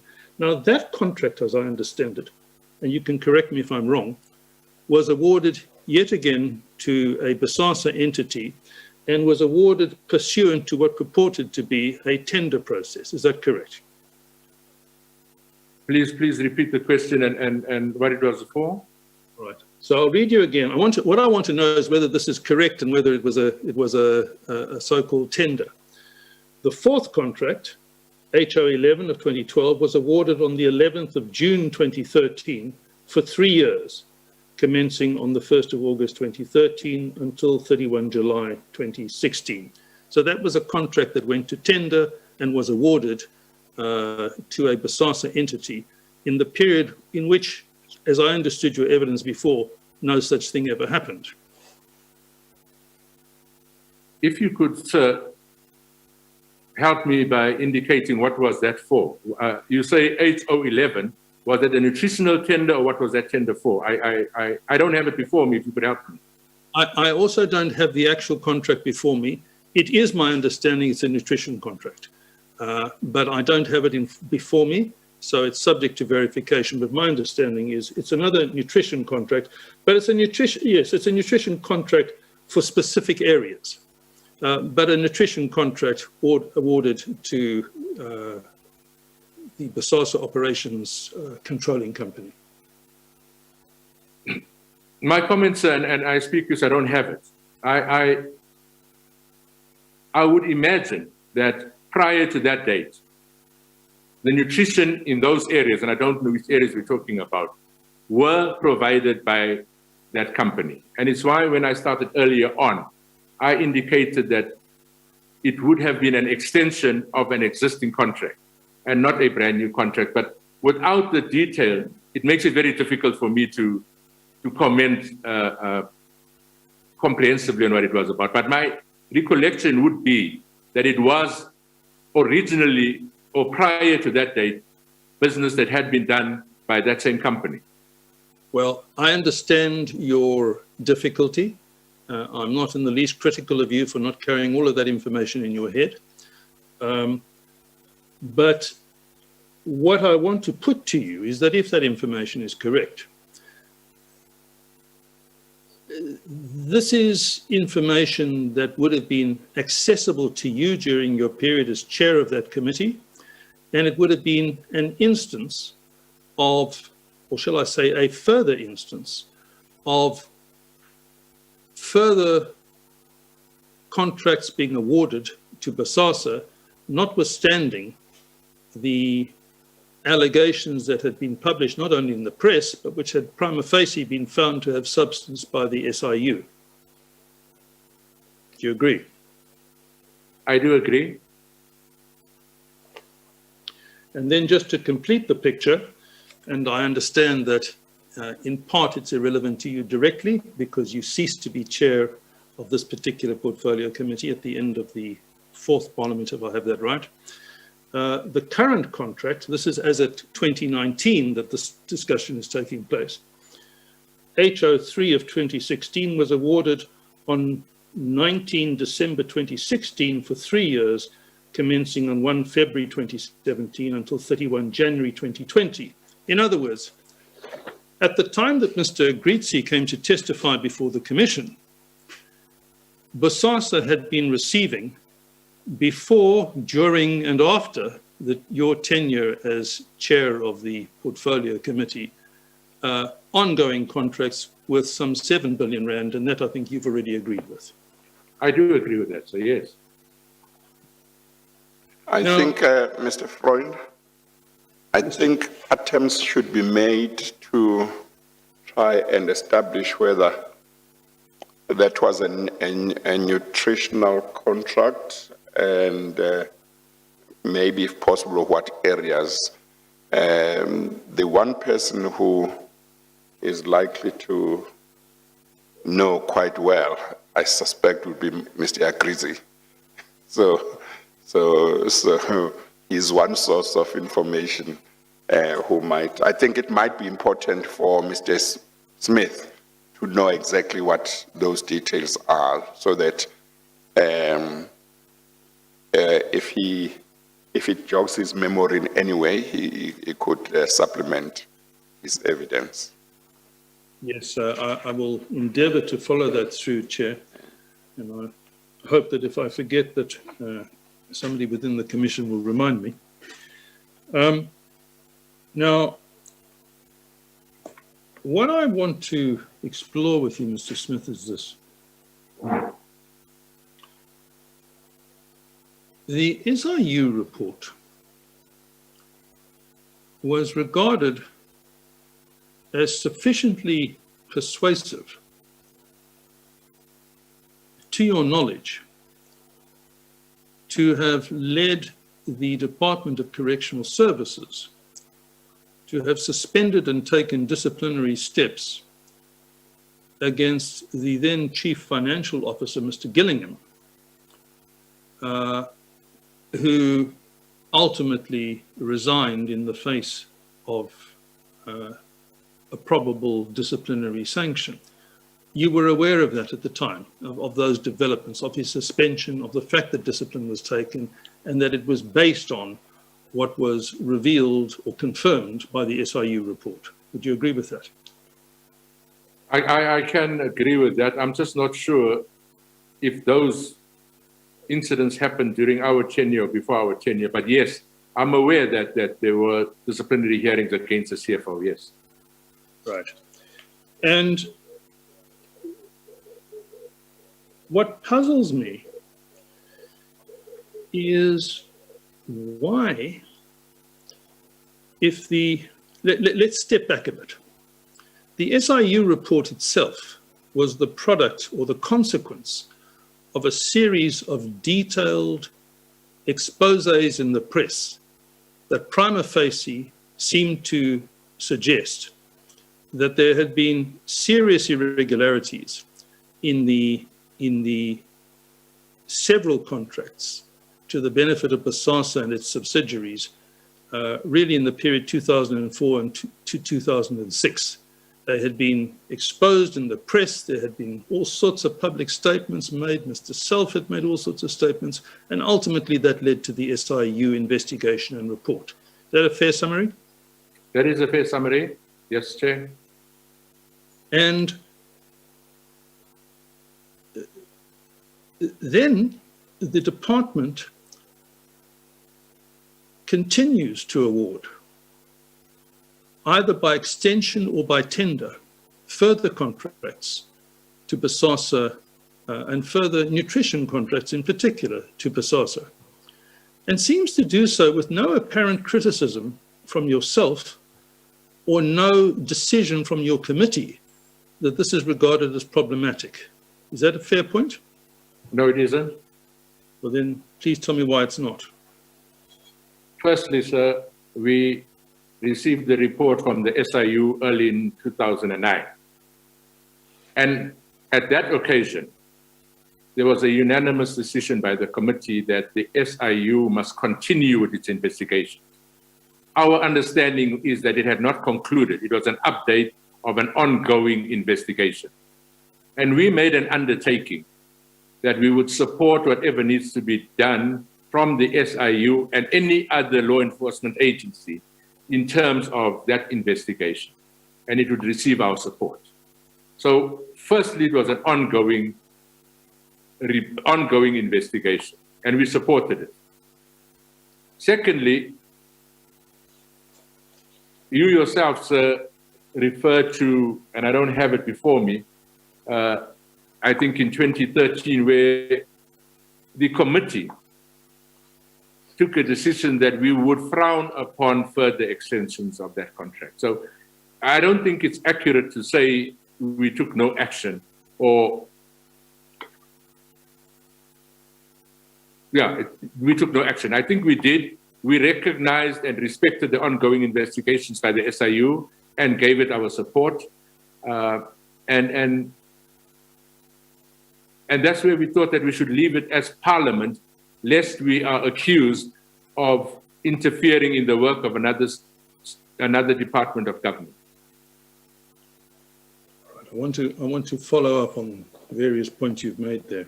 Firstly, you say it was an SIU ongoing investigation. But is it not correct, to your knowledge, that the Minister reported to Parliament in response to a question that the report had been referred by the SIU for a prosecution? Or for the NPA to consider whether to prosecute, to be more accurate? Yes, I recall that was the next process, that the SIU would have done its work and then taken it to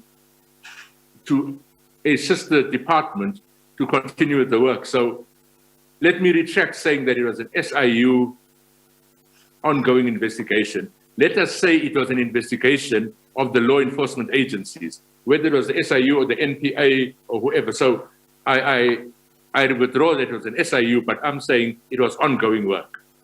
I understand your point. Then another point you made is that the committee was against what you used the word, and I imagine was carefully chosen, extensions of the contract.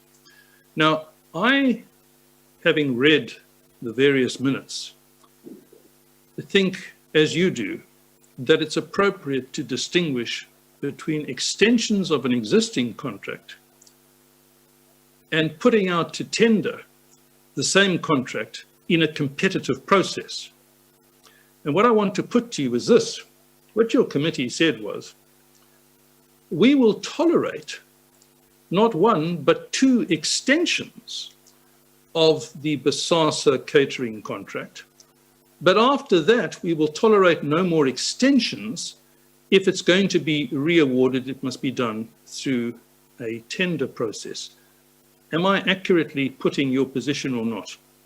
You're accurately putting our position, sir, and maybe it's important that we locate it at the time that decision was taken. When that decision was taken, the department said to us that they had done if I could call it a capacity audit, and found that they didn't have the necessary capacity at the time, but that they would work towards capacitating themselves. So it was in that context that we said, if indeed you're going to capacitate yourself, make sure that whenever this thing is renewed, you have the necessary capacity to do it, number one. And secondly, if you take it out to tender, that even if the incumbent doesn't get it, it doesn't negatively affect the running of the operations. Now, when you talk about the department developing capacity, I think what you mean is this. There was talk that really there was no need to outsource catering at all. It frankly had, before the Bosasa contract, been handled internally within the prisons department by staff and prisoners. And there was a view that that should continue, that should resume, that there should be no catering outsourcing at all. And there was some debate on that principle. So when you talk about developing capacity, you mean capacity to do the job yourself, am I right? Yes, not only capacity, and by the way, that debate took place in our term. It is us that said that. When I say us, I'm saying our committee that said that. And the capacity that we're talking about, one was the human resource capacity, but secondly was for the department to acquire the necessary financial resources to be able to purchase or acquire what was necessary to furnish the kitchens, for want of a better word. So one was capacity, and two was the necessary equipment, because at the time, all the equipment that was there was equipment that belonged to Bosasa. And we had said to them, make sure your budget caters for new equipment, but also make sure that inmates are able to cook for themselves. That was what we decided as a committee. And what you decided was, whilst that issue was under consideration, you had no objection to, in fact, you expressly authorized that the contract should be extended, not once, but twice, Am I correct? No, you're not correct, sir. Parliament has no capacity to authorize or to adjudicate any tender. So when you say authorize, I'm not sure what is it that you're talking about, because as Parliament, you have no authority or jurisdiction to award or authorize any tenders. Just bear with me while I find a reference.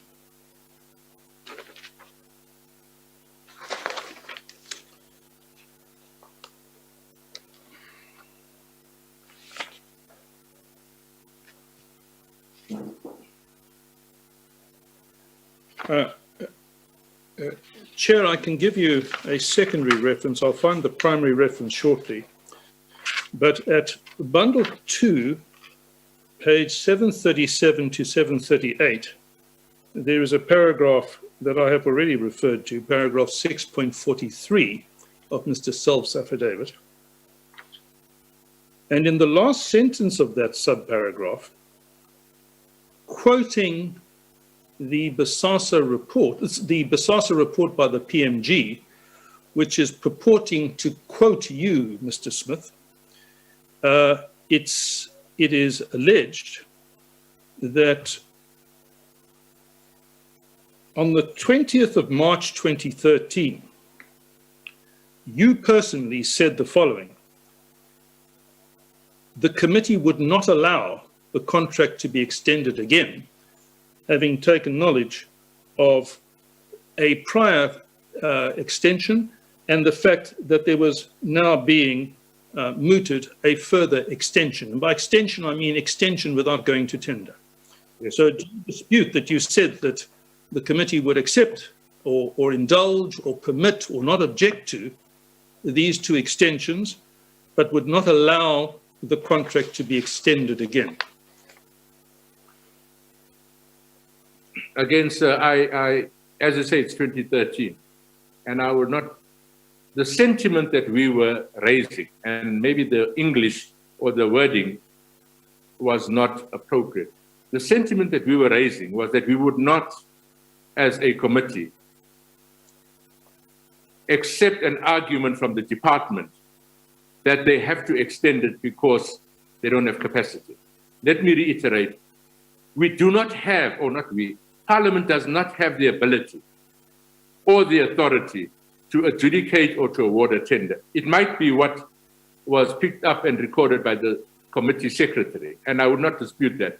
But in hindsight, maybe the word allow should have been substituted by another word that relays the sentiment that we don't think we can sit and look and sit back when this happens. But certainly, whether we had the ability to allow or not allow, that's not the domain of Parliament.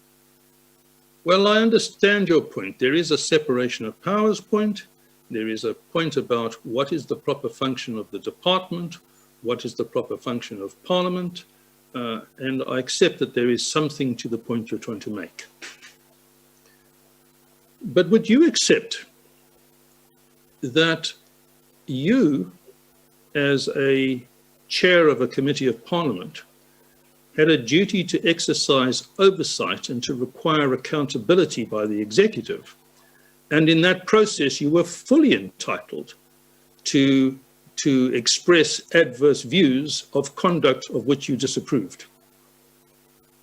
I agree, sir. And you were fully entitled, if you thought that there was something problematic about extending on several occasions, or at least 2 occasions, a contract awarded to a company where you were party to knowledge which suggested that, in the view at least of the SIU, that contract had been acquired by a process of bribery, corruption, and tender rigging. You were fully entitled to express your opposition and your criticism. Yes, we were, sir. And you did not, did you? I do not recall the proceedings, but I do know for a fact that the committee as a whole raised on numerous occasions our dissatisfaction with outsourcing generally. We might not have raised it with the specific service provider, but till the end of our term, we raised our dissatisfaction or disquiet with the outsourcing of correctional services. So if you're asking me, did we raise it specifically with that one? I suppose we'd have to go and look at the minutes, but generally I could say we were never ever comfortable with outsourcing within the Department of Correctional Services as a committee. But what you're talking about, Mr. One second, Mr. Freund, 1 second. Mr. Smith, why would your committee, that I understand certainly from other evidence that I've had, and it may include your own evidence previously, why would your committee, which had been horrified by the SIU report about what was happening between Bosasa and the Department of Correctional Services, why would your committee, which had been horrified in 2009 as it commenced its work after the general election, not have said to the Department of Correctional Services, but how can you continue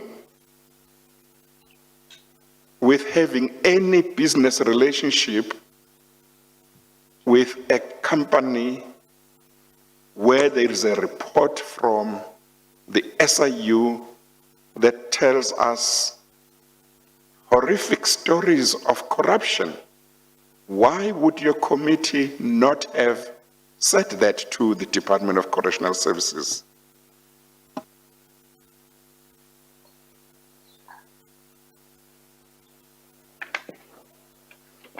Chair, I want to be careful. I'm sure that we might not have said it outrightly, but I do believe that the entire committee, including all the members, would have relayed that sentiment both to the department and to the minister. But I don't recall us saying it upfront to the department, why are you doing business with that particular service provider? In hindsight, Chair, maybe we should have said it as bluntly as you are putting it, because that was the right thing to do at the time. You see, and I may have said this to you before, one of the things that I continue not to understand is how it was possible for Bosasa to continue to be allowed to do business with the state in general and with the Department of Correctional Services in particular for as many years as it did, despite these allegations of corruption, despite these findings by the SIU in their investigation, in the SIU report. But government seems to have just allowed it to continue doing business. The allegations, I understand, would have been in the media and so on. It's one of those things that are difficult for me to understand, to say. I mean, I think from what I've heard, Bosasa would have begun to do business with correctional services not later than 2007, not later than that year. I may be mistaken, but I think not later than that year. And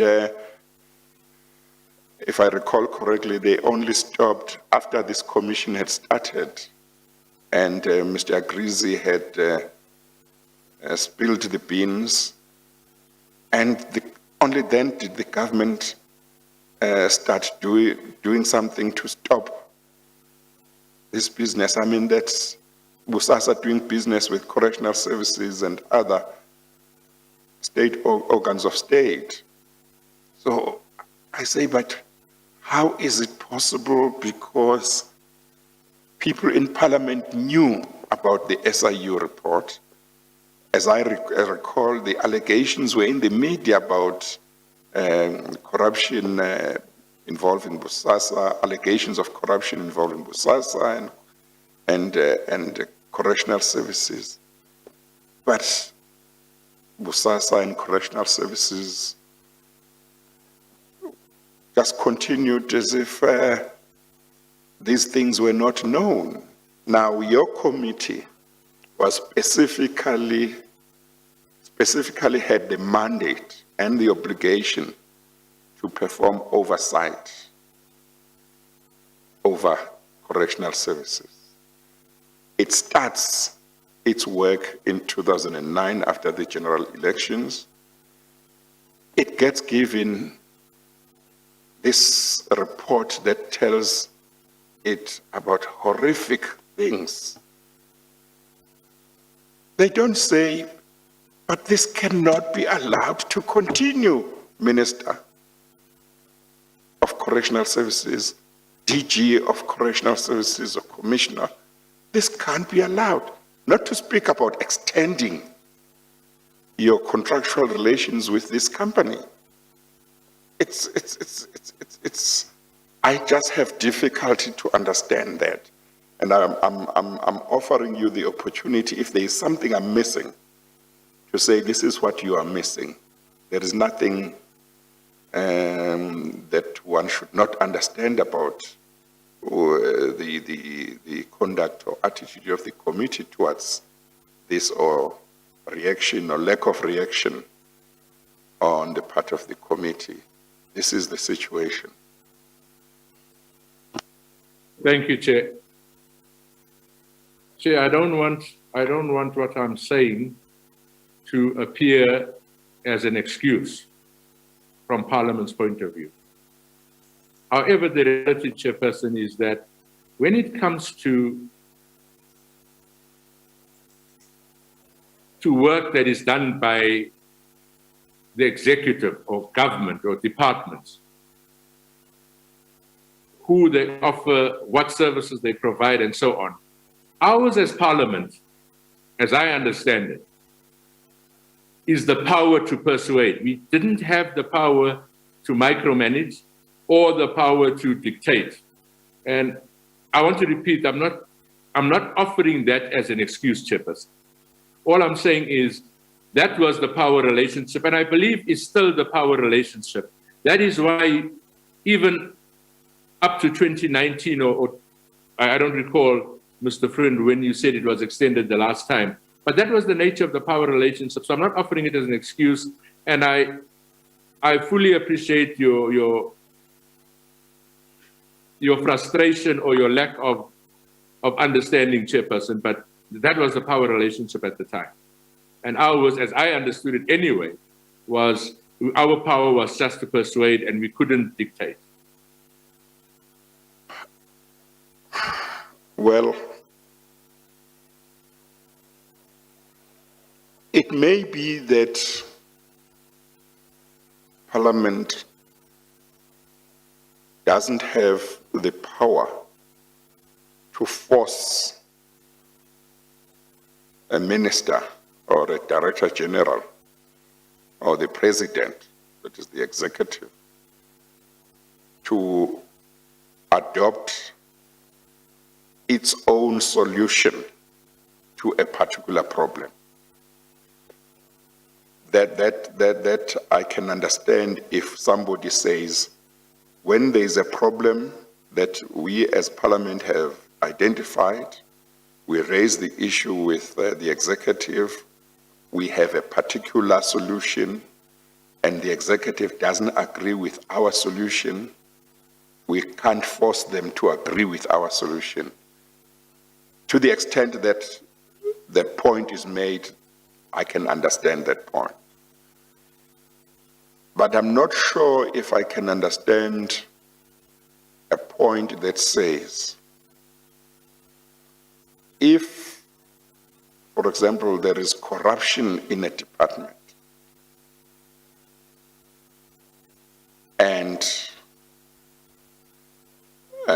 let us say, for example, and I'm not specifically going back to, I'm not saying that this was dealt with in the SIU report, but let us say there were specific people within the Department of Correctional Services that were mentioned as having been involved in corruption with Busasa in regard to these matters that the committee was looking at. And you say as a committee, Minister, in the light of the findings of the SIU report, disciplinary action should be taken against the Commissioner of Correctional Services. If the minister says to the committee, I accept that my DG or the Commissioner of Correctional Services appears to have been involved in acts of corruption with Busasa, but I'm not going to do anything about it. I'm not sure that the committee can leave it at that. Parliament can leave it at that and say, well, we leave it like that. Do you think the Parliament should just leave it at that on your understanding of parliamentary oversight? Certainly not, Chairperson.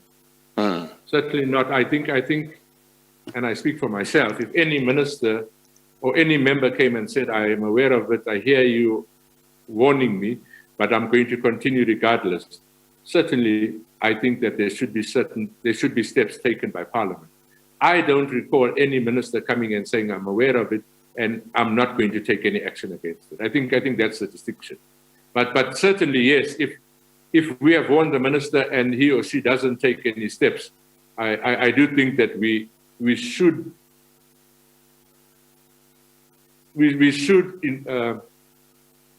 look at other measures to do it, or to take it forward. So I agree with you, Chairperson. Well, the example I was giving you was an extreme one, because it was an extreme one, and I was giving it deliberately because sometimes extreme examples help us to test the principle. And I think you and I are on the same page that in the example that I gave, really it looks like Parliament should do something and shouldn't throw their hands up and say we can do nothing about it. But let's look at another example. It's the same facts. The minister doesn't say, I agree that it looks like my DG has been involved in acts of corruption, but I won't do anything about it. He doesn't say that to you as Parliament or a committee of Parliament, but says, I will see what I'm going to do, but never does anything. 3 months later, he hasn't done anything. 6 months later, he hasn't done anything. A year later, he hasn't done anything. You must conclude, or you must, as the committee, say to the minister, but you said you would see what to do, what's happening?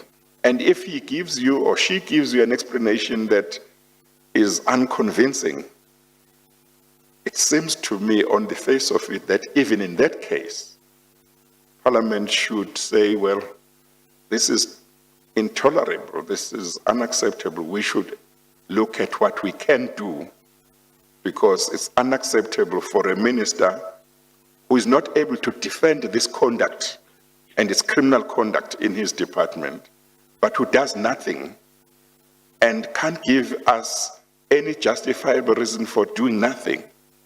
Then as Parliament, we must look at what we can do. We can't just leave the situation like that. Wouldn't you agree with that proposition as well? I would agree with that proposition, Chairperson. Yes, yes. Can I? Yes. Without justifying, can I just say something that is probably factual and what actually happens on the ground, Chair?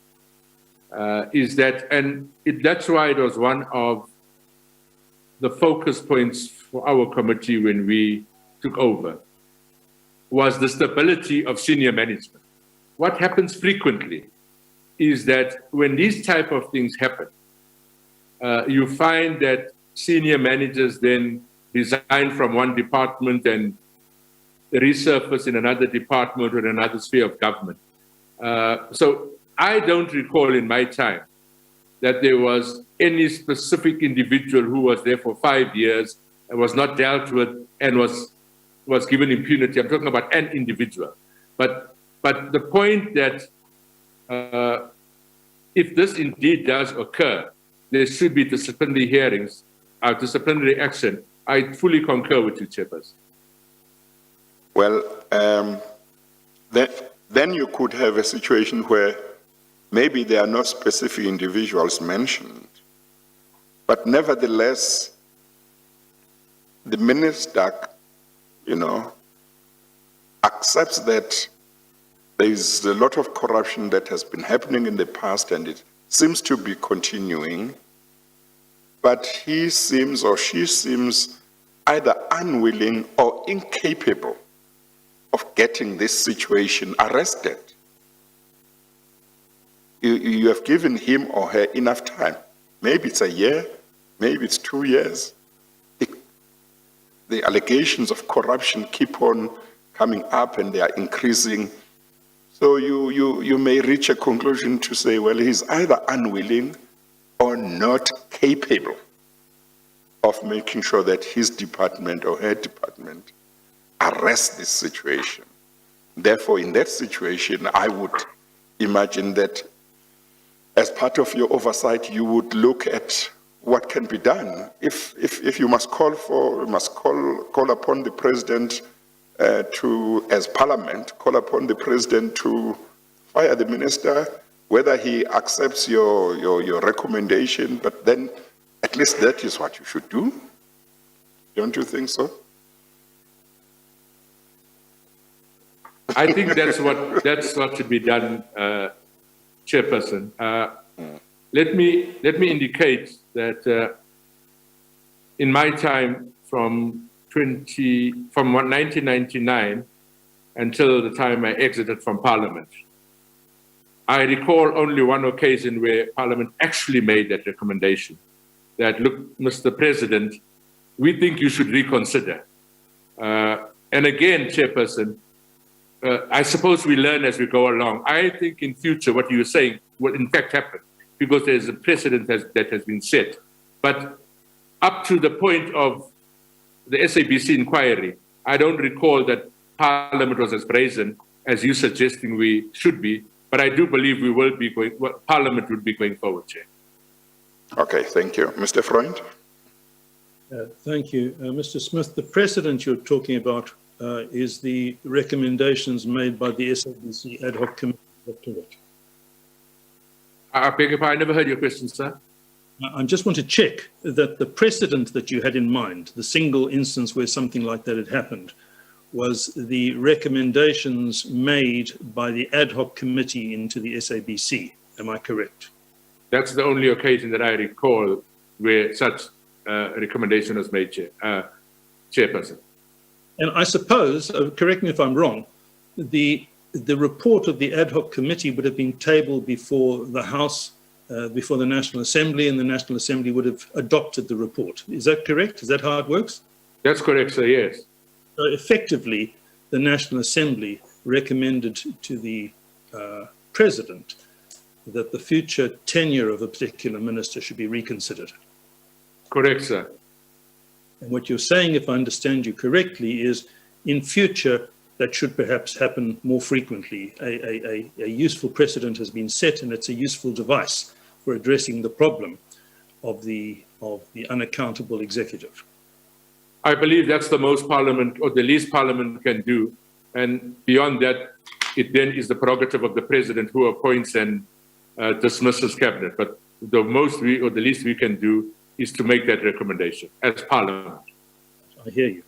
Now, I want to go back to what we were talking about before the chair asked you some questions. I was asking you questions about the stance taken by yourself and the committee which you chaired in relation to the further awards, either by extension or tender, of contracts to Basasa and its subsidiaries. And you said but all we can do is persuade, we cannot instruct. And what I understood you to mean is this: ultimately, your committee doesn't have the power to determine who's going to get contracts. That's for the executive to decide. But I think you recognized that you did have the power and indeed the right to attempt to persuade the executive to do what you thought was proper. Do you agree with me?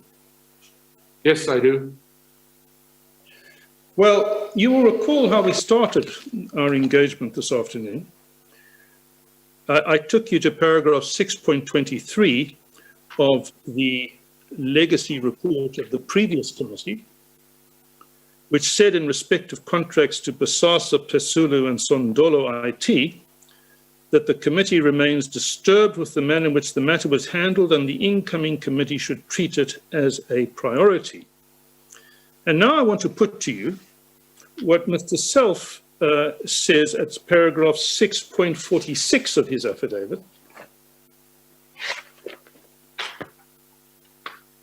Because now we come to the end of the cycle.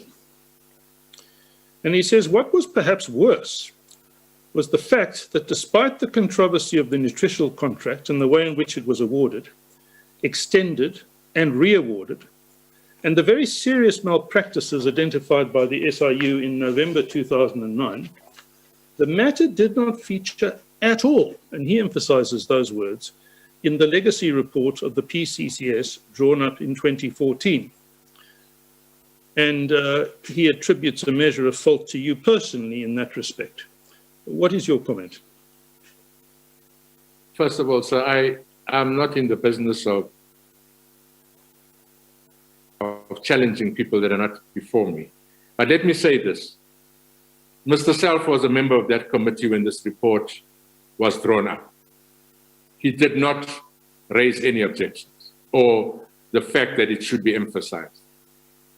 That report went to Parliament. Mr. Self, like I and everybody else, is a member of Parliament. I don't recall Mr. Self saying, but you know what, guys, add that line to pursue to put it there. So for me, it's difficult to understand why, after all those opportunities to enrich the report, a member of Parliament does not enrich the report, as he or she has the right to do. And then 20 years after the fact, come and say, but this is it. And I'm not wanting to blame anybody. I'm just saying it would be more helpful if, when the opportunity arises, to say, but I am a member, and I think this is how that report should be enriched.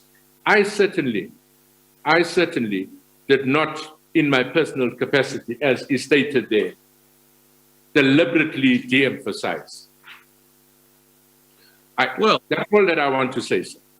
I hear you, and we can consider the position of Mr. Self in due course, but let's consider your position.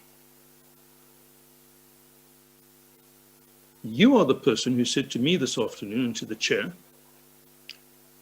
your committee does have the power at least to seek to persuade the executive in relation to issues of concern to you. And I want to put to you that whether there's any fault on the part of Mr. Self or not,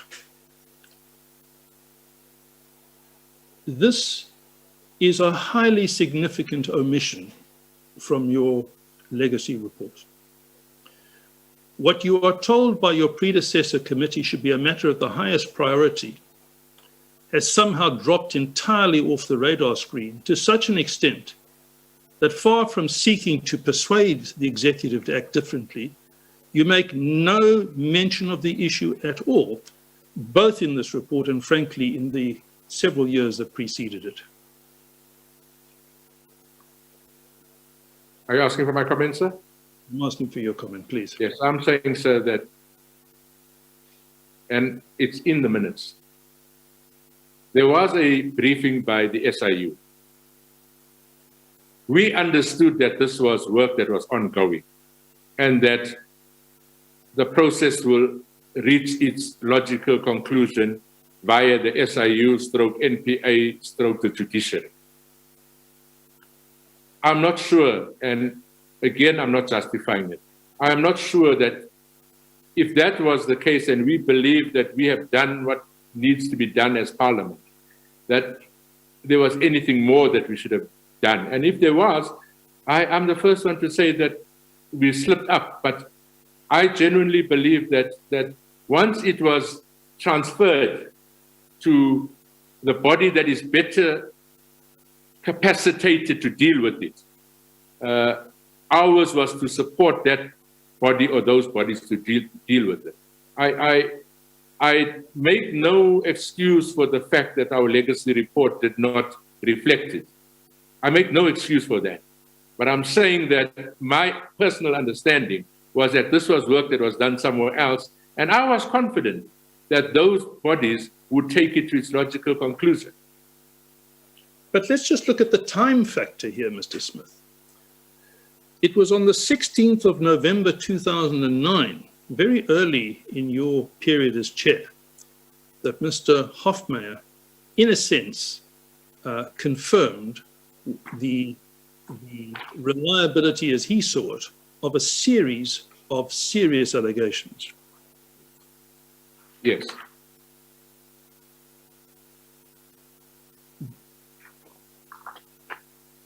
Almost 5 years later, to your knowledge, no steps have been taken to prosecute, and your committee sits silently by and makes no fuss about this. I put it to you, that was culpable. You're, of course, free to comment. I disagree with you, sir, and that's my opinion. I think it's Mr. Self's report or something to that effect. I think there's reference to a member of the NPA who themselves said that what had been presented by the SIU at the time would not stand in court. And it had to be reworked. So I again am saying we are not lawyers or investigators as members of Parliament. Ours is to defer to the bodies that are best placed to do it, and hope that they do what they need to do. If the committee was expected to do regular follow-ups, let me say we didn't do regular follow-ups, but it was not for any other reason other than, certainly from my point, we thought that it was in capable hands. And I would have a different view to your view that says it's culpable. But that's my view, sir. Well, Mr. Smith, you know as well as I do that we have this debate against the context of some very serious allegations that have been made by Mr. Agrizzi. Mr. Agrizzi says it was no coincidence that the heat came off. It was the consequence of personal bribes to yourself. Now, I understand you deny that, but you will understand that the failure of your committee, and in particular you personally, to persist and to follow through on what you originally described as a horrific finding, to reach the point at which, at the end of your term, there's no mention at all, at the very least raises question marks about whether perhaps what Mr. Agrizzi says is true. Do you wish to comment? I totally disagree with that. Thank you, Mr. Smith. I have no further questions. Well, Mr. Smith, just two of your few questions.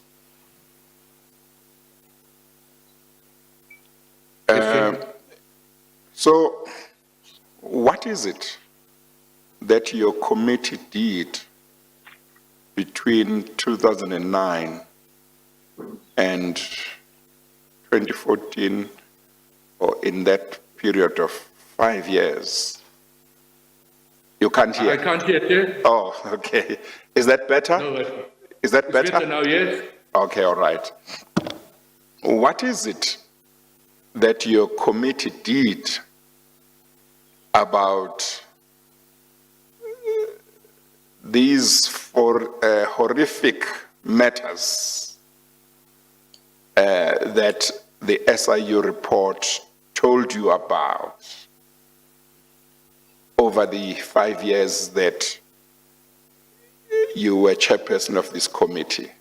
What did your committee do about these horrific matters of corruption that the SIU report told your committee about?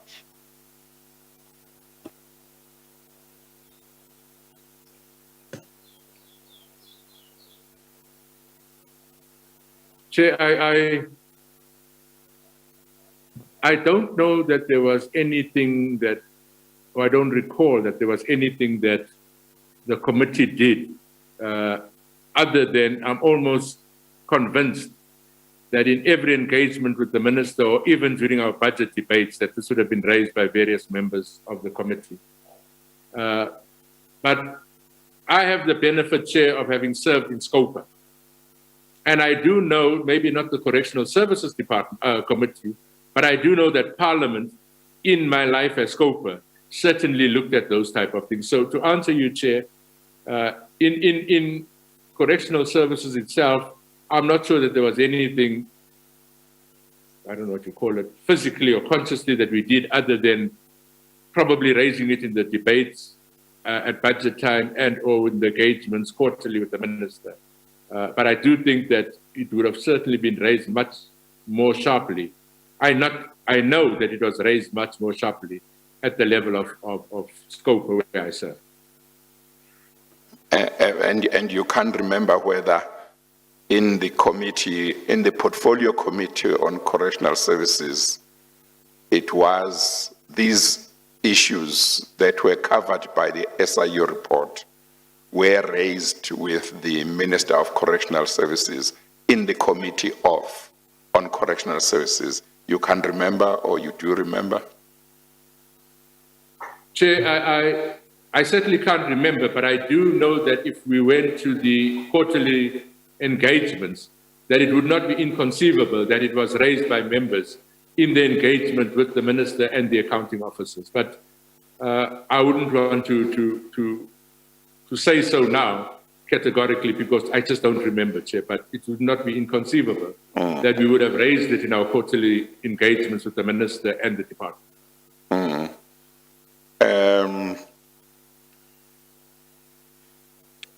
I would imagine that the purpose, and you must just tell me if, when you are struggling to hear me again, Mr.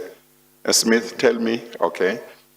I would imagine that the purpose, or at least one of the purposes of the so-called legacy reports, that committees, when their terms of office end, prepare and hand over to the next committee, is to say to the next committee, here are matters that need follow-up, that need you to follow them up, or that need you to keep an eye on, or matters that you need to do something about.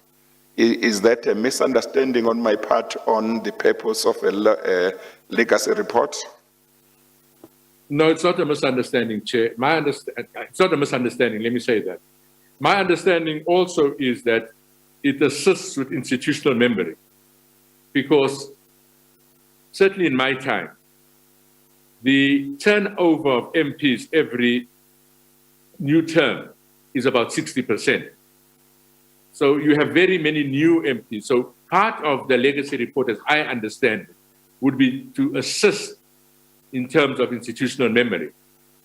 But I also want to say, Chair, that I think it's Rule 167 that says that committees are expected to draw up their own work method with their own focus areas, and not necessarily bound by any previous parliament. In fact, that applies even to parliament. But it does not necessarily, or does not mean that we should ignore what has come from the previous parliament. So my understanding, it assists with institutional memory for new members. it should give us some sort of indication, as you say, Chair, on what maybe we should look at. And any wise man should be able to say, well, let's look at that thing, and if it has merit, let's take it. But I don't think it's binding. But it certainly is a resource that any new arrivee, if there's such a word, should consider.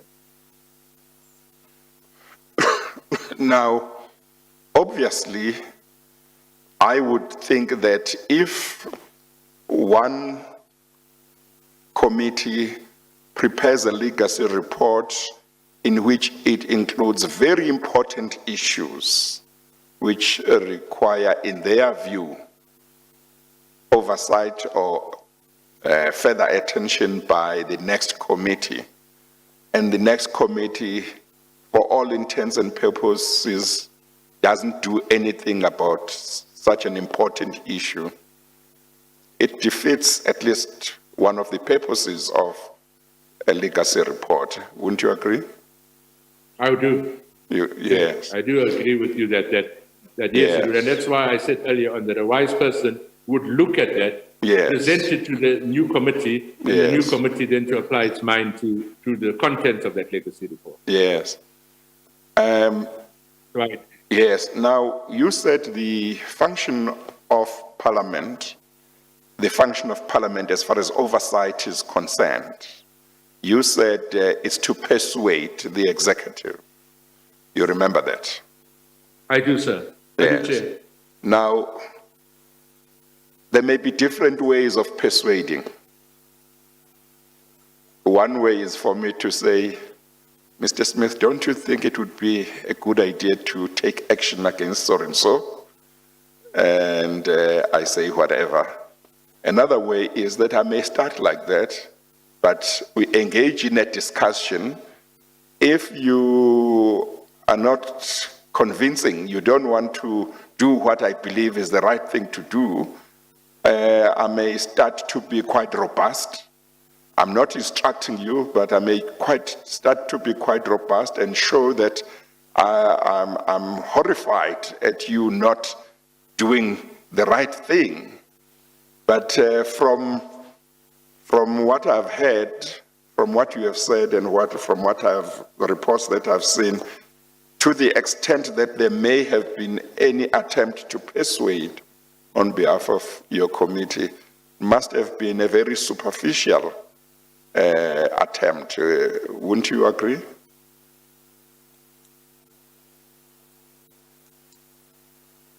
Chairperson, I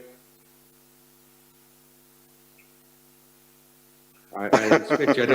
I don't want to say something that. Yeah, but I don't think. But feel free, because you must feel free to defend your committee. Feel free to defend yourself.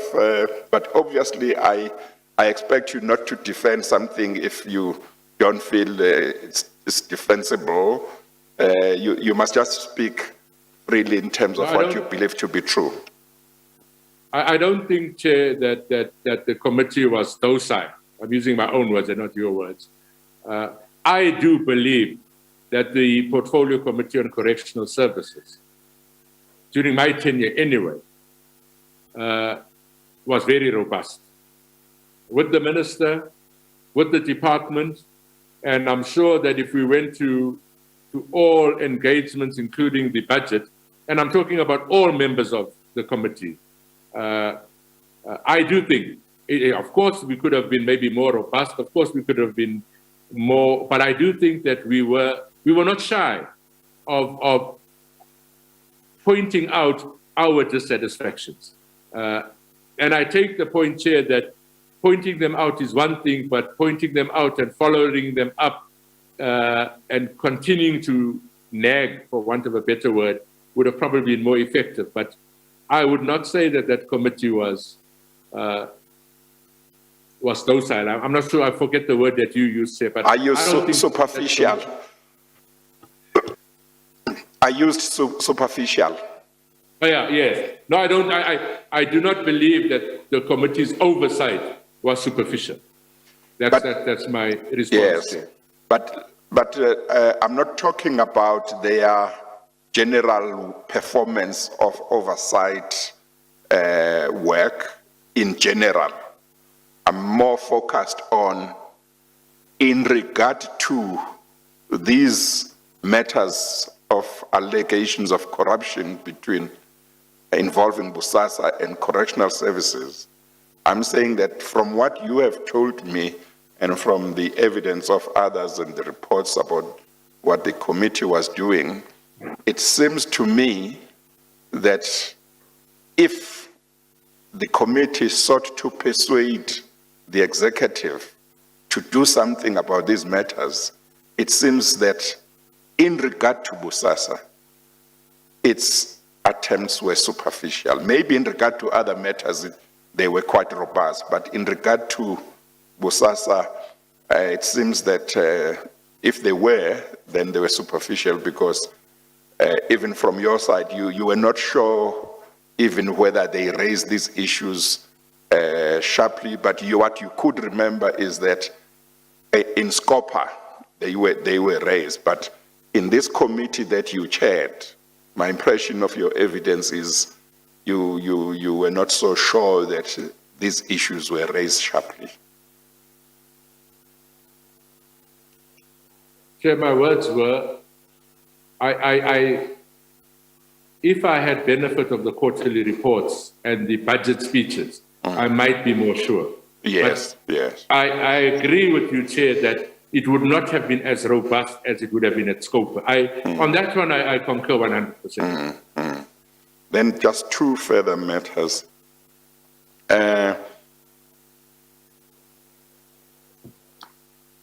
Would a portfolio committee, maybe would your portfolio committee, this one on correctional services, when you are aware of problems, serious problems in a department or in a portfolio, and you have, maybe you feel that you have limitations as members of the committee because you can't instruct the executive what to do, but you are concerned that, for example, taxpayers' money is wasted and so on, or is being stolen and so on, would you go back to your party, the ANC, the majority party, and say to them, you know, we are faced with this problem, but in our capacity as members of parliament, we can't instruct Comrade so-and-so, who is Minister of Transport, to take steps, to take action. But you are the people who go to the electorate every 5 years and ask the electorate to vote you into power. And this is going to give you a very bad name. We are now reporting to you, do something about this. Would your party, would that be part of what members of the ANC, for example, in their capacity as members of the ANC would report back to the party to say, Comrade so-and-so is minister of this, and that is not really doing his job. We are concerned, and it's taxpayers' money we're talking about here.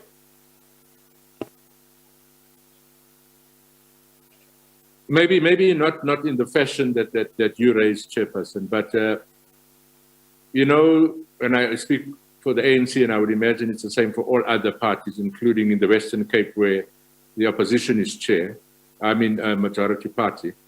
In our case, Thursdays we have caucuses, and members are then able to raise that matter in the caucus, because our linkage with the leadership of the ANC would be through the chief whip. I don't think it stops members from going directly, but I think the more disciplined members would go via the chief whip, because it's the chief whip that's the link between me as an ordinary MP and the leadership of the ANC at HQ. So yes, Chair, it is possible to go and say, look, comrades, this is what we think we are seeing, and maybe as a party, let's look at it. But I don't know that members will go directly and undermine the role and authority of the chief whip, who is the link between members of parliament and the leadership at HQ.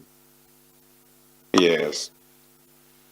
Then the last one is you were not in agreement with Mr. Freund when he suggested that your committee was culpable in terms of not performing its oversight function properly in relation to the Busasa matter. I just want to give you a chance to say whether you stand by that or whether you would like to reconsider it. On the face of it, it seems to me that the committee could have done and should have done much more. Maybe I shouldn't say much more, but certainly more. Are you not in agreement with me that it should have done more over the 5 years? I'm not a legal fundi. That's why I got scared when you used the big word culpable. Yes, no, let's forget about culpable. Let us say, in terms of doing its work, let's leave out the legal terminology. Would you not agree that it fell short of what can reasonably be expected from a portfolio committee performing its oversight functions properly? Chair, no, I wouldn't think it fell short. And my defense for that, although I'm not being defensive, is that I think, Chair, we must all understand that portfolio committees are, for want of a better word, a subcommittee of the House. So even if the portfolio committee was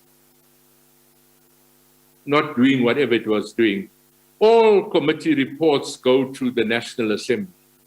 And I believe that the 400 members of the National Assembly, if there was blatant not doing your work, should be the ones that would correct us, because ultimately it's the report of the National Assembly. We are only but tasked with doing work on behalf of the National Assembly. So I don't want to be defensive. We could have done much better as a committee. I believe everybody could have, but I don't think it was for the lack of trying. So is your position that you believe that the Portfolio Committee on Correctional Services over the 5-year period 2009 to 2014 in regard to the matters affecting Busasa and Correctional Services, is your position that you believe the committee performed its oversight function satisfactorily? There could be much more improvement, Chairperson, from where I'm sitting now, but with the resources at our disposal, both financial and also warm bodies, and the resources at the disposal of the executive, I think we did our best. I do want to emphasize, Chair, and I don't want to make excuses. I do want to emphasize that, you know, Parliament, in terms of its capacity to research and do whatever it wants to do, Parliament has 11 lawyers, as an example, for 40 committees.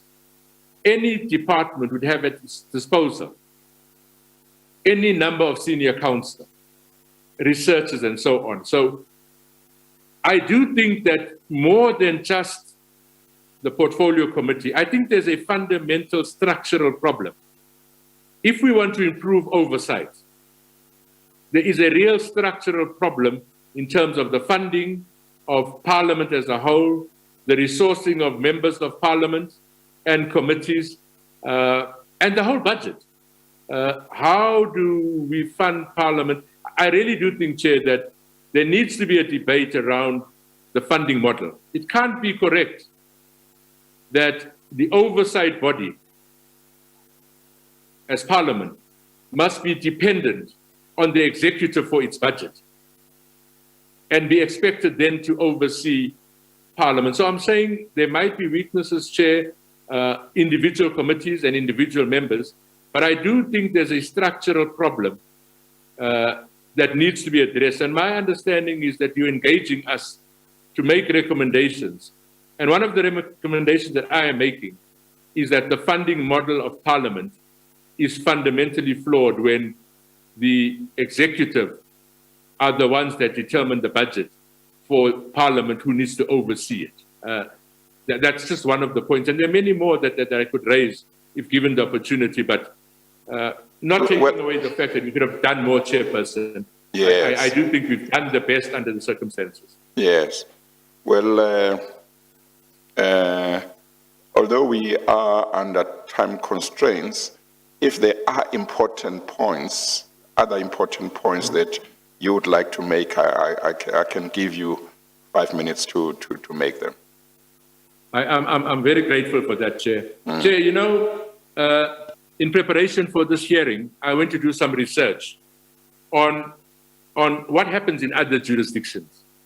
In India, for instance, a multi-party committee of MPs decides on the financial requirements of Parliament, and then go and say, this is what Parliament requires, and the executive are not able to dispute that.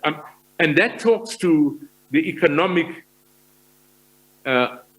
independence of Parliament, to be able to do its work properly. The second point that I wanted to make, Chairperson, I've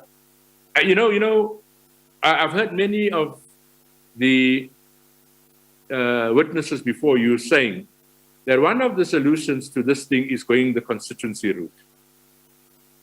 Now, I did some research myself again. You know, in the in the USA, they have the constituency system. But if you look at the recent events that are happening in the USA, even with the constituency model, the party bosses still have power. Look at what has happened now recently in the USA. So I'm saying, Chair, that's why I'm saying we need to have a real talk about what is happening around Parliament's ability, both, not Parliament, the legislature, whether it's local, whether it's provincial, or whether it's national, the role of party bosses, the role of constituency, the role of the list committee. And the last point that I'd want to make, Chairperson, is that, and again, it was my sums, I speak under correction, but I did some homework, and just by way of comparison, I'm looking for my document, in the English Parliament, the ratio between committee, what we call the committee section, and what in the UK they have as support for MPs. In England, of the more than 560 million rand that Parliament has, 19 million rand goes to what we would call member support. That's about a 33% of the national budget. In South Africa, of our 2 billion rand budget that Parliament has, committee section or research capacity, it's only 50 million, I think it is. That's less than 1%. So I'm saying we need to capacitate MPs to ask relevant questions, to be confident, to deal with an executive that has all the resources to defend themselves. So I want to leave it at that point, Chair, and I do think that a debate is required on the funding models of our Parliament, vis-a-vis what the executive have at their disposal. Well, I certainly do think that in seeking to ensure that going forward, Parliament's oversight, the performance by Parliament of its oversight functions will be effective. A number of things need to be looked at, some of which are the ones you have mentioned, funding, researchers, and so on and so on, enough, capacity. But at this stage, and I'm still going to hear more people, I might change my mind, but at this stage, it seems to me that no matter how much money can be poured into Parliament's oversight function and researchers and whatever, if there isn't enough protection for members of Parliament, particularly those who belong to the ruling party, to be able to be protected against any adverse consequences from their party, should they stand up for what they believe is right for the country. If we don't provide a proper protection for that, then I'm not sure that anything we do will really be helpful. Unless we reach a point where the ruling party, well, at this stage it's the ANC, but one can talk about any ruling party in the future. Unless we reach a stage where the position of the ruling party would be, we believe that our members of Parliament who belong to this party know what is in the best interests of the people of South Africa. And what is in the best interests of the people of South Africa is what we too, as the party, stand for. And if there is anyone among ourselves who is posing a risk through his conduct or her conduct to the interests of the Republic, our members must take part, for example, in supporting a vote of no confidence in that person if he is president or she is president. We are not going to protect, and we are quite happy to leave the judgment to our members. But maybe, because I'm not a politician, Mr. Smith, maybe I'm just being theoretical and I'm talking about things that will never happen. Some people who are listening say, look at the judge.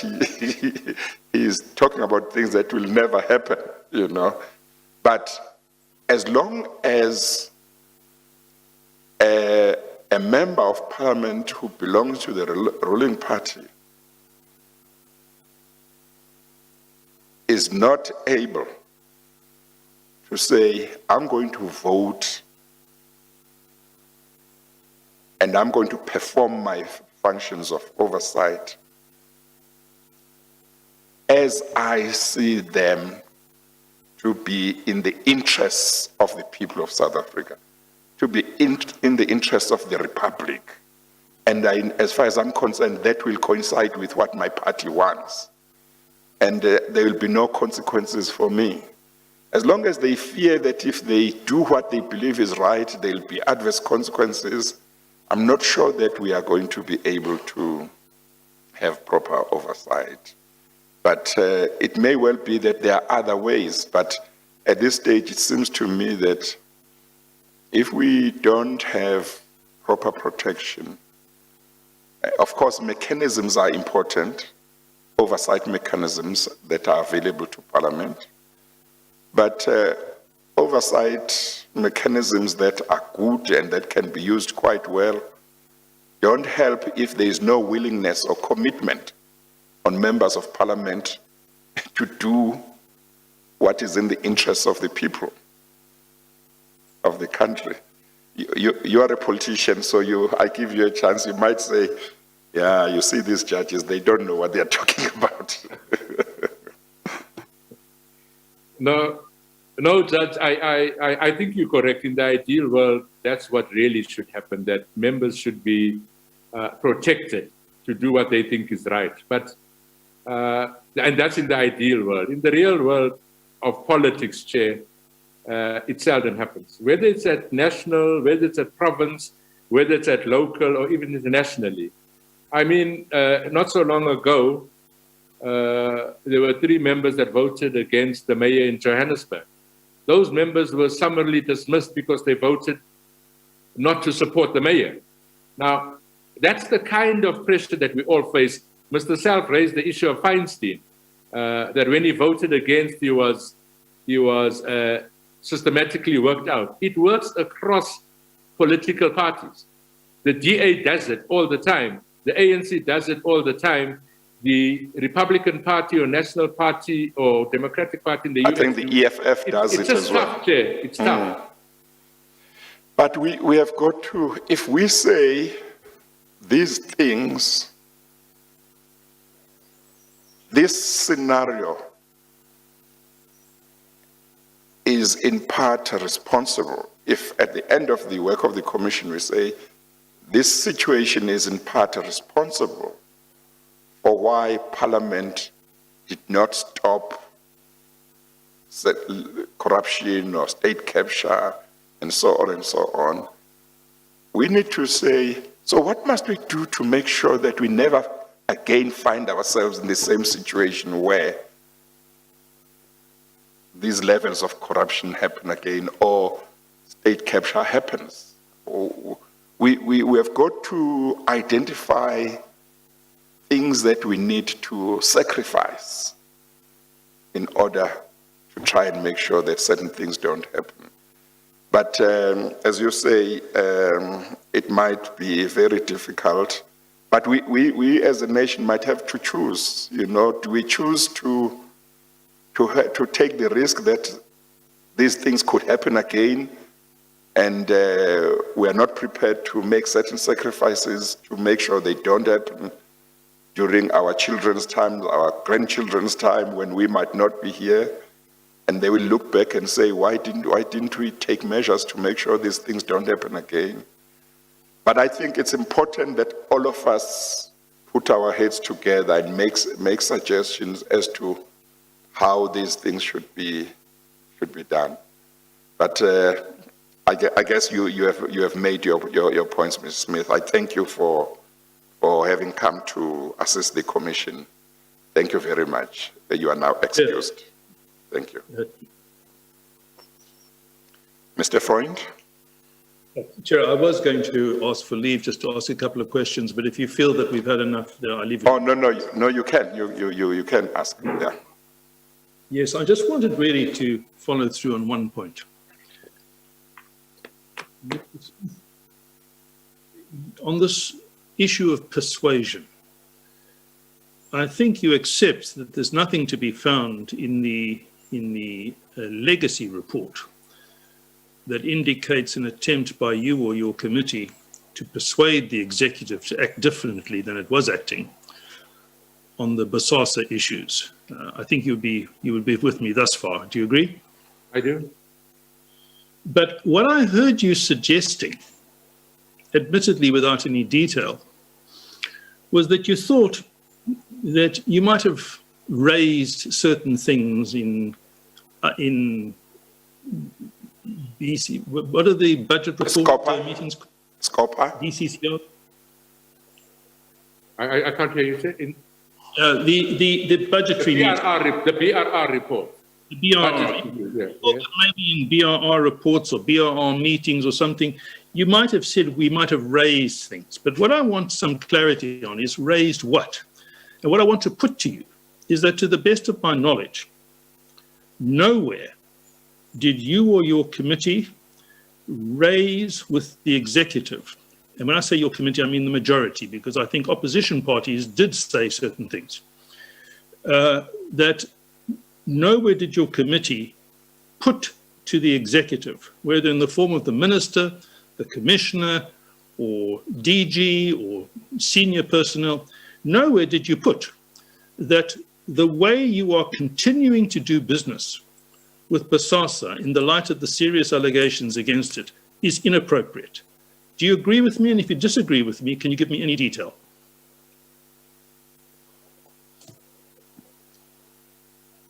In your words, I don't want to belabor this thing. In your words, we didn't. But I'm saying to you that even in 2013, and we might not have followed it up, but in 2013, we did say to the department, look, guys, what you are doing, we can tolerate for now. But going forward, we think you should change your mind. And maybe we were not harsh enough. I'm accepting that, but And of course, in hindsight, much more could have been done. I'm accepting that also, sir.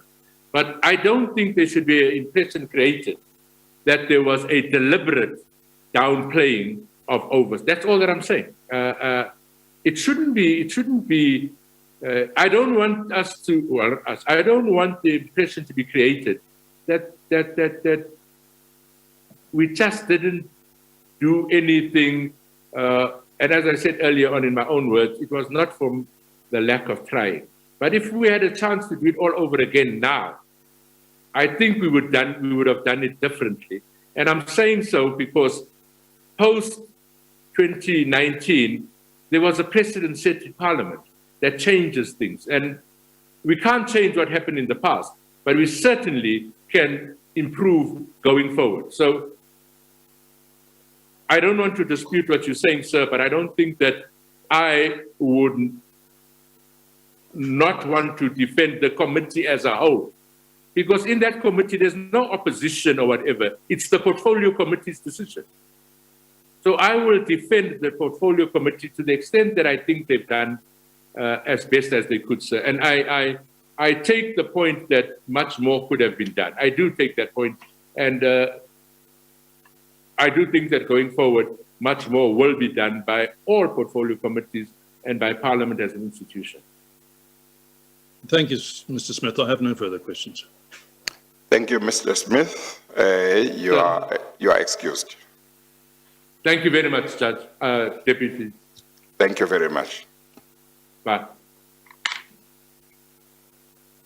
Mr. Freund? Chair, I have available Mr. Associate Professor Richard Calland, if you wish to hear him or at least to commence with his evidence. As you said earlier, it may be that we can get through a substantial proportion of it in the time available, or you may feel that, that we should defer. I'm in your hands.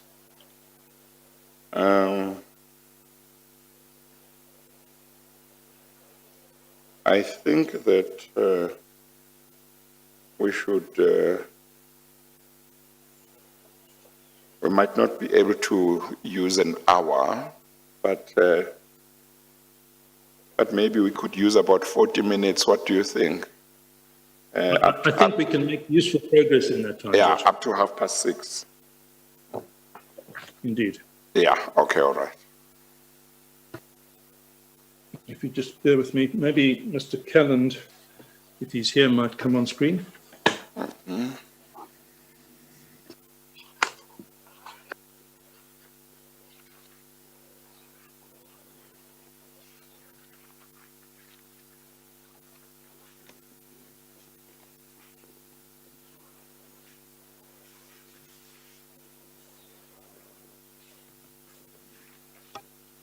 Is Professor Calland available? Professor Calland, are you there?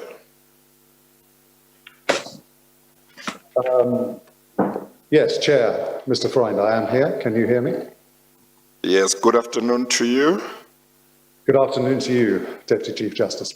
Thank you very much. Welcome. Thank you for coming to assist the Commission.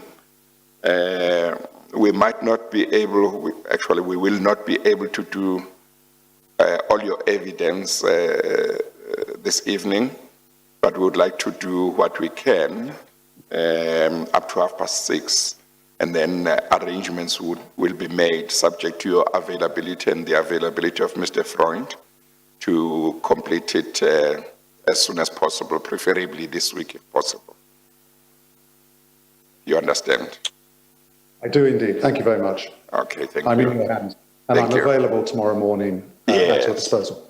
Okay, thank you. Registrar, please administer the oath of affirmation. Mr. Calland, will you be taking the oath of the affirmation? I'm comfortable with the oath. Please state your full names for the record. Richard James Tristan Calland. Do you have any objection to taking the prescribed oath? No, I don't. Do you consider the oath binding on your conscience? Yes, I do. Do you solemnly swear that the evidence you will give will be the truth, the whole truth, and nothing but the truth? If so, please raise your right hand and say, "So help me God." So help me God.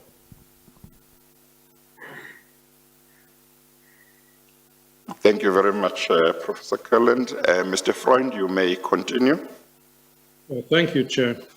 Chair, Professor Calland has submitted a report, an affidavit, and accompanying documents, which jointly are to be found in Bundle 3 and form what is intended to be Exhibit ZZ9.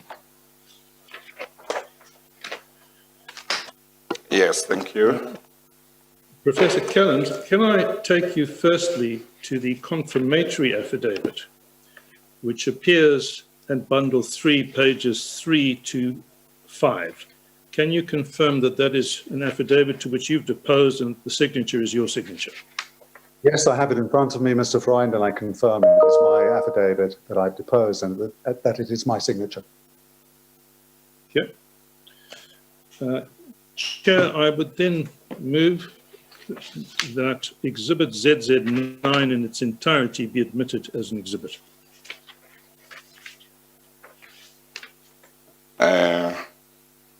I'm sorry, Mr. Freund. As Professor Cullen confirmed his signature. Yes, I have confirmed his signature, which is at page 5. Okay, and this will be Exhibit ZZ? ZZ9. Okay. The affidavit of Professor Richard Cullen, which starts at page 3, will be admitted as Exhibit ZZ9. Thank you, Chair. Now, Professor Calland, is it correct that really the substance of your contribution is an annexure A to your confirmatory affidavit? Yes, it is. That starts at page 9 of Bundle 3 and is a report that you submitted to the Commission in July 2020. Is that correct? That's correct. It has the title, Parliamentary Oversight and Executive Accountability in a Time of State Capture, Diagnosis of an Institutional Failure and Ideas for Reform. And not only is that the title, it's really a synopsis of the whole point of your submission. Am I correct? Yes, that's correct. We will, of course, come back to that shortly in some detail. You've provided certain annexures. For the moment, the only annexure I want to deal with at the outset is Annexure 4. And Annexure 4, as I understand it, is your curriculum vitae. I'm just looking for the page reference. But perhaps you could just take the Chair very briefly through those parts of your CV and experience that in your view qualify you to give the evidence that you are intending to give and to make the submissions you're intending to make. And if I could make clear that they really fall into two categories. There are observations that you make as a close observer of the South African Parliament. And then there are positions that you propose, as it were, wearing the hat of a lawyer who looks at questions of constitutional law, accountability, and the proper place of Parliament. So against that background, if you could just take the Chair very briefly through your professional background and experience so that we can understand from which vantage point you make these assertions. Certainly. So the first part of my career was spent as a member of the bar in London as a practicing barrister with a general common law practice. I mention that simply because it also means that I was familiar with the British political system. And indeed, although this is not in my curriculum vitae, it may be pertinent to some of the conversations we might have about other parliaments, and in particular, of course, the British House of Commons. That because I was an active member of a British political party, the Labour Party, I was very familiar with the British political system and its electoral design. In 1994, I came to this country supposedly for a one-year sabbatical, which has become somewhat extenuated. And in 1995, I found employment with the Institute for Democracy in South Africa, as it was then known, IDASA, as it later became known. And I was employed to set up what became known as the Parliamentary Information and Monitoring Service. And the mandate of the new unit was to watch the new South African Parliament in its first years, to disseminate information about it, to advocate for change or reforms as the institution built itself up during those extraordinary early years of the 1990s, to watch the constitution-making process unfold in the Constitutional Assembly, and so on. So that was then a very significant part of my own professional development. And of course, during that period of time, I spent a great deal of time in Parliament. Barely a week would go by, often barely a day would go by when I was not in Parliament, watching the proceedings, in particular, the nascent parliamentary committee system, which became the engine room, as many of us describe it, during that founding period of the 1990s. Those, I think, are the most important parts. I should just briefly add that during that period in the 90s, I, along with two other people, founded the Parliamentary Monitoring Group. And I must say it's gratifying to see and hear the PMG referred to so often in these proceedings. It's an organisation which clearly has stood the test of time, fills an important gap, and provides a very useful service to the public and to commissions such as this. In 2007, I think it was, I joined the University of Cape Town as an Associate Professor of Public Law to teach constitutional law, which I've continued to teach for the last 13 years, to take an LLM course in constitution making and litigation under the Bill of Rights. And for 10 years, I headed a unit called the Democratic Governance and Rights Unit, concerned in particular with judicial appointment. Let me leave it there. And if you would just refer very briefly to your publication record, and in particular publications of any relevance to the issues that we're now concerned with. Well, I think my first academic publication, long before I joined the university, was back in the 90s, I think 97, when I wrote a paper called All Dressed Up with Nowhere to Go, which was about the new parliamentary committee system in the South African Parliament. Since then, I've written extensively on the constitutional design features of South Africa. I've written a number of books which are primarily about politics. Anatomy of South Africa in 2006 was the first such book, The Zuma Years in 2013, and a book called Make or Break in 2016. And I've been a political columnist for the Mail and Guardian newspaper since 2001. Right. Now, if we can turn to the substance of your report, which starts in bundle 3 at page 11, it seems to me, and correct me if I'm wrong, that really the first 3 pages are simply a summary of where you're going to be going in due course. Yes. And perhaps there may not be any need at this stage to deal with that. We can maybe deal with that as a conclusion to the extent necessary. And the first substantive issue you deal with in your part 2 is headed Parliamentary Oversight and Executive Accountability under the Constitution and the law. And you deal initially with Parliamentary Oversight under the Constitution.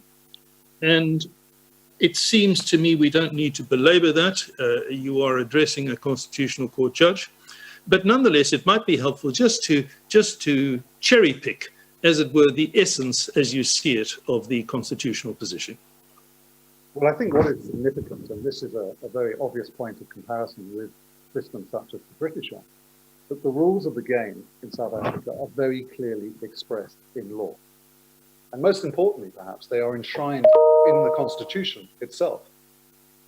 And I think that is very significant because it means that the authority on which parliamentary oversight is based has very, very sturdy roots. There can be no doubt, in my view, that Parliament has the power, it has the authority, it has all the legal means necessary to pursue oversight over the executive if it has the will to do so.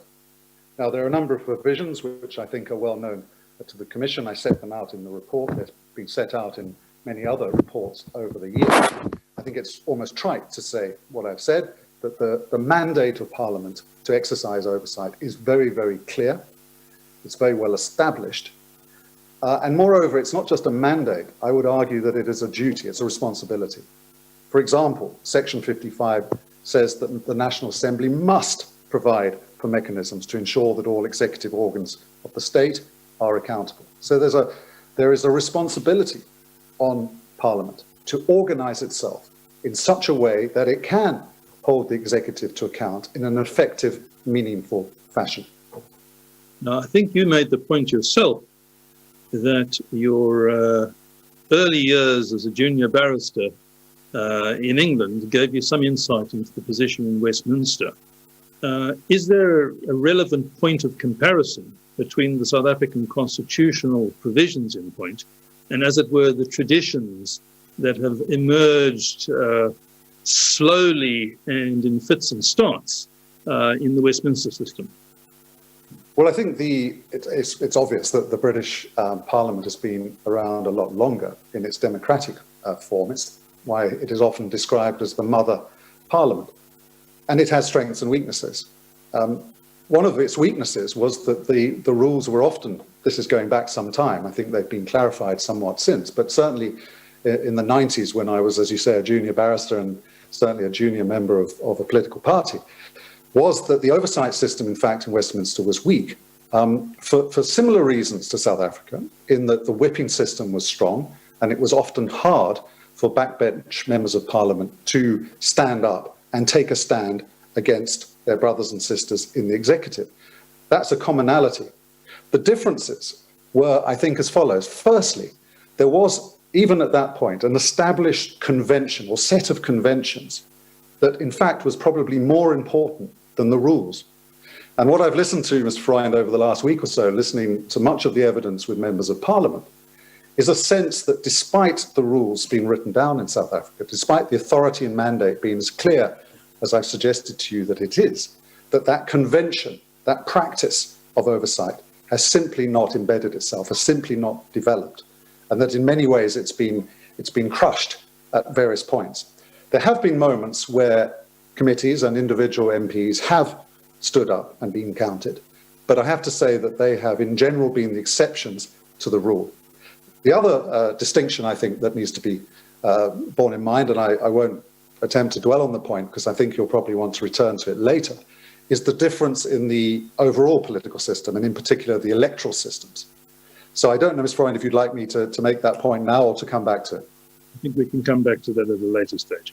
Now, having sketched in your report, as it were, briefly, relevant constitutional provisions, you refer firstly to what we known as the Corder report and thereafter to what has come to be known as the OVAC model, the Oversight and Accountability model.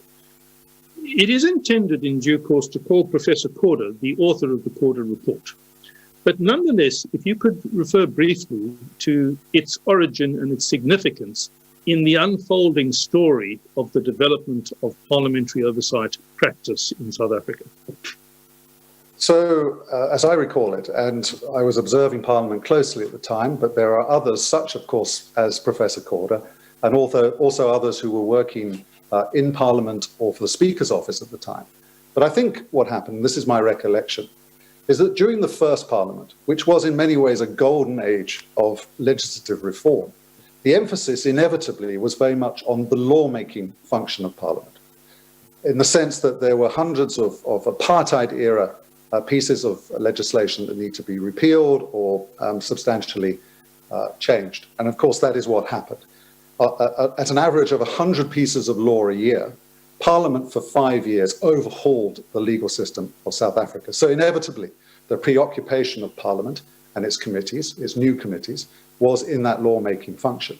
And in a sense, too, it was probably too early for Parliament to really get its teeth into the oversight role because there was not that much to oversee. The new government was new, it was unrolling its new programs, and so, as I say, the emphasis, the bias was very much on lawmaking. But as those 5 years came to an end, I think there was a very sage recognition from the leadership of Parliament, and I'm thinking here of Speaker Jinwala, that actually Parliament needed to start thinking about its oversight role for various reasons. And so that led, I think, to the commissioning of the report by Professor Corder, and later, following from that, the OVAC model. I should say, if it's helpful, that my view on both reports is that they both contain excellent material. They are they're ripe, replete with very useful ideas about the reform of the system, ways in which the system could be tinkered. And no doubt we'll come back to perhaps some of those ideas. But my overriding point, perhaps, Chair, and this is goes to the kernel of my evidence, I think, is that whilst you can tinker with the system as much as you like, there are some bigger structural issues in relation to the institution and to the political conventions and climate that are more important. So you can change the rules of Parliament, you can tinker with the system of accountability from a technical sense, you can even improve the budget, and I'm picking up very much on the exchange between Justice Zondo and Mr. Smith a few minutes ago. You can throw money at the problem, you can resource Parliament better, but all of this will be a waste of investment, a waste of reform time, if you don't tackle those big structural issues, and I'm sure we'll get to those, but I'm talking really about the leadership, about the political climate, and about the willingness of individual members of Parliament, in particular chairs of committee, to really stand up and take their responsibility seriously. Right. Now, just for the record, the Corder report is in the reference bundle at page 49, but having placed that on record, I don't propose to take you there to it. It proposed a set of reforms with a view to improving oversight practice. It was followed some years later by a further exercise, the OVAC exercise, and you say at page 15 in the report, that's using the Commission's pagination system, Yes. so that the Corder report had essentially gathered dust. None of its main recommendations were taken up. But then in 2009, which is some 10 years after the Corder report, a committee of parliamentarians essentially developed what is called the OVAC model, which was then adopted in Parliament, according to other evidence we've heard, in the course of 2009. Would that be a fair synopsis of the chronology here? It would. Can I add one thing to my earlier answer, and to partly in response to what you just invited me to comment on, and that's this. The Corder report, its number one, its primary recommendation was that there should be legislation to support oversight, that there should be a piece of law that codified the responsibility that would sit with members of Parliament and parliamentary committees to do that oversight role. Now, what I can tell you is that at the time, and I'm talking here about the second Parliament, so 1999 to 2003, the Corder report was sitting there.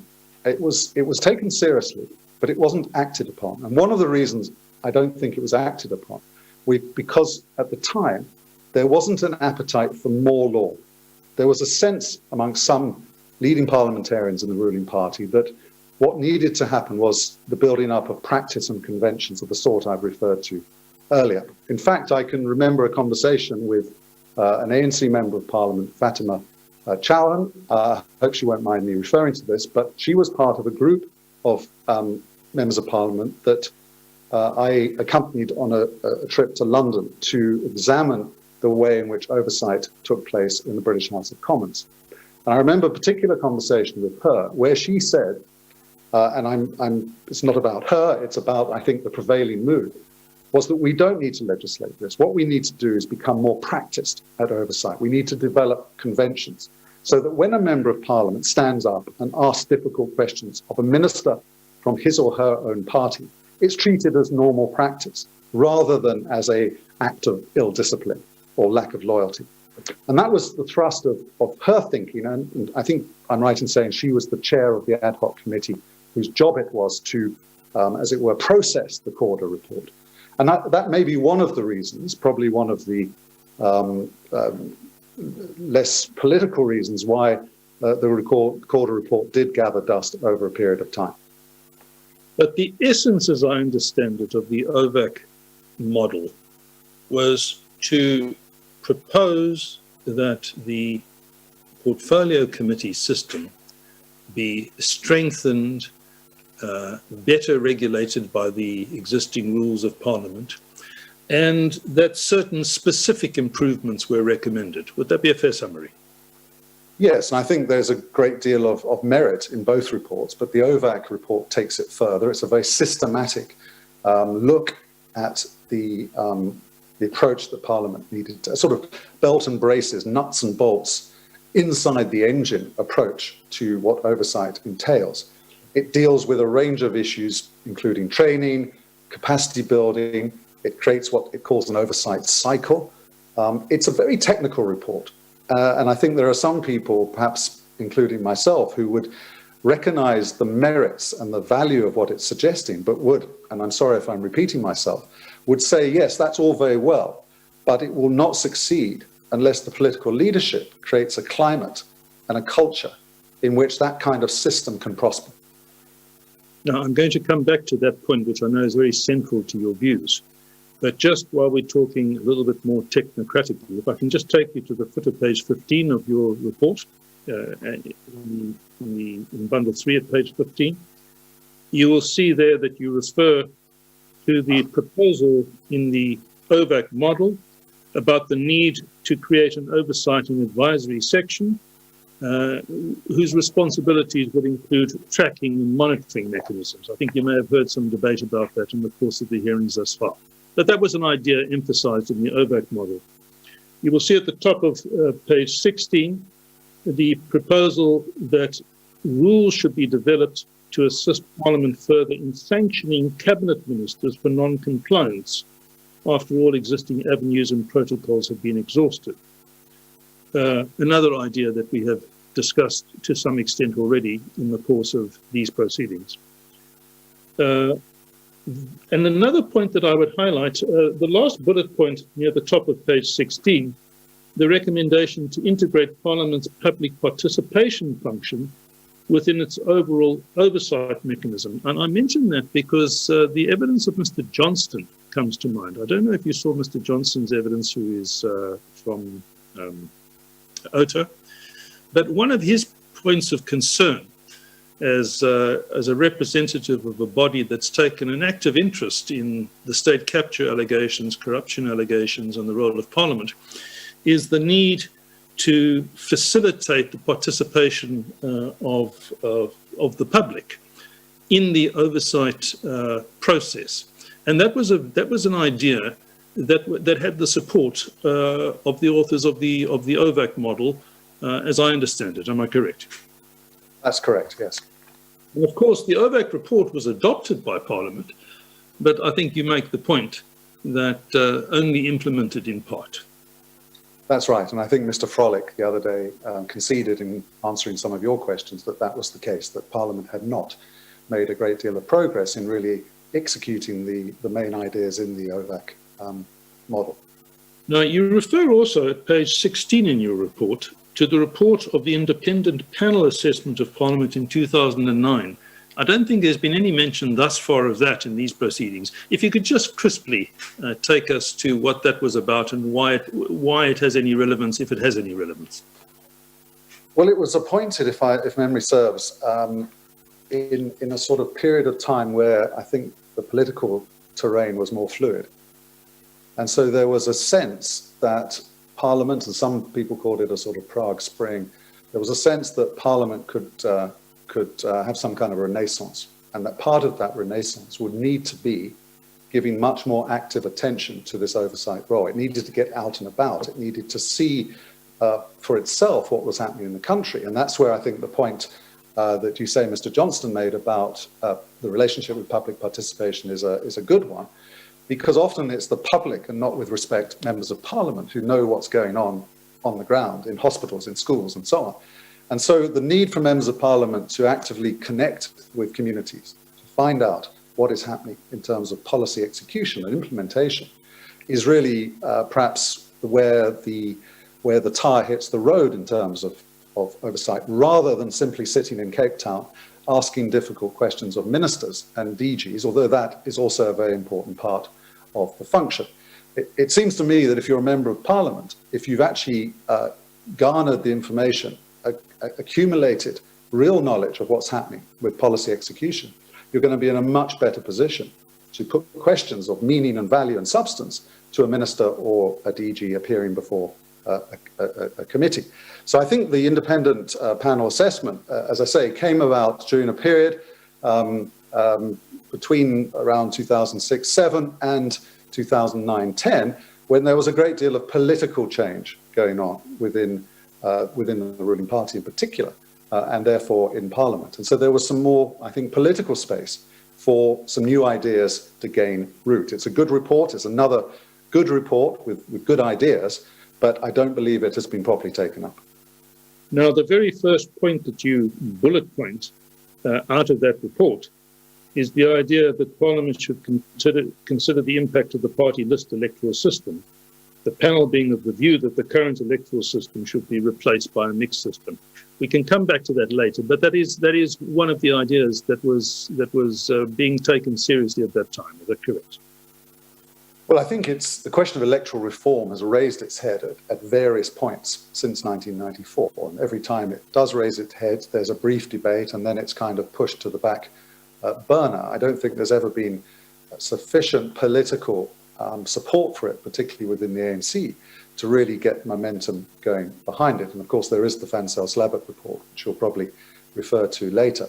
But it does seem to me that the electoral system, the way in which members of Parliament are elected, and the authority and political power that they have in the relationship with not just the executive, but with their own party, is absolutely critical to us understanding the system and the limitations that are placed politically on Parliament and MPs from doing their work. As you say, we'll come back to that. I note that the second bullet point, you make the point that they too recommended the putting in place of an extensive monitoring schedule to ensure that the recommendations of the oversight model find expression in parliamentary processes. And here we are, more than a decade later, and we've still got nowhere with that, or so it could be argued. Well, clearly the idea of a proper tracking and monitoring system for recommendations made by Parliament. I mean, if we accept, and I don't accept, but let's for a moment we accept what I heard Mr. Smith say a few minutes ago, that Parliament's power is merely advisory. I think it's more than that, but let's say it is merely advisory. Then the very least Parliament needs to do is keep track of its advice, monitor the extent to which that advice is taken or not, and then follow up. And if it can't do that, it seems to me that its oversight, if I may pick up a word used by the DCJ, is really superficial. It's playing lip service to oversight. It's asking questions, it's making recommendations, but if you don't follow up in the face of a recalcitrant or inefficient or incompetent or perhaps corrupt executive, then you're really not doing your job. Now, I want to move on. You deal in point 2.6 with parliamentary committees as the engine room of Parliament. Let's talk to that point very briefly, because it now seems a truism, but it had to evolve. Well, I wasn't here, but what I learnt was that in the pre-94 Parliament, there was no system of committees to speak of. And that's primarily because, of course, the old Parliament was a rubber stamp. So when the new Parliament was created post-94, and particularly with the new constitution in place, it was clear that Parliament was going to be a serious place of work.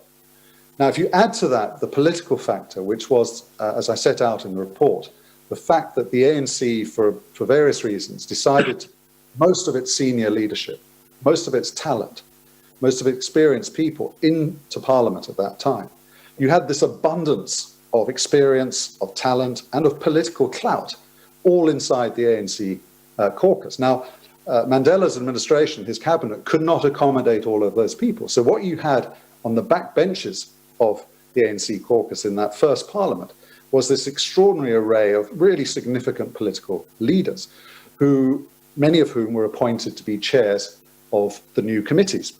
And of course, being very dynamic, ambitious, and far-sighted people that they were, what they did was to make their committees effective and gave them real meat and real legs.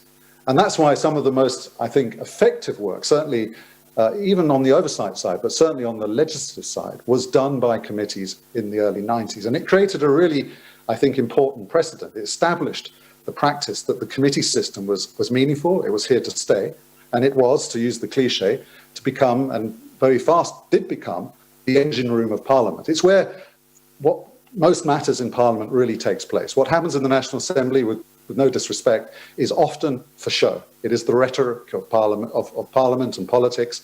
The real work, when it's done, is done in the committees. Now, I'd like to take you to a point you make at page 18. In the second last paragraph, you say that, and I'm just picking up in the middle of a sentence, about 10 lines from the bottom, the political leadership needs to encourage a culture of independent-mindedness, not in an oppositional paradigm, but in the spirit of ensuring that the executive remains loyal to the mandate given to it by the electorate. This requires real leadership and a profound commitment to the Constitution and its system of accountability, which in turn begs the question, do turkeys ever vote for Christmas? My answer is yes. Why? Because at various times in the past 25 years, I have heard senior ANC politicians speaking in such terms. Their identity is not material. What is important is that there has been the insight, the sense of sage perspective within parts of the ruling party that it is in fact in its, the ANC's political interest, for Parliament to do its constitutional job and to hold the executive to account. Now, would you care to elaborate any further, or was the point fully made there?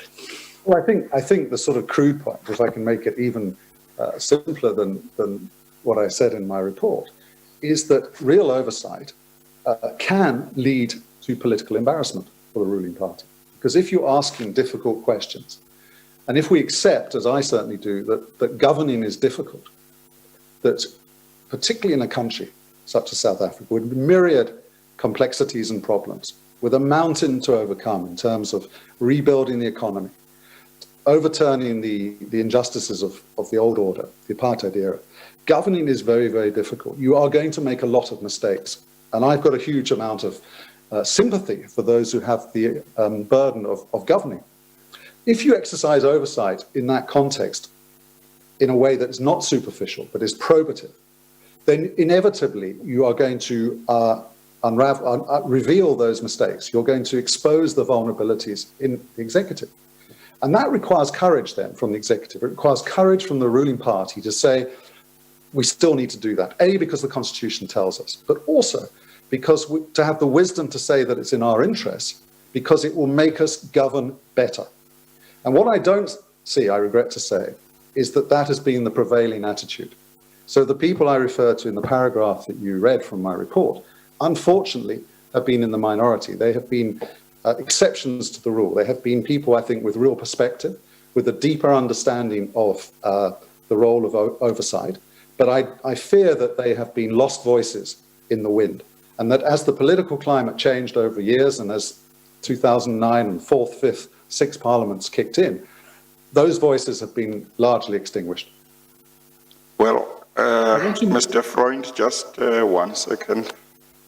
You know, Professor Culland, you may have had what may be described as a little bit of some idealism in regard to some of the points that I was raising with Mr. Smith.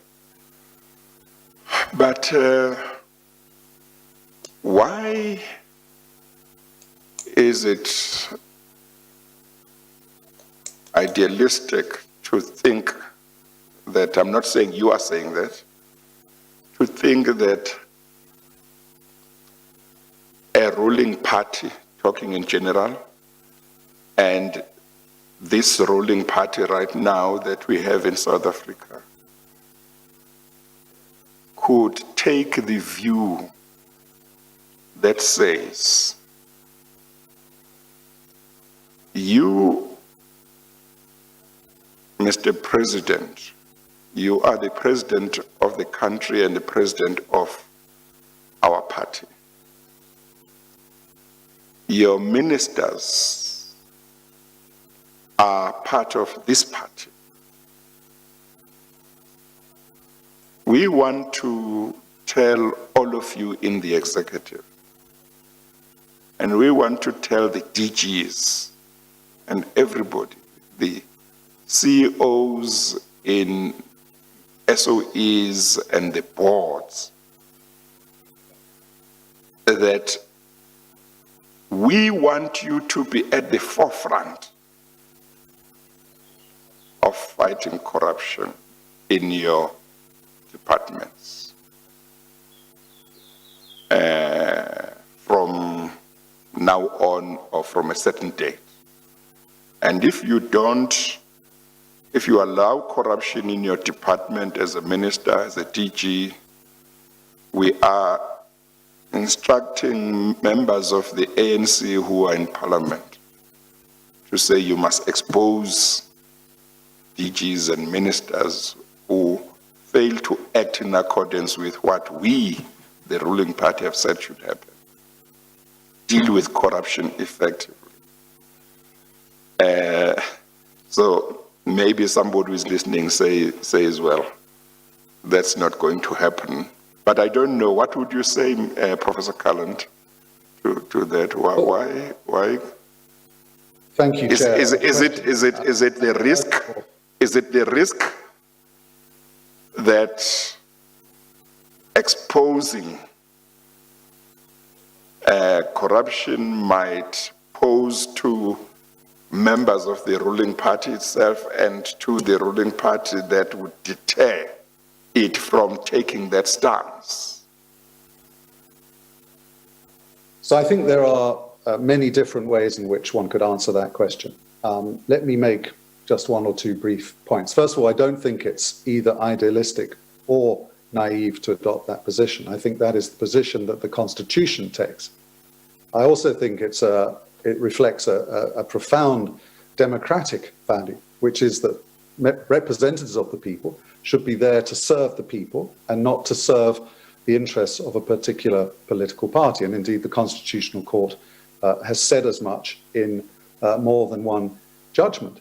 But all of that comes up against the hard rock of kind of political reality, which is that political animals and political parties, whether it's in Britain, India, or South Africa, tend to have exaggerated sense of their own vulnerability and tend, in my experience, to exaggerate the political harm that could befall them were they to open up to acknowledging and even revealing their own mistakes and weaknesses. Now, that's the most generous interpretation. When it comes to hardcore corruption, then, of course, one is up against a hardcore political economy that is connected to that corruption, that the corrupt people inside the system will do everything that they can, will exploit the system to ensure that the people who are charged with the responsibility of asking the difficult questions, of making the inquiries and leading the charge to expose them, will not be able to do so, that they will be hamstrung.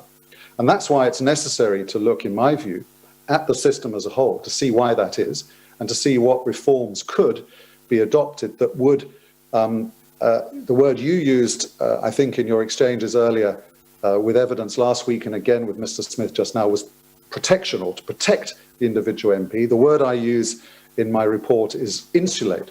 How does one protect or insulate individual members of parliament and committees from doing their job so that they do not succumb to the political pressure points that I've referred to? A last point, which is more, I think, particular to South Africa, is, first of all, the political culture of the ruling party. Now, it may be, as you pointed out, that other political parties in office would either behave in a similar fashion or would behave in a way that had the same impact or the same outcome. But certainly the hierarchical nature of the ANC, I think, and its tendency towards loyalty and discipline in the terms that it puts it, means that it's even harder, I think, for members of parliament from the backbenches to raise issues. Mr. Smith rather elliptically made reference to the fact that the caucus, which meets every Thursday, he mentioned this, it meets in the old assembly chamber room of parliament. Clearly, in the last 6 parliaments, that caucus has been between 200 and 300 people. Very, very difficult for a backbench MP to raise their hand and I'm talking in practical terms here, Chair, raise opposition, challenge a leadership that is so much more senior and more powerful to it within that particular culture. And that's why Mr. Smith said, well, the way one would do it is through the chief whip. The chief whip would be the channel to channel any concerns to the leadership. And then lastly, to add on to this, the fact that the individual member of parliament is extremely exposed and vulnerable because they don't own the seat in parliament. The party does. And I'm sure Mr. Freund will take me to this in due course, but section 47(3) of the Constitution is a really, I think, chilling provision in this context, because what it does is remind, if reminding is necessary, everybody concerned of where the power really sits in that relationship between the individual members of parliament and the leadership and senior leadership and hierarchy of the particular party. Well, Okay, Mr. Callan, you have a canny capacity to foresee where I'm going, because in fact that's the very issue you start to deal with at page 19, which is where we were before you were asked the last question. And let me just read into the record, for those who don't know it, section 47(3)(c). As you do so, Mr. Freund, I see that we have gone past 6:30, but let's take the next 5 minutes for you to ask one or two further questions.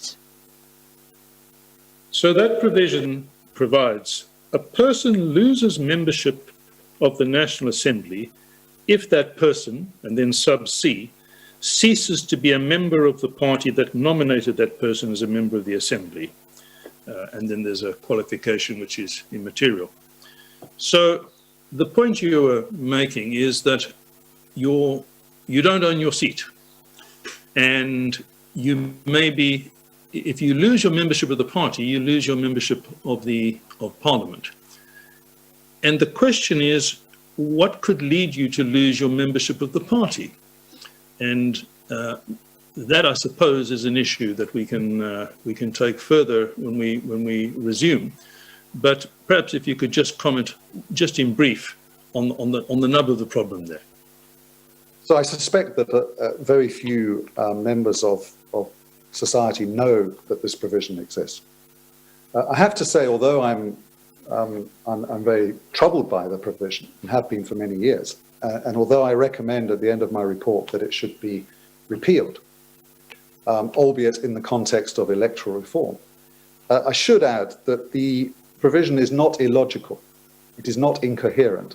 It is aligned with and flows out of the fact that of the particular choice that was made in terms of South Africa's electoral system. So South Africa falls at one end of a long spectrum. It is the simplest form of proportional representation through a list system in which the public has no say or influence over the list system. The party determines who is on the list, and it determines the ranking on the list.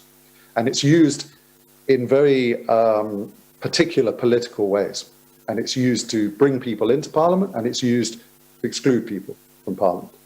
And we heard about the fate that befell Miss Ranto after she, late in the day perhaps, did her job as chair of the Public Enterprises Committee from 2017 onwards. She wasn't returned on the ANC list for the 2019 election.